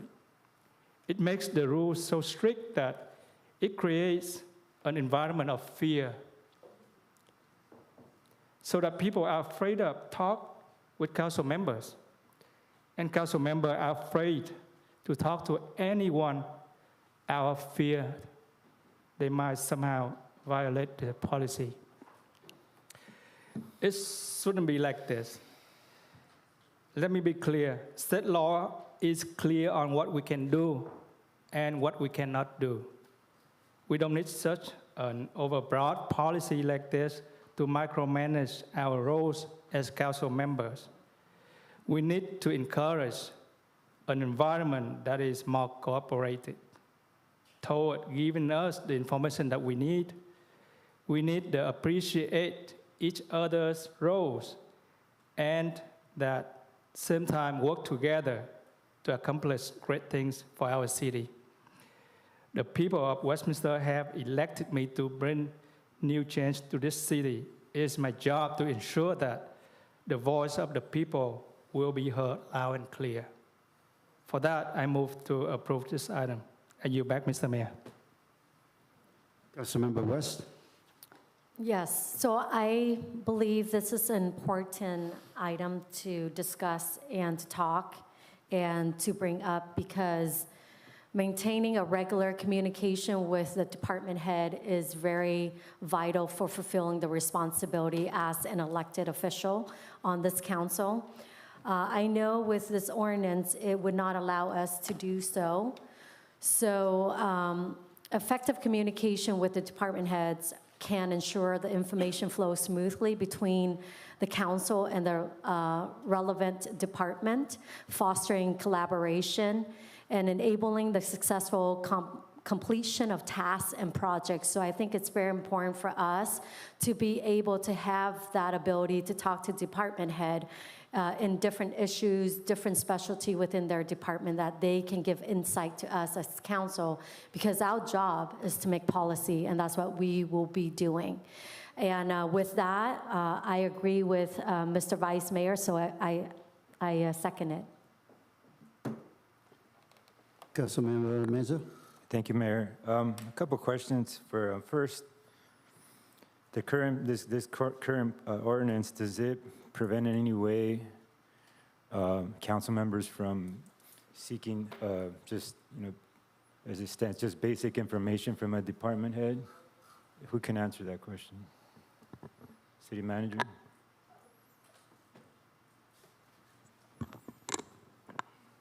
No, there's actually provision in there that says, as an example, you can ask the department head for informational. Yeah, general information. And if they want to have a more in-depth conversation with the council member, with the department head, first city manager needs to be looped in, and then that city manager can schedule or facilitate that meeting between a department head to get whatever information needed. So if it's general information or even a little bit more extensive information, it's been practiced to go ahead and ask the department head. That hasn't been an issue. It's just when it becomes a matter of resources and prioritizing, that's where it's been best practices in this form of government that you do go through the city manager's office, because the department heads have their priorities that are set out, whether it's priorities that the council has set and that they're working on, et cetera. And so you just want to make sure that, because department heads don't necessarily know what's happening with all 5 council members. Yes. But I usually do, right? Yeah. So when you're going to be using like additional resources beyond, that's generally when it's best to let me know. And it's it's simply because I'll know where to direct, what help you were you looking for, or talking to the right department, et cetera. So that's not necessarily true that information is not available to a council member. If we need the information, we can get it. I mean, there have been emails that have been sent out where there's information that council members have requested. It's been sent out. We've afforded staff, opportunities for you guys to meet with specific staff members as well, with me or without me. And I know some of you have met with my department heads without me, without telling me. But, I have confidence in both sides of the table to that you know when you're going to tell me Yeah. and when you need to tell me. Yeah, no, I mean, it's the best practice is to always loop you in, so you know, so city manager knows what's going on. It's not a good practice to have conversations with staff without the knowledge of the city manager. It's just not something we do. And we, as you know, we council create policy, but we also have to follow policy. And if we don't have a set of rules in place, is what gets council members in trouble, because we're just kind of acting, kind of on the fly. And as far as the state goes, I mean, the state is broad. Here, what this does is it kind of spells it out more in detail of what the do's and don'ts and the procedures you have to follow. And if we don't have it, that's when you get in trouble. All the departments, the police department, everybody has policies that they have to follow. There's a rules in place, and you go from step 1, step 2, it tells you what to do. If we don't have that, that's what gets us in trouble, and that's what's gotten us in trouble in the past. So if there's, well, I think what's happening here is that, I say what it is, that it's a lack of understanding of the process and what are the procedures. Maybe council members, the new council members, they're not looking to find that information out first. So I think that's probably, seems like that's what's happening here. And also maybe the council members not aware or lack the knowledge of the history of this, what's gone on in the city for many years past, and past improper conduct from certain elected officials that brought litigation to our city because of that past behavior.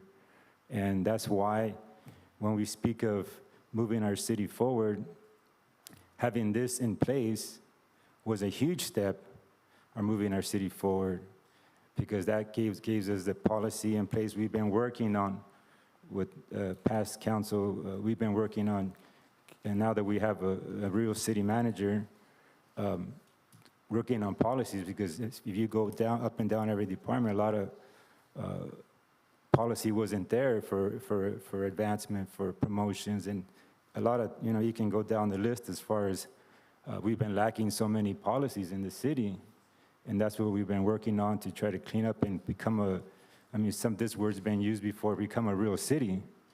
And this was a huge thing to do. If there's some sort of, to get rid of it completely, I think is dangerous. We're supposed to be cleaning up our litigation. Getting rid of this, it just puts us in a very dangerous position to have more litigation brought before us. And if you can tell, we can't afford it. We can't afford new litigation, and we need to have a handbook. This is a rule book, a handbook in place for us to know what to do and not to do. That information is there. When I came aboard, you can request to have a meeting with every department head when you're onboarded. And then also, too, you need more information, have the city manager set it up, and you loop the city manager in, and you get that information. Well, that's not difficult. So if there's, to get rid of it completely it's beyond dangerous, and it's a very major step backwards. But if there's something that we can come to some sort of compromise, which part is the most problematic, that maybe we can have, give some information, some concerns to staff, and then maybe we can bring this back with an amendment. We already amended it once with the mayor's office. We can make another amendment on a part that maybe is not, that council sees it's maybe problematic, but to get rid of it completely it's reckless. So thank you, Mayor. Thank you very much. I guess it's my turn. Go ahead. Okay. Well, I heard both sides of the story. And to be honest with you, when this ordinance introduced a couple years ago, it was bad. It was bad. There was a lot of accusations, a lot of uncouth information that would, vote it. And particularly, I know what they said about me and accusation about me. And I'm sure the same thing for Mayor Ta. And that's, that give a lot of confusions about this ordinance, and I don't ever think that this ordinance is a good ordinance at all. However, there are some good part of the ordinance that we need to take a look at. I think that, I think the city manager already answered the question that, is there any portion of the ordinance prevent the council interact with the department heads? And the answer is no. But at the same time, I don't think it's clearly said that in the ordinance. So I know there's confusion. There were confusions, and to me right now, there's a lot of confusion right now that I can see. I understand from Vice Mayor and Council Member West that you see that there's a lot of confusion in this ordinance, and you want to repeal it completely. Although I think that there are a portion of it that we still have to keep it. And I want to know exactly what areas that you have the problem with, so that we may be able to modify and come with a compromise to, instead of repeal it completely. And because of that, I don't think that we should repeal the ordinance, but we surely need to revisit it so that it's clearly understood to every one of us here at the council. And at the same time, it is lawful that we can adopt for the city of Westminster. And like I said, there's no doubt that we need to revisit this. So this is my proposal. I know that you have the motion and second on the floor, but I'm going to make a substitute motion. My substitute motion, if it's agreed with you, then I personally think it's the best way to do it.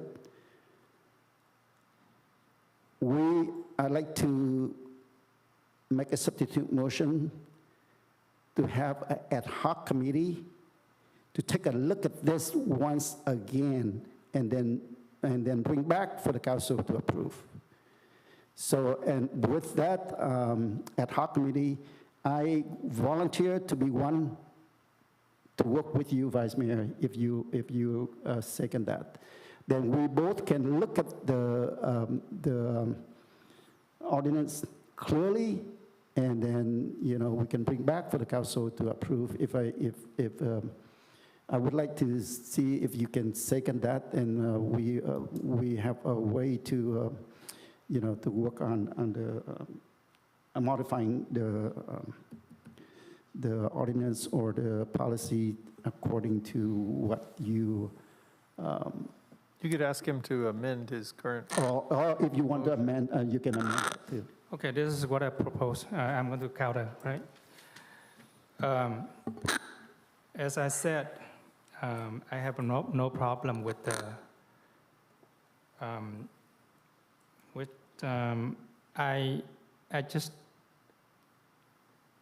just want to talk to I just want council members have a chance to talk to department heads to get the information. We don't want to give orders, okay?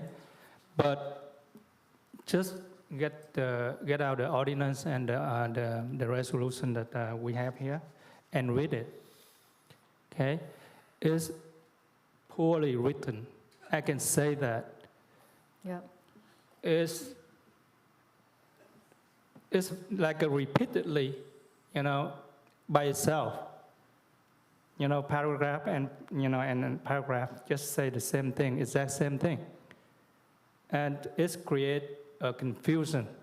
Just get it down and read it, sentence by sentence. And then you understand that, what I'm saying.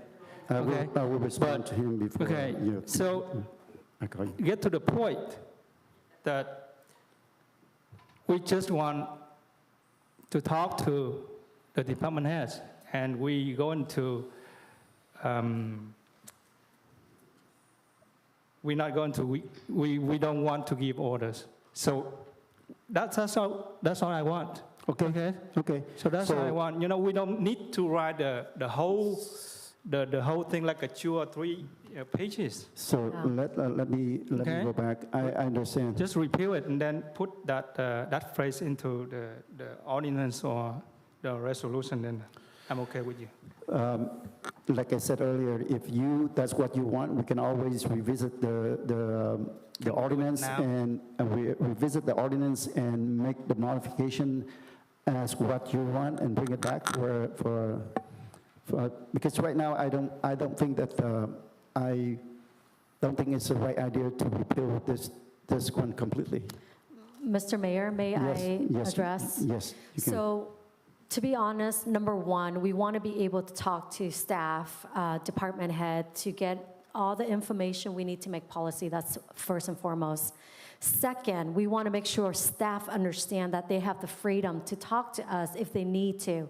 There's no censorship, that they have the freedom to tell us how they feel about certain things, that they have the freedom to do their job, letting us know. There's no someone looking or breathing over them. I want them to have the freedom to do so.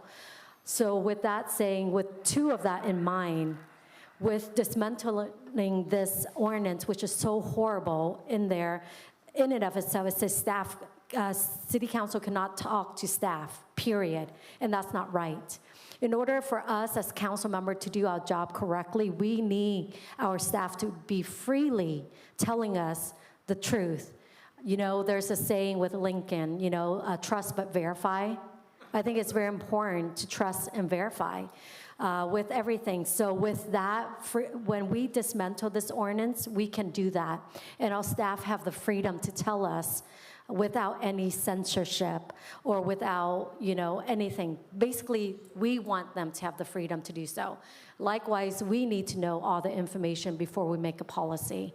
So with that being said, Mr. Vice Mayor, I agree with you dismantling it. I don't want the second substitute motion.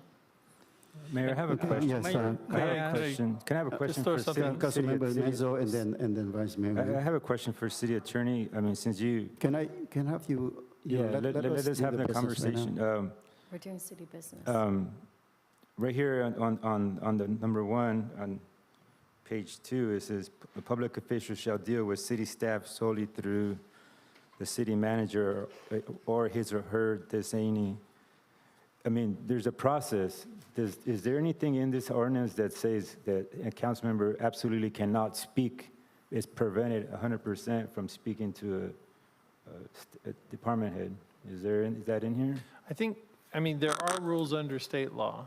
We are a council manager form of government, which by its nature requires that the manager is the one operating things. Things need to flow through the city manager.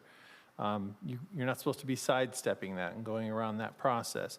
This ordinance was an attempt to try and add some details to that.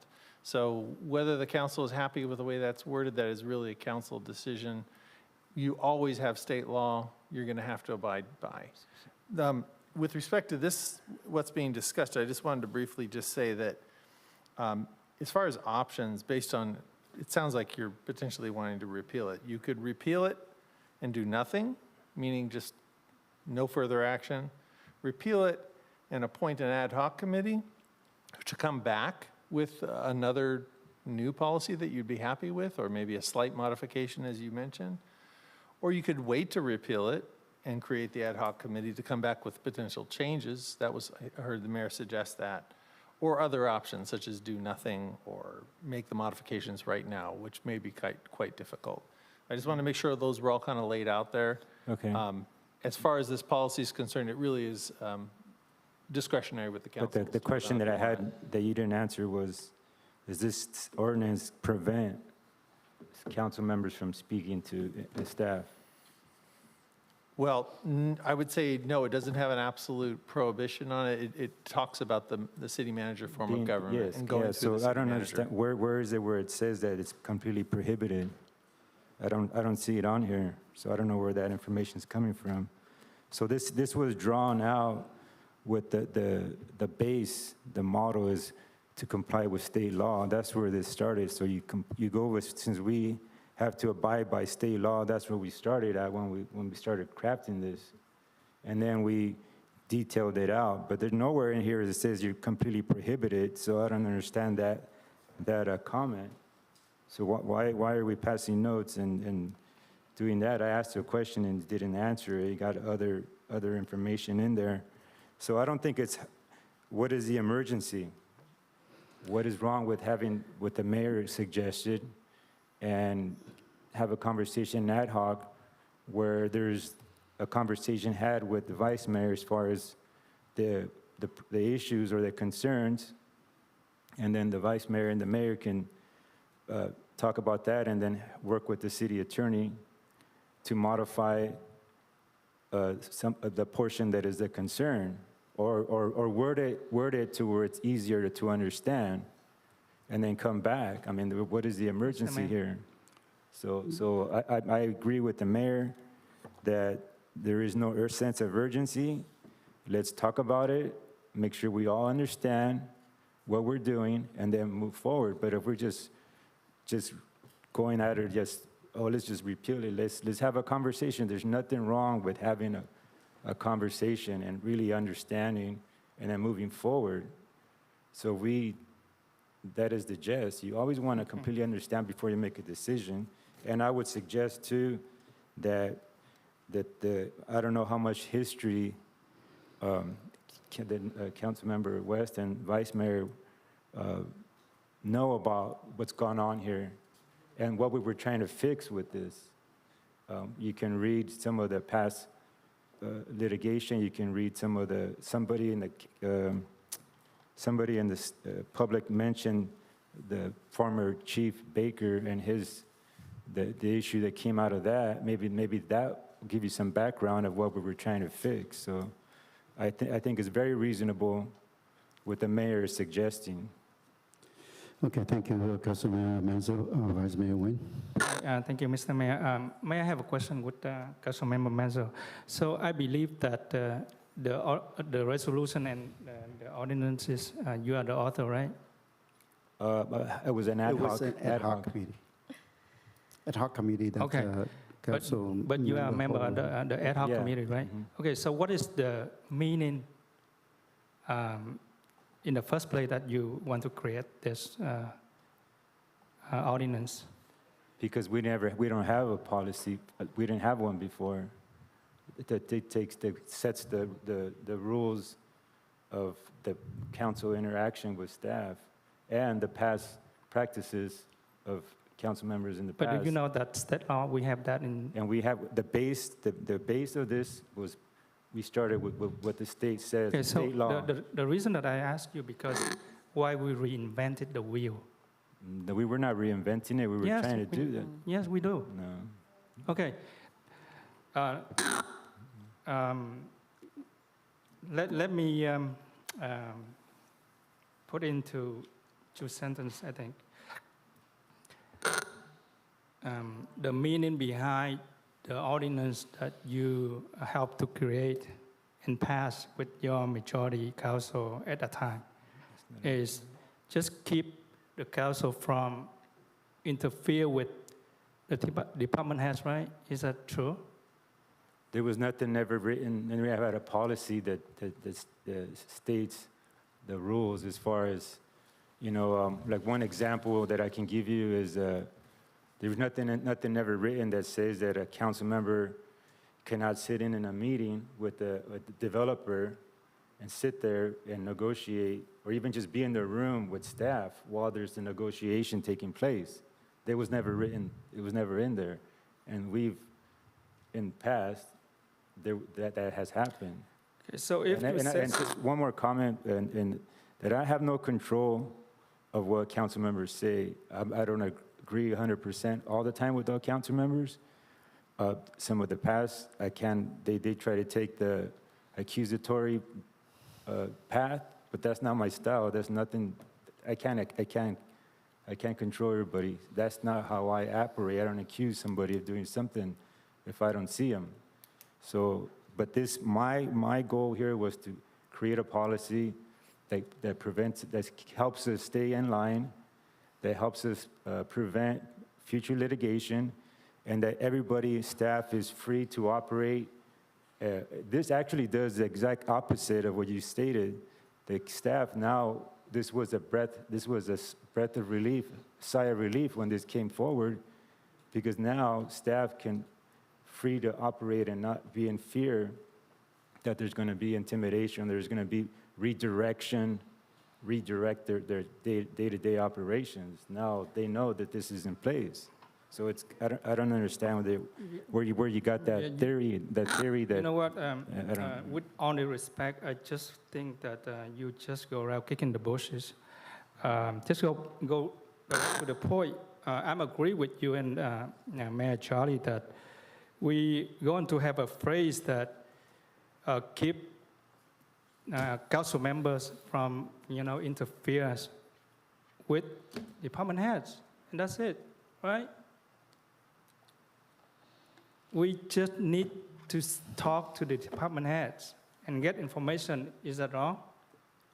And we have that on the ordinance. Doesn't So- say that. That's all I need. Okay, my turn. Can I? Yeah, go ahead. So with the ordinance, It's my turn. I just said my turn. So let me It's finish okay. mine. Go ahead. and you Go back. ahead. Okay.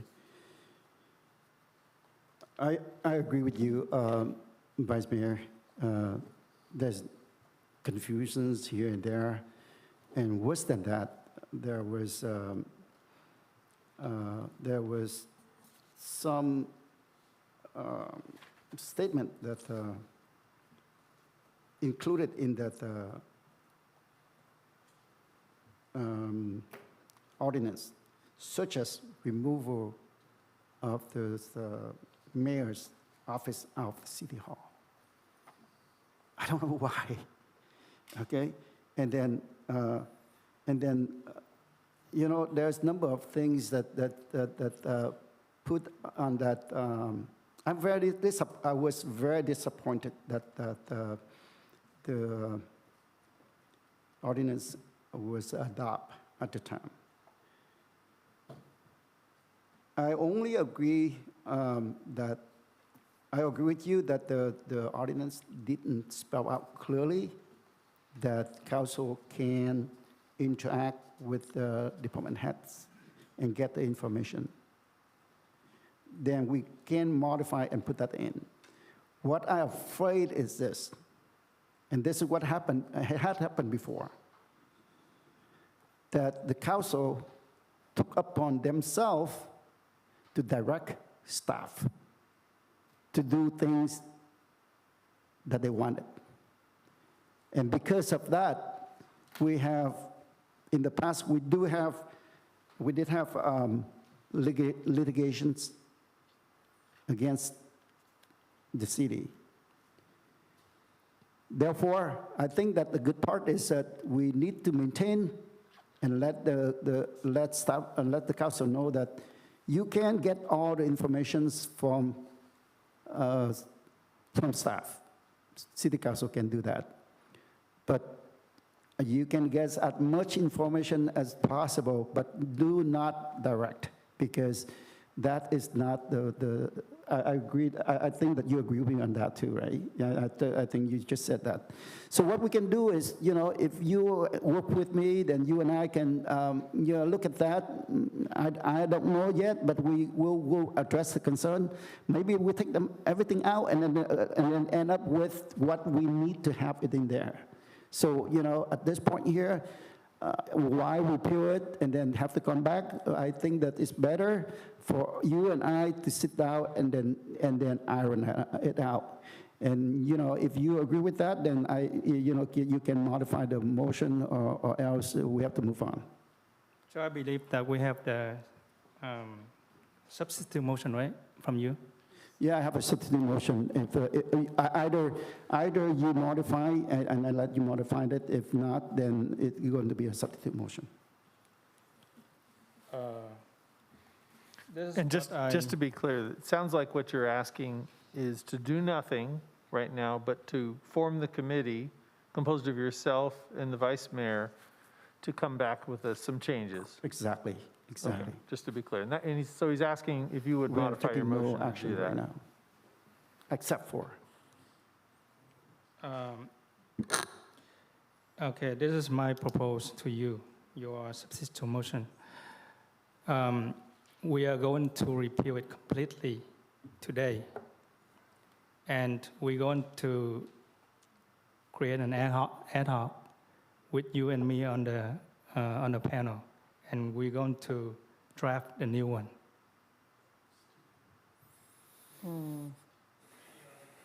Now, what's the urgency? What's the emergency? This is long overdue, with all due respect. Yes, I think we should dismantle it completely, and then we will, whatever you guys want to, you can put on the next agenda. But as of today, let's dismantle this. It's just not reasonable. I mean, I try to work with you guys. You see, I'm the only one here on this, and now the mayor too, that's trying to be a reasonable colleague, and that I'm not getting that back. So the mayor has, what he's proposing is 100% reasonable. There's the urgency. He wants to work with the vice mayor and the city attorney to draft pretty much draft what the issues are, the concerns are, and bring it back for council consideration. So basically, it's the same thing. I think what's happening here, not to throw this out there, but it's more of a political thing than it is what's doing to be right and wrong. Right. Mr. Mayor, may I talk? Yes. Okay, if all we need to do is prevent the city from future litigation, right? And keep council member or prevent council member from talking, giving orders to department heads. That's all I need. That's all I asked for. So what's wrong with that? Well, the mayor made a substitute Like I said, motion. nothing wrong with it. No, All we do is just. That's what you want, right? All we do is just. Councilmember Manzo? Yeah, so what is the mayor's? Okay, so just put that phrase on the ordinance. So We I'm already second have the state law. second the mayor's If you want, substitute motion. If you want that. I Okay, so second it. right now, we just have the primary motion. There hasn't been a substitute yet. The Yes, mayor was there- contemplating The making mayor it. made a substitute motion. Yeah, he was asking the vice mayor to modify. I So, have made the, so Mayor, did you want to make a substitute motion, or are you in agreement with what is being suggested? I want to know, why can't we work together, and why do we have to repeal it now? like I said, it's long time overdue. It's long overdue. And plus, we have the state law already that I governs supposed us. to bring this one up the first day I sit in this council. Without Chamber. understanding it? You didn't understand it, you want to. Because at that time, I believe that the majority of the previous council, they create this just for their political, gain. Okay? You need to part fix of any that. political circle. Basically, this, I feel like Mr. Mayor and Mr. Vice Mayor, I feel like this ordinance have micromanaged the city council. But also, restrain us as council to talk to staff, because on it, it did state that we cannot talk to staff, Where? like to direct staff on stuff. You can. I That's mean, state law. I know, but I'm talking about like talk to staff to get information. And the thing is that we already have state law telling us what we have to follow. This is an extra thing that the council in the past did, which you were a part of. And so since we have state law already in place, that's what we follow, every city in the state of California follow. And then plus with this ordinance, it has been micromanaging staff, and then where there's no freedom for staff to feel like they can talk to us about issues, and I don't like that. The staff should have the freedom to talk to us as needed. And plus staff and council need to understand different department and their specialties so we can make policy, period. And it is overdue. I agree with the vice mayor that this is overdue. It needs to be dismantled, and then we shouldn't micromanage the council or staff. Please, no comments from the public. The what? No, No I was just comment in telling the public. public not to speak Okay, up. thank you, yeah. We're trying to resolve the problem here, and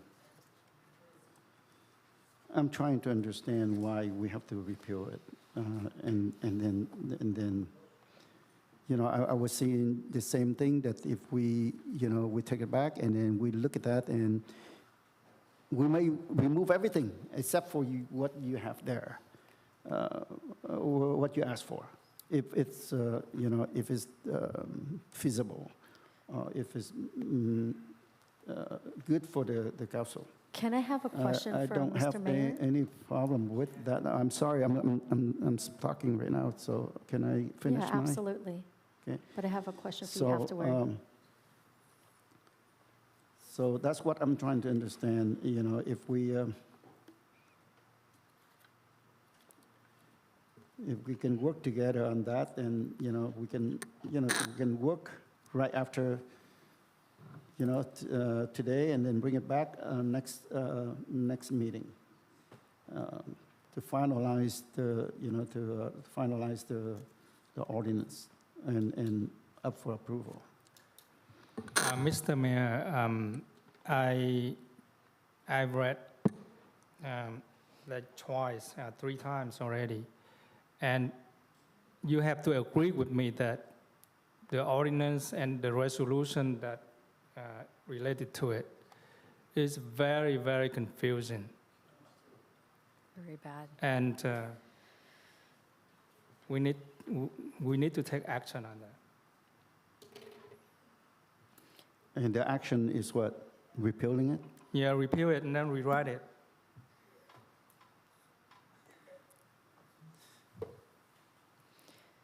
And So- when are we going to talk about this again? We can do it next meeting. I have a question. Yes. Okay, so Mr. Mayor, are you against us asking staff question, or, you know, getting a clear understanding? Are there something that you're afraid of us talking to them? Because it sounds like you have a problem with that. Are there something you're hiding? You don't want us to talk to staff? So I just feel like, you know, you already mentioned this is a bad ordinance day one. So if you're okay with us talking to staff and there's nothing wrong with it, then let us talk to staff and get information to be able to make policy. And where they have the freedom, staff have the freedom to talk to us as well. Mayor, can I say something real quick? And I don't like this. Now, I just mentioned the word accusation. Councilmember West, he just accused the mayor of trying to hide something. It's And a I think that is Do you have something to hide? a common theme of yours. Slander, you accuse staff. You just accuse us No, that we I'm don't repeating. know. What's You right just there. accuse It's us that reading we it. don't Well, know. show me We're where it new. says that. Did Show you it- just say that? Show it where That it we don't shows. know? Can I have one? Uneducated. Can I have one person talk at a belittle time? us since day I was one. talking. I was talking. You were belittling us since Can day I one. stop both of you right Yeah, now? you want to We have listen video. We have to the video. council meeting? Can Let I me stop both of you right replay it. now? The city attorney Okay, already hold on, answered your please. question. Okay, I believe that, I was talking, I had the floor. okay, then go ahead and finish yours. Yeah, I don't- Councilmember West, can you hold on with your thought, please? And I will ask you next. What we have here is, like I mentioned earlier, lack of understanding. If you just speak to the city attorney, he can explain to you what it's saying. Nowhere on here, he just mentioned it earlier that it says what you're claiming. Second, the mayor, for you to say that about the mayor is very, very unprofessional to say if you're asking him if he's trying to hide something. Please don't do that. You've been doing that regularly about staff on here on the dais and on your social media, accusing people of doing something you have absolutely no proof of. That's very unprofessional, unethical. What have I accused staff of? Yeah, we that have I approved video. of? Are you Please almost do- done? Yeah, please do not accuse the mayor of trying to hide something. We're trying to be reasonable here. There's nothing in here is a sense of urgency. Basically, the mayor is That is your perspective. no, it's not. What he's suggesting is exactly the same thing the vice mayor is suggesting, is to work on it, bring it back. Basically, they're saying the same thing. It's just one wants to do it, repeal it just for, I personally feel that it's just more political than trying to get something accomplished. The mayor, this is not an urgency that is going to prevent somebody from opening the doors tomorrow. The mayor is suggesting something that's very reasonable. Talk about it, have a conversation, work with the city attorney and bring it back. What's wrong with that? We have state law already. I don't understand why we're making something extra for the council here. Are you saying that we, as the city of Westminster, don't follow state law? Mr. City Attorney, do we not follow state law? Well, we're required to follow state law. Yeah. Yes. So then why do we have this extra ordinance when we already Well- recommended to follow state law? Okay. Other cities do have policies like this. I think at the time that this was being considered, we looked at a bunch of them. This was a more restrictive one. This one took on a greater detail than other ones. But, there are other policies out there, and we could come back and look at some other cities. We couldn't do it by next meeting, though, if you're going to do that. It's going to take a little bit of time. Okay, may I ask, City Attorney? Please. When you say that it's more restricted, so what part of the ordinance that, have said that? Well, I think really just as a whole, it goes into greater detail and provides examples, and in that sense, it's just more detailed. In its trying to draw lines, it's very comprehensive. So what is the meaning behind the whole thing? Well, the intent goes straight to what we were saying is already covered under state law, which is it's a council manager form of government. Everything should, from the administrative side, should run through the city manager in terms of operating the city. But of course, the council has a role as a policy-making body. Then they need information to make decisions. So there has to be a partnership there. There has to be a cooperation and a freedom to get information, to get questions answered, which is what I'm hearing you're needing. That needs to be there. So there's, but there has been issues in the past related to that, sometimes individuals going too far, and that can create litigation, and has in the past. So there was a desire to protect against that. So I would just say that this policy is, it's detailed, and it was adopted with that in mind, that it would be very detailed. Can I ask City Attorney to clarify? When you say it's more restricted, what is more restricted? Which part? I'm not necessarily saying it's more restrictive. It's just it tries to look at all angles and tries to draw lines. And I think what I'm hearing is that Which line there's is certain it council drawing? members don't like that it's so restrictive that you're feeling that you can't get the information you need.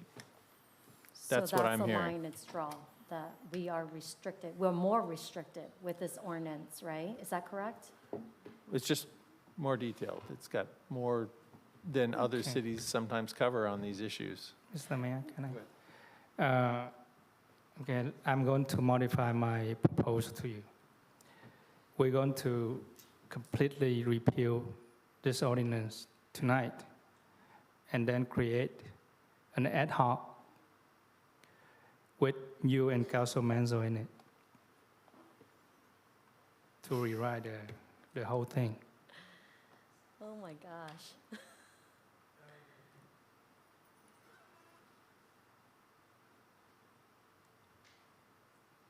I'm fine if that's what you want, Mayor, if that's what you want. If that's going to get us to move forward, then I'm fine. We'll work with the city attorney. But it has to be And then- completely removed tonight.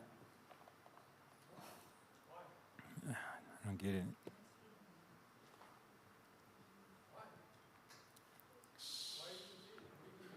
Please, no discussion from Yeah, the no from the discussion, public. please. I think that's third warning. Well, since you have a problem with this, and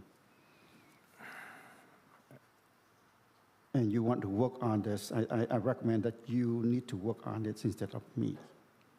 I'm willing to work with you to modify it, but if you think that,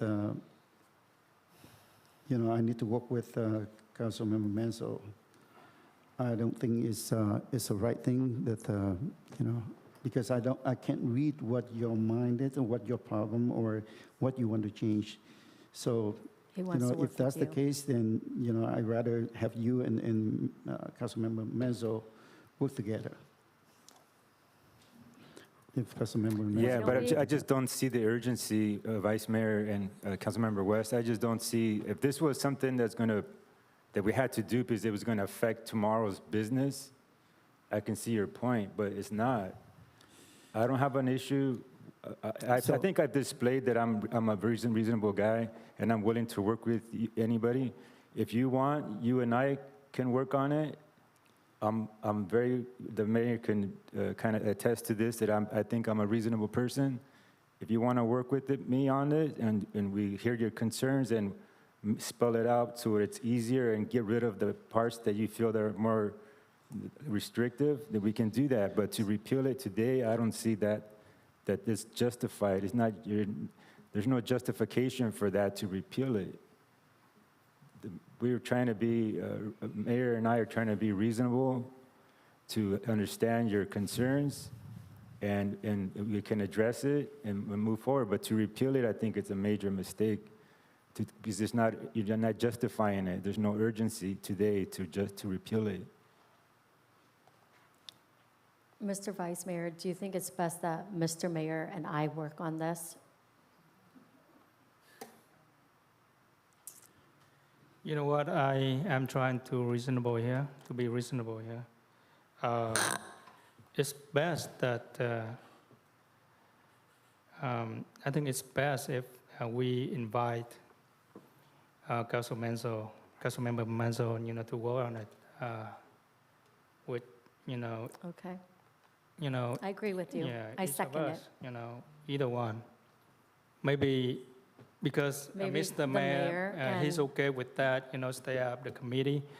And then maybe Councilwoman Van West going to work with Councilman Manzo. That's, what do you think? Or we can have the mayor work with Manzo, it's okay too. So So either I'm way. willing to I'm okay. compromise. So what is the Well- motion?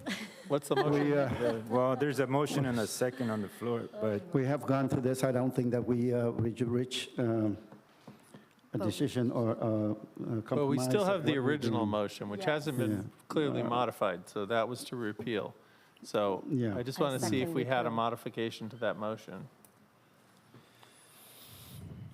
Did you want to modify it to? So, Can we just repeal tonight? the recommendation from You know what, Vice Mayor just- Nguyen, the recommendation from Vice Mayor Nguyen is that to repeal this, and then Council Manzo and Vice Mayor Nguyen, we will establish ad hoc committee with both of you to work on this one as soon as possible. Is that okay? I second it. I think it's, again, if I can have you, Mr. Vice Mayor, give us a justification why this has to be repealed today. If you can justify it, that is preventing us, if you repeal this today, Is it preventing from operations tomorrow? Okay, No. let me ask think this. there's a If we motion. repeal this ordinance and establish another ordinance, what are the disadvantages and what are the, is there any cost associated with that? Is there anything that, hinder us from getting a new one established by the time that we get a new one established? Either a city manager or city attorney, can you answer that? Mr. Mayor, I believe that, can I? I believe that we have state law to govern this issue Yes. already, okay? We just want, as Council Member Menzo said, he just want to make some more detail into it, more restricted, okay? But beside that, we already have a state law. Yes. Okay, so for the record there, you had a motion, but the mayor made a motion, and you agreed to withdraw your motion and second his instead. That's the way I saw it. Yeah. Is that correct? You withdrew your motion and you agreed to second his motion? He just modified, Mr. Yes. Vice Mayor modified. So you're agreeing with the mayor's actually- motion? No, I didn't withdraw my motion, as long as he's agreed with me on this, his substitute motion, and then it's okay. And if he didn't agree with me, then let's go back to Well, the it seems like original motion. we go back and forth on this, and I don't see that we reach the compromise. And by repealing this, it doesn't make any difference either. Or by modifying it, it doesn't make any difference. By the time that we come up with the new ordinance, that's when it's count. So I don't want to spend much more time on this. But I want to make a motion. If it is a substitute motion, then I'd like to, for the sake of it, I mean, I go ahead and repeal it, but then make the ad hoc committee with Vice Mayor and Council Member Menzo in the ad hoc committee. That's my motion. Second. With no repeal or with? With repeal. the repeal. With Because the we are not getting anywhere. Okay. Okay, let me go ahead and read the motion into the record, just so we're clear. I have a motion on the floor by Mayor Nguyen and a second by Vice Mayor Nguyen to consider the first reading of an ordinance entitled, An Ordinance of the Mayor and City Council of the City of Westminster, California, repealing Section 2.04.130, Public Official and Employee Interactions, Chapter 2.04, City Council, to Title II, Administration and Personnel of the Westminster Municipal Code, and repealing Resolution Number 5076, read by title only and waive further reading, with the amendment to include an ad hoc committee made up of, I have Vice Mayor Nguyen and Councilmember Bonzo. Yes. Yes. Okay, so I'll go ahead and call roll call vote. Councilwoman Van West? Yes. Are you calling for substitute motion for it? Correct, this is the Okay. substitute motion with the amendment. Yes. Yes. Okay, so Councilmember Van West? Yes? Yes. Councilmember Bonzo? The reason I'm willing to work with anybody, but the reason I'm going to vote the way I'm going to vote is because it's not justified why it should be repealed. That being said, if this goes forward, then I'm willing to work, but my vote is no. Vice Mayor Nguyen? Yes. And Mayor Nguyen? Yes. 3-1, motion carried. Okay, moving on. The next item is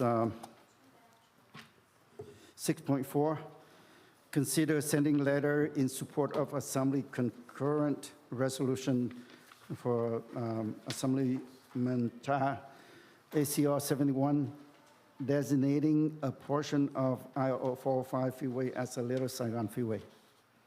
So this item brought up by Councilmember West and seconded by Councilmember, Vice Mayor Nguyen.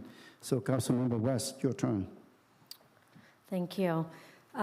It is important, as a couple of our resident in the city of Westminster has compliment that, you know, the freeway, Low Saigon Freeway, this is the hub. Again, I feel like I'm repeating myself, the hub of refugee Vietnamese in Orange County. And that section, it's a small section from Bosa Chica on the 405 to Magnolia. This freeway runs through 90% of Westminster. So it's rightly so to say it's Low Saigon Freeway. And, you know, with that being said, I noticed on this letter, this is what I propose, Mr. Mayor and the council, is that I would like to make a motion to approve this item tonight, but I would also like the opportunity for each council to sign on this letter, Mr. Mayor, especially since the vice mayor and myself were the one to put this item on the agenda, if that's okay. And then also to walk in the resolution as well, which I have it here.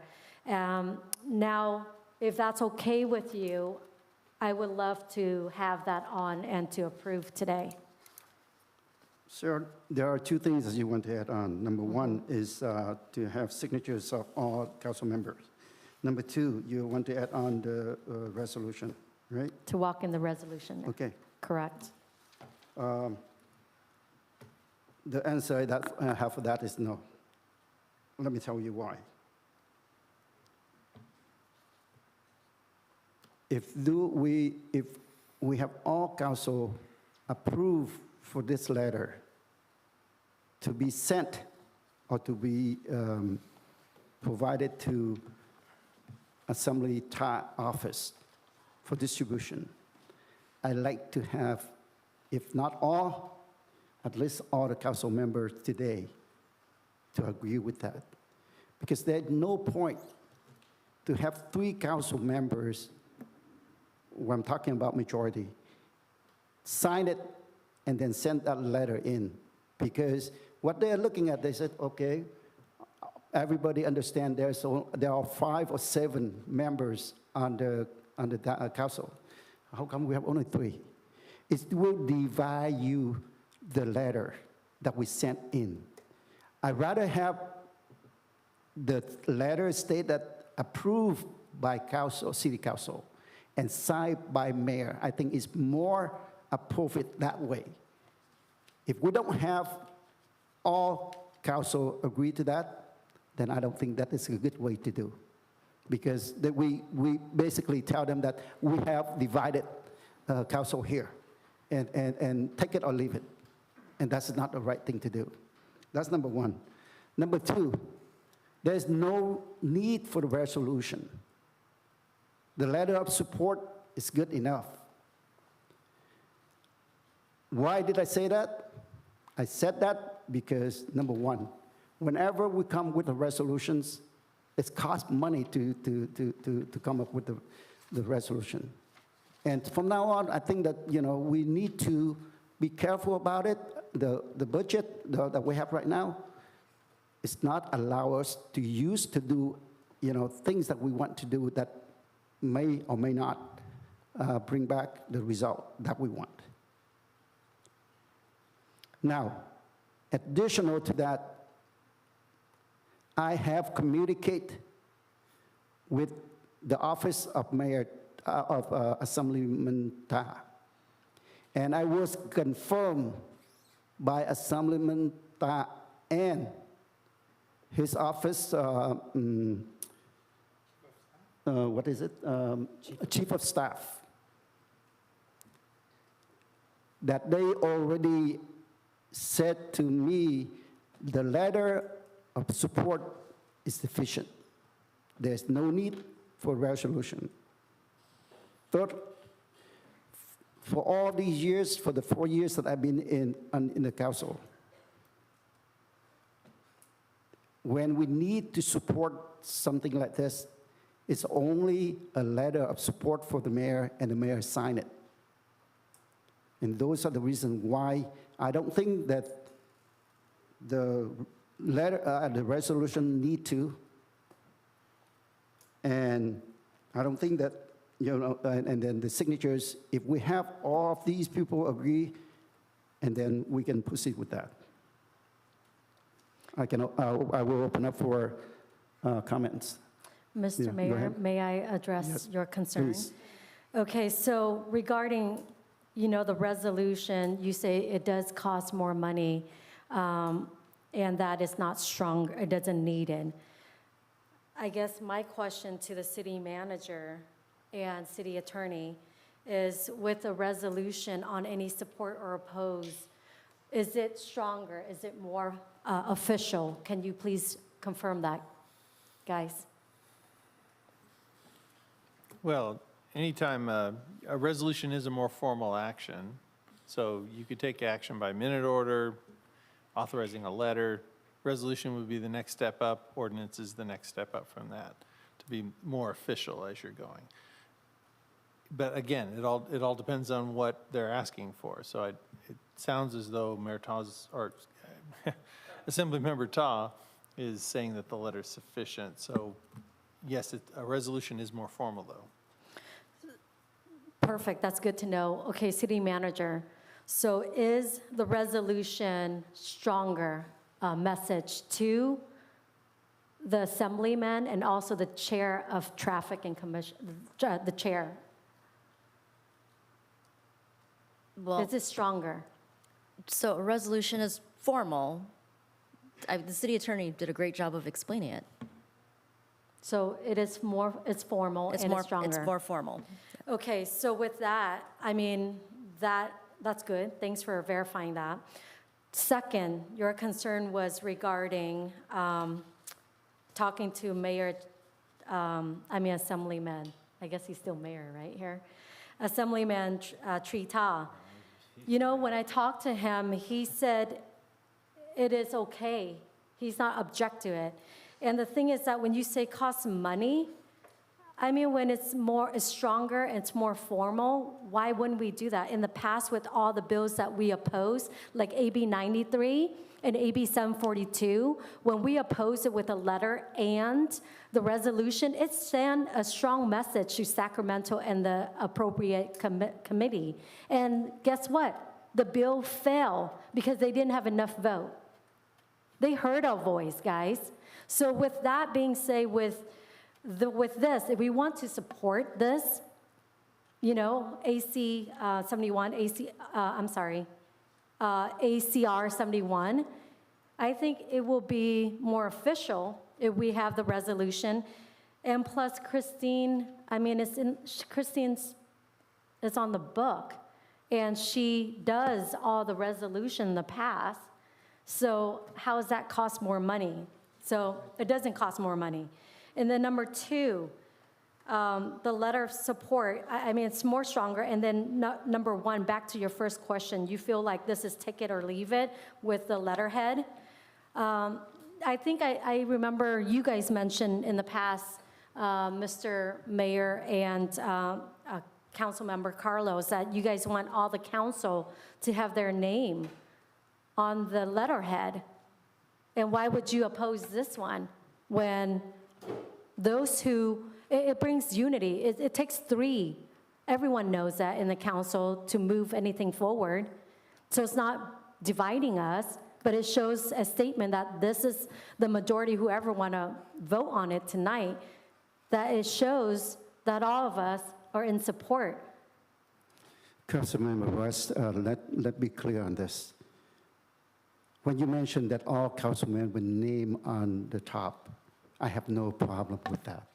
I have problem with 3 council members signing this letter instead of 5 members signing this letter.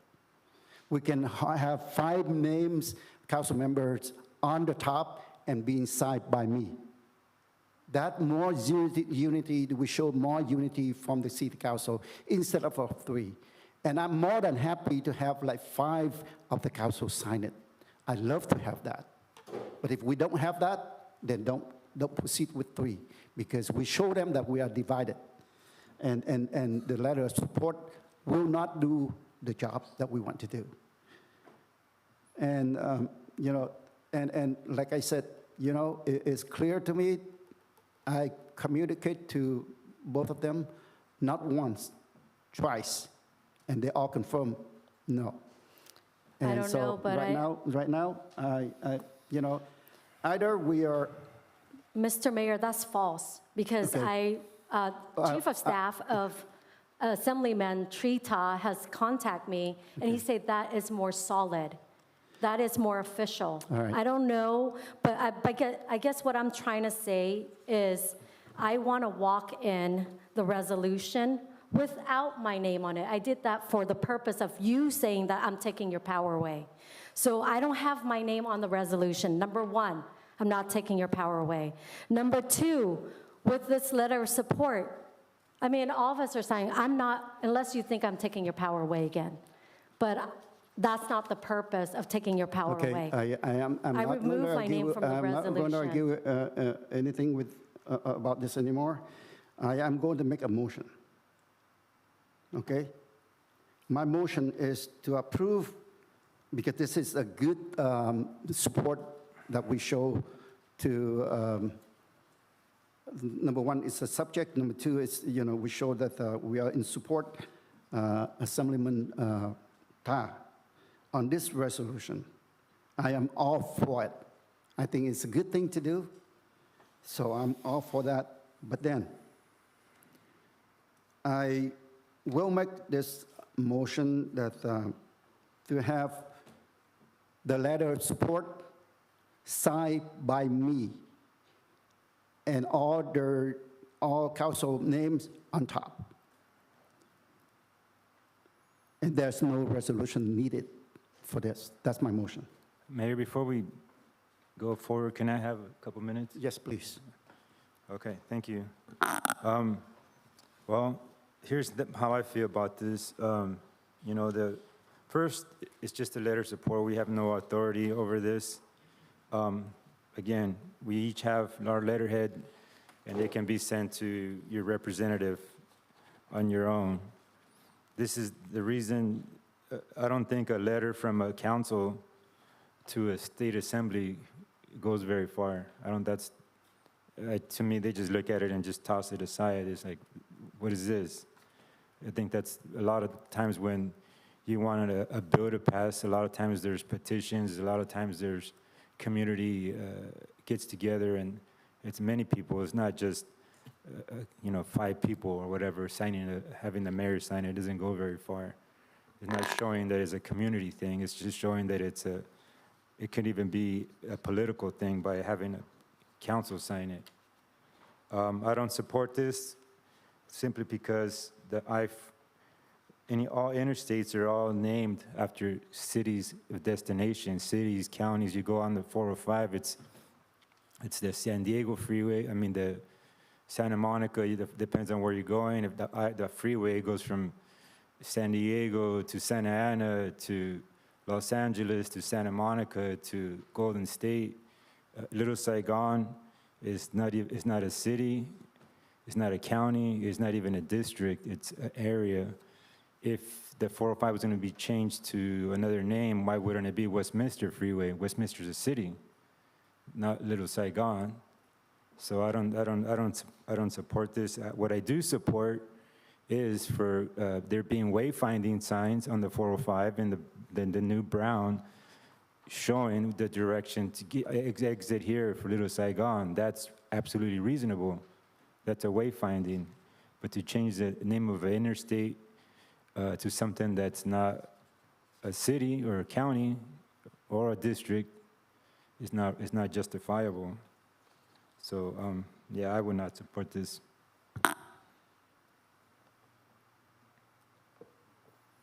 So I guess I have a question. Mr. Mayor's not here. Go ahead. Okay, thank you, Mr. Vice Mayor. So let me ask City Manager, does this cost more money for the resolution? Can you please verify? Cost more money than what? To make a resolution, to write a resolution, which you copy and paste over from the letter to the resolution. Time is money, so whatever amount of time equals the amount of How money that long does it take costs. you to copy and paste that over to the resolution? To be honest.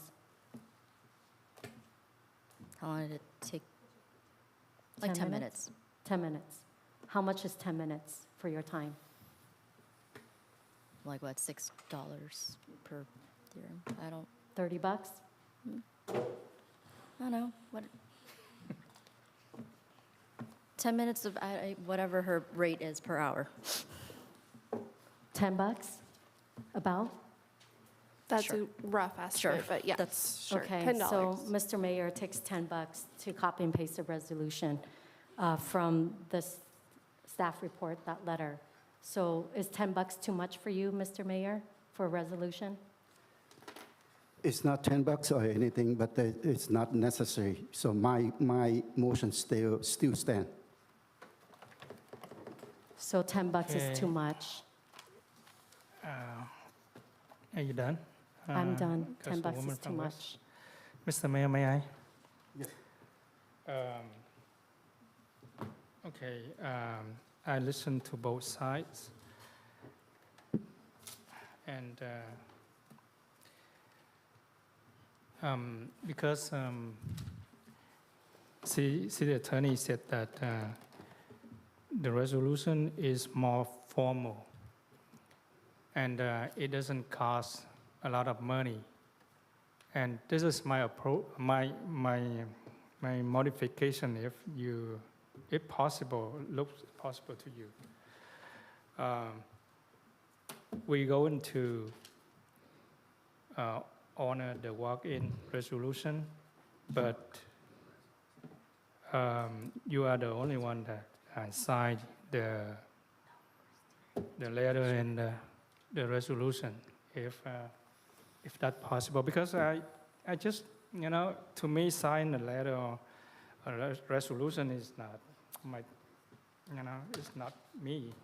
So I'm okay with, not signing any. So that's my modification if you think it's, possible. I second that if,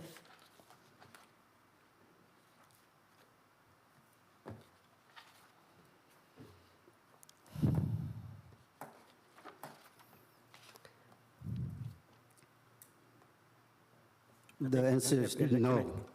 I will stand with my motion if there's a second. Yeah, can I say something, Mayor? I mean, just an observation, I don't know, you were gone, Mayor, but I spoke in opposition of this, but just a question for the other two council members is like, why, don't you guys want to support your mayor? If he's requesting something, it's like, why aren't you supporting him? It's not unreasonable. is unreasonable, $10? No, I'm talking about what the mayor is suggesting. I'm doesn't voting no want because a I don't resolution. approve of this. But for you guys, it's like he's making a suggestion and you don't support your mayor. I don't know. Because the resolution costs $10 to do, which he says too much money. And he doesn't want the resolution.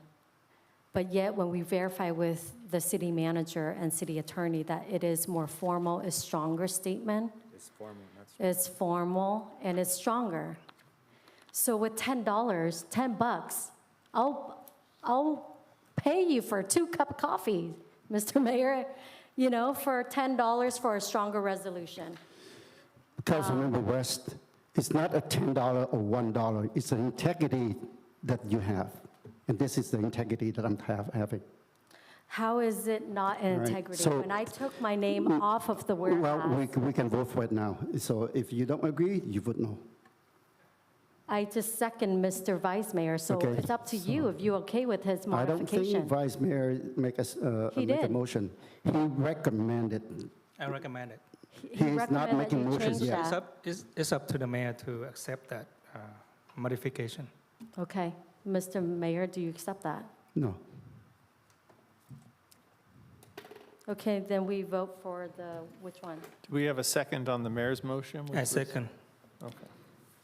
Okay, so I'll go ahead and read it into the record. So wait, let me get a clarification. So Mr. Vice Mayor, you second Mr. Mayor not having a resolution or the letter with, I guess the letter with all the names of the council on it, but no resolution, is that what you're saying? Yes.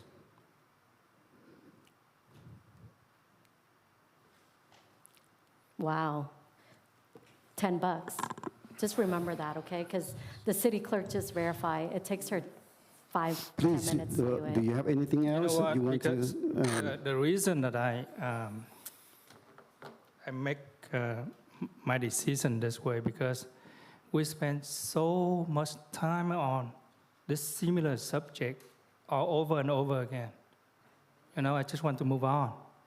You know, the one who signed it and without signing, you know, resolution, I just, you know, Well, I do ask for your support on this so that we can move on. We have to move on. So I do ask for support on this so that we can move on.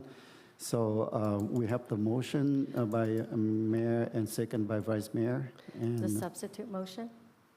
if you want to do the substitute motion, go ahead. First, go ahead. It's the primary motion. Yeah, there's no substitute. I only have one motion currently with a second. So I have a motion by Mayor Nguyen and second by Vice Mayor Nguyen to move forward with staff's recommendation as noted on the agenda. You know, hold on, I want clarification. So Yeah, that that's- wasn't a substitute motion? That's a substitute motion, right? Yeah, I No. thought it was your substitute motion to the actual motion. Was there a motion before that? I only received one. Originally, we had Councilwoman Fan West make a motion when she amended the recommendation, but we never received a second. Yeah, so it was a motion from the mayor specifically, approve the letter, but signed by the mayor only and having all the names on the letterhead. No resolution. We didn't get a second on it, and so our understanding right now is you had a suggestion that you were hoping the mayor would modify. No, I heard the No, Vice Mayor the Vice second Mayor his seconded motion. that already. He seconded it. Can you repeat that? So the names, the 5 names are not going to be on the letter? The final name is going to be on the letterhead on the top, all the council member. No, but those who no. voted for it, Yeah, I not don't- all. Yeah, It can't be so- because he doesn't want I'm it. not in support. Say, if then I modify my motion that, the letter of support with the city of Westminster and then signed by the mayor. Yes, I second I want a that. substitute motion. Okay, do it. Okay, the substitute motion is to have this resolution without my name on the resolution. Council Fan West recommend the council, okay? That's removed. Just only the resolution, the formal resolution, which is $10, to have that on there. And then also to have that letter with, I agree with the mayor, as the council who basically voted tonight to have their name on there and signed by the mayor. I'm okay with that, Mr. Mayor. But to add that resolution onto it, that's my substitute motion. Okay. Is there a second to that substitute motion? Okay. Hearing none, so the substitute motion Substitute. dies. Yes. Go ahead and vote on the original. Okay, so we're going to go back to the original motion, which was made by Mayor Nguyen, second by Vice Mayor Nguyen, to move forward with staff recommendation that the mayor and city council consider sending a letter to support the adoption of ACR 71, designating a portion of the I-405 freeway between Bolsa Chica Road and Magnolia Street as the Little Saigon Freeway. This letter of support will be signed by the mayor. You are calling me for vote or what? I'm just completing the Are resolution. you trying? I'm just completing the recommendation that you guys are voting. Oh, can you verify with me? Okay, yes. Okay. Yes. I'll go ahead and do roll call vote. Councilwoman Fan West? You know what? This is my motion, my agenda, my agenda. And I do support this, the freeway to have that section for Little Saigon. But it's unfortunate, that the mayor doesn't want to make it stronger, or the vice mayor, because they want to vote together to make themselves look good for this. It's okay. For $10 for this resolution, I will say I agree to have this street, so my vote is yes. But it's unfortunate the $10 is too much to pay. Councilmember Monzo? So clarification, we're not going to have the names of the council on top? Correct. Correct. It So- will only have the mayor's name as the signature line. Good. So my vote is no? Vice Mayor Nguyen Yes. and Mayor Nguyen. Yes. 3-1, motion carried. Okay, thank you very much. Moving on to next item is 7.1, request for parking restriction at 14121 Cedarwood Street, Westminster School District, and TC 23-100. I have a chance to chat with the assistant city manager, and he used to be the traffic manager too. So he said that he looked into that, and he was at the the traffic commissioner meeting, and he think he's okay with that, and I have no problem with that. So if there's any motion to move it, then I will entertain it. So I have a question, Mayor. Sure. So assistant city manager, so it's the request, you looked it over and it's justifiable? Is it dangerous, how they're claiming there is a traffic danger there? We don't like to use the word danger. Okay, sorry. There's a possibility, how should I word it so it's cleaner? This is a safety enhancement. Okay, it's a safety For a enhancement. a very busy driveway that has large delivery vehicles, distracted people registering kids for school. So we think it's a needed improvement based on a recent traffic collision and previous considerations, and there was no opposition from the neighbors about implementing the restrictions. So I'm good. Was there a motion? Yeah. Okay. Well, No. No. I'll motion to approve. any second? I second it. All right, so, okay, go ahead. Go ahead, Vice Mayor. So the recommendation is 20 feet or 25? I mean, like The distance is what you're asking for? Right. Yes, the recommendation is 20 feet, and that's what was recommended by staff as well as by the Traffic Commission. So for 20 feet, it's like about 2 cars, parked right there, right? It's about 1 car length. 1 car? 1 car length. I have a problem with, cars parking on the street and then, obstruct the viewing. And I believe that the 20 feet is not enough. I'd like to modify it to up to 25. 2 more cars, like a distance of 2 cars? Yeah, just So if I can, from 20 to 25.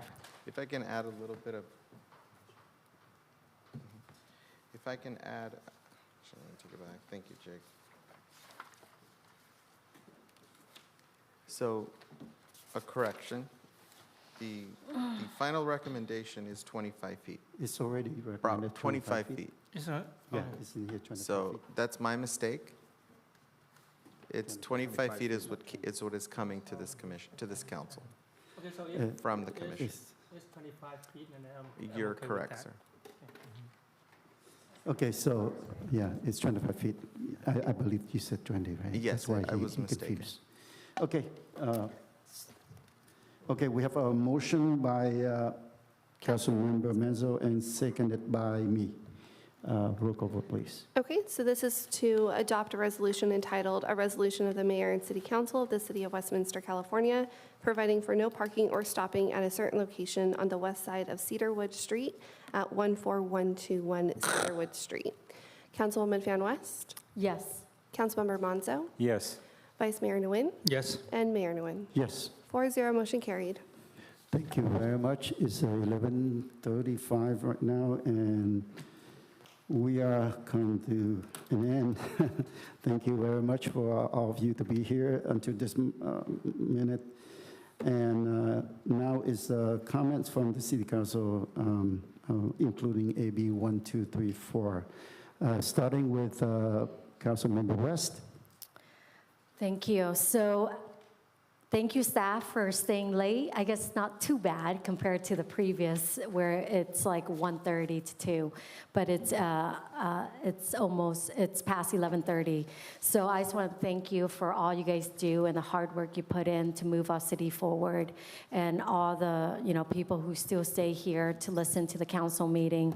As we heading into celebrating 4th of July, I just want to take this moment to recognize 4th of July celebration.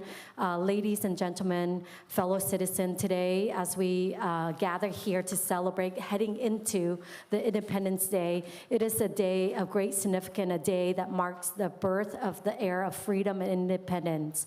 On this day, we pay tributes. On this weekend, we will pay tribute to the brave souls who fought relentlessly to secure the blessing of liberty for themselves and for future generations. And I just want to remind us that the spirit of independence ignite on the fateful day in 1776 has remained alive within the heart of Americans everywhere across this nation. Generation after generation, we have upheld the ideals of freedom and justice that define the American dream. We have faced numerous challenges along the way, but through our unity and resiliency, we have emerged stronger, more united, and more determined to protect the principles that define us as a nation. So as we celebrate the 4th of July Independence Day this weekend, we must reflect upon the journey that has brought us here. We recognize the sacrifice made by those who come before us, the soldier who fought valiantly in the countless battles, the visionaries who have shaped our laws and institutions, the activists who have fought for civil rights and equality. Their struggles and triumphs have paved the way for the liberty we enjoy today. But let us not forget the fight for freedom is not confined by the page of history. It is an ongoing endeavor a responsibility to bear as citizens of this great nation. We must continue to champion the value that define us and the values such as respect for one another. We must strive to bridge that gap as Americans so we can enjoy the liberty that's promised to us. So on this 4th of July weekend, let us commit ourselves to the principle that makes this nation exceptional. Let us celebrate the diversity that enrich our society and embrace the opportunity that lies ahead. Let us continue to be a beacon of hope and inspiration to the world, a testament to the enduring power of freedom. May God bless each one of us. May God bless your family, and may God bless the United States of America. Thank you. Thank you, Councilmember West. Councilmember Mezzo. Thank you, Mayor. I just want to wish everybody a happy 4th of July. As you know, we celebrate, we have to make sure we keep in mind our neighbors. Also keep in mind, protect your pets, because 4th of July, even we sometimes forget that not everybody likes all the celebration, all the fireworks.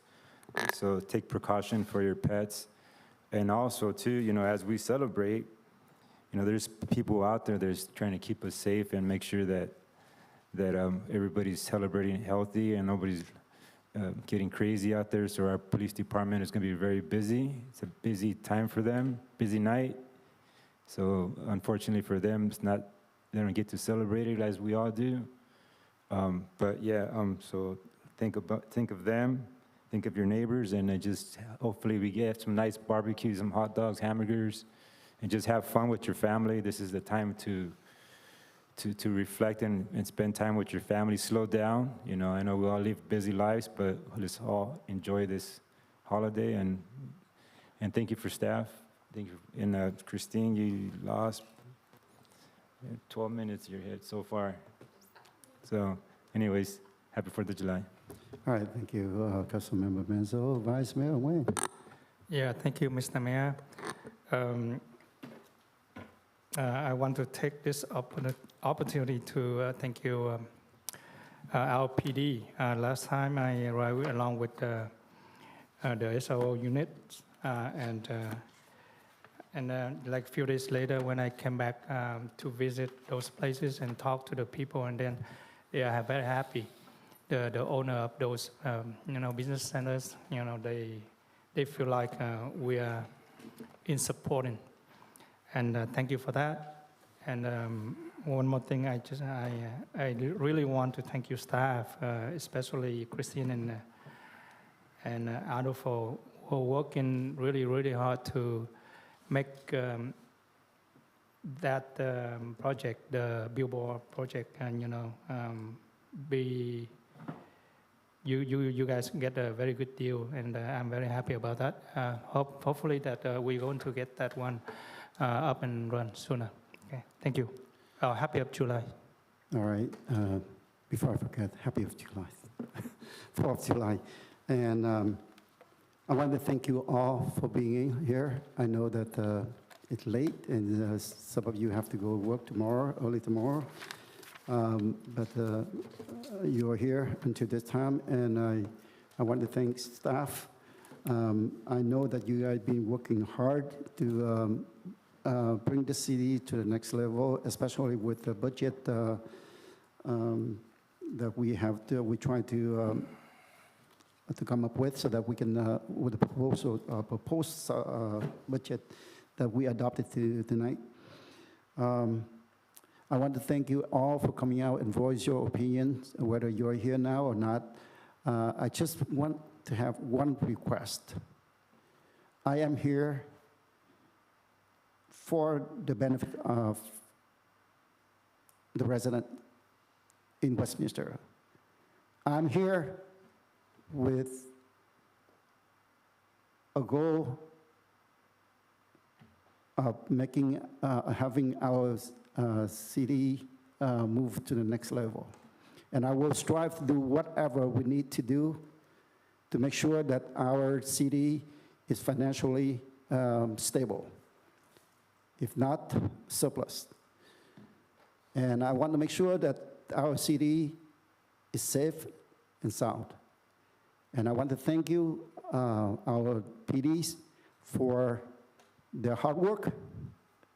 I know that you have my support in order for us to keep our public safety. That's the number one, always my number one priority. Though I have one request from the audience, whether you are here now or no, if you listen to this, I would like to work with you so that we can make this city better, we can make our community better. So I don't mind that you come out and voice your opinion, but please say the truth, speak the fact. And if there's any criticisms, that's fine. But please make it constructive criticism instead of, fighting over each other. So with that, I want to thank you all. Thank you, council members, for a productive meeting today, as well as the last meeting. So the next regular meeting will be held on Wednesday, July 12, 2023 at 6 p.m. Meeting adjourned.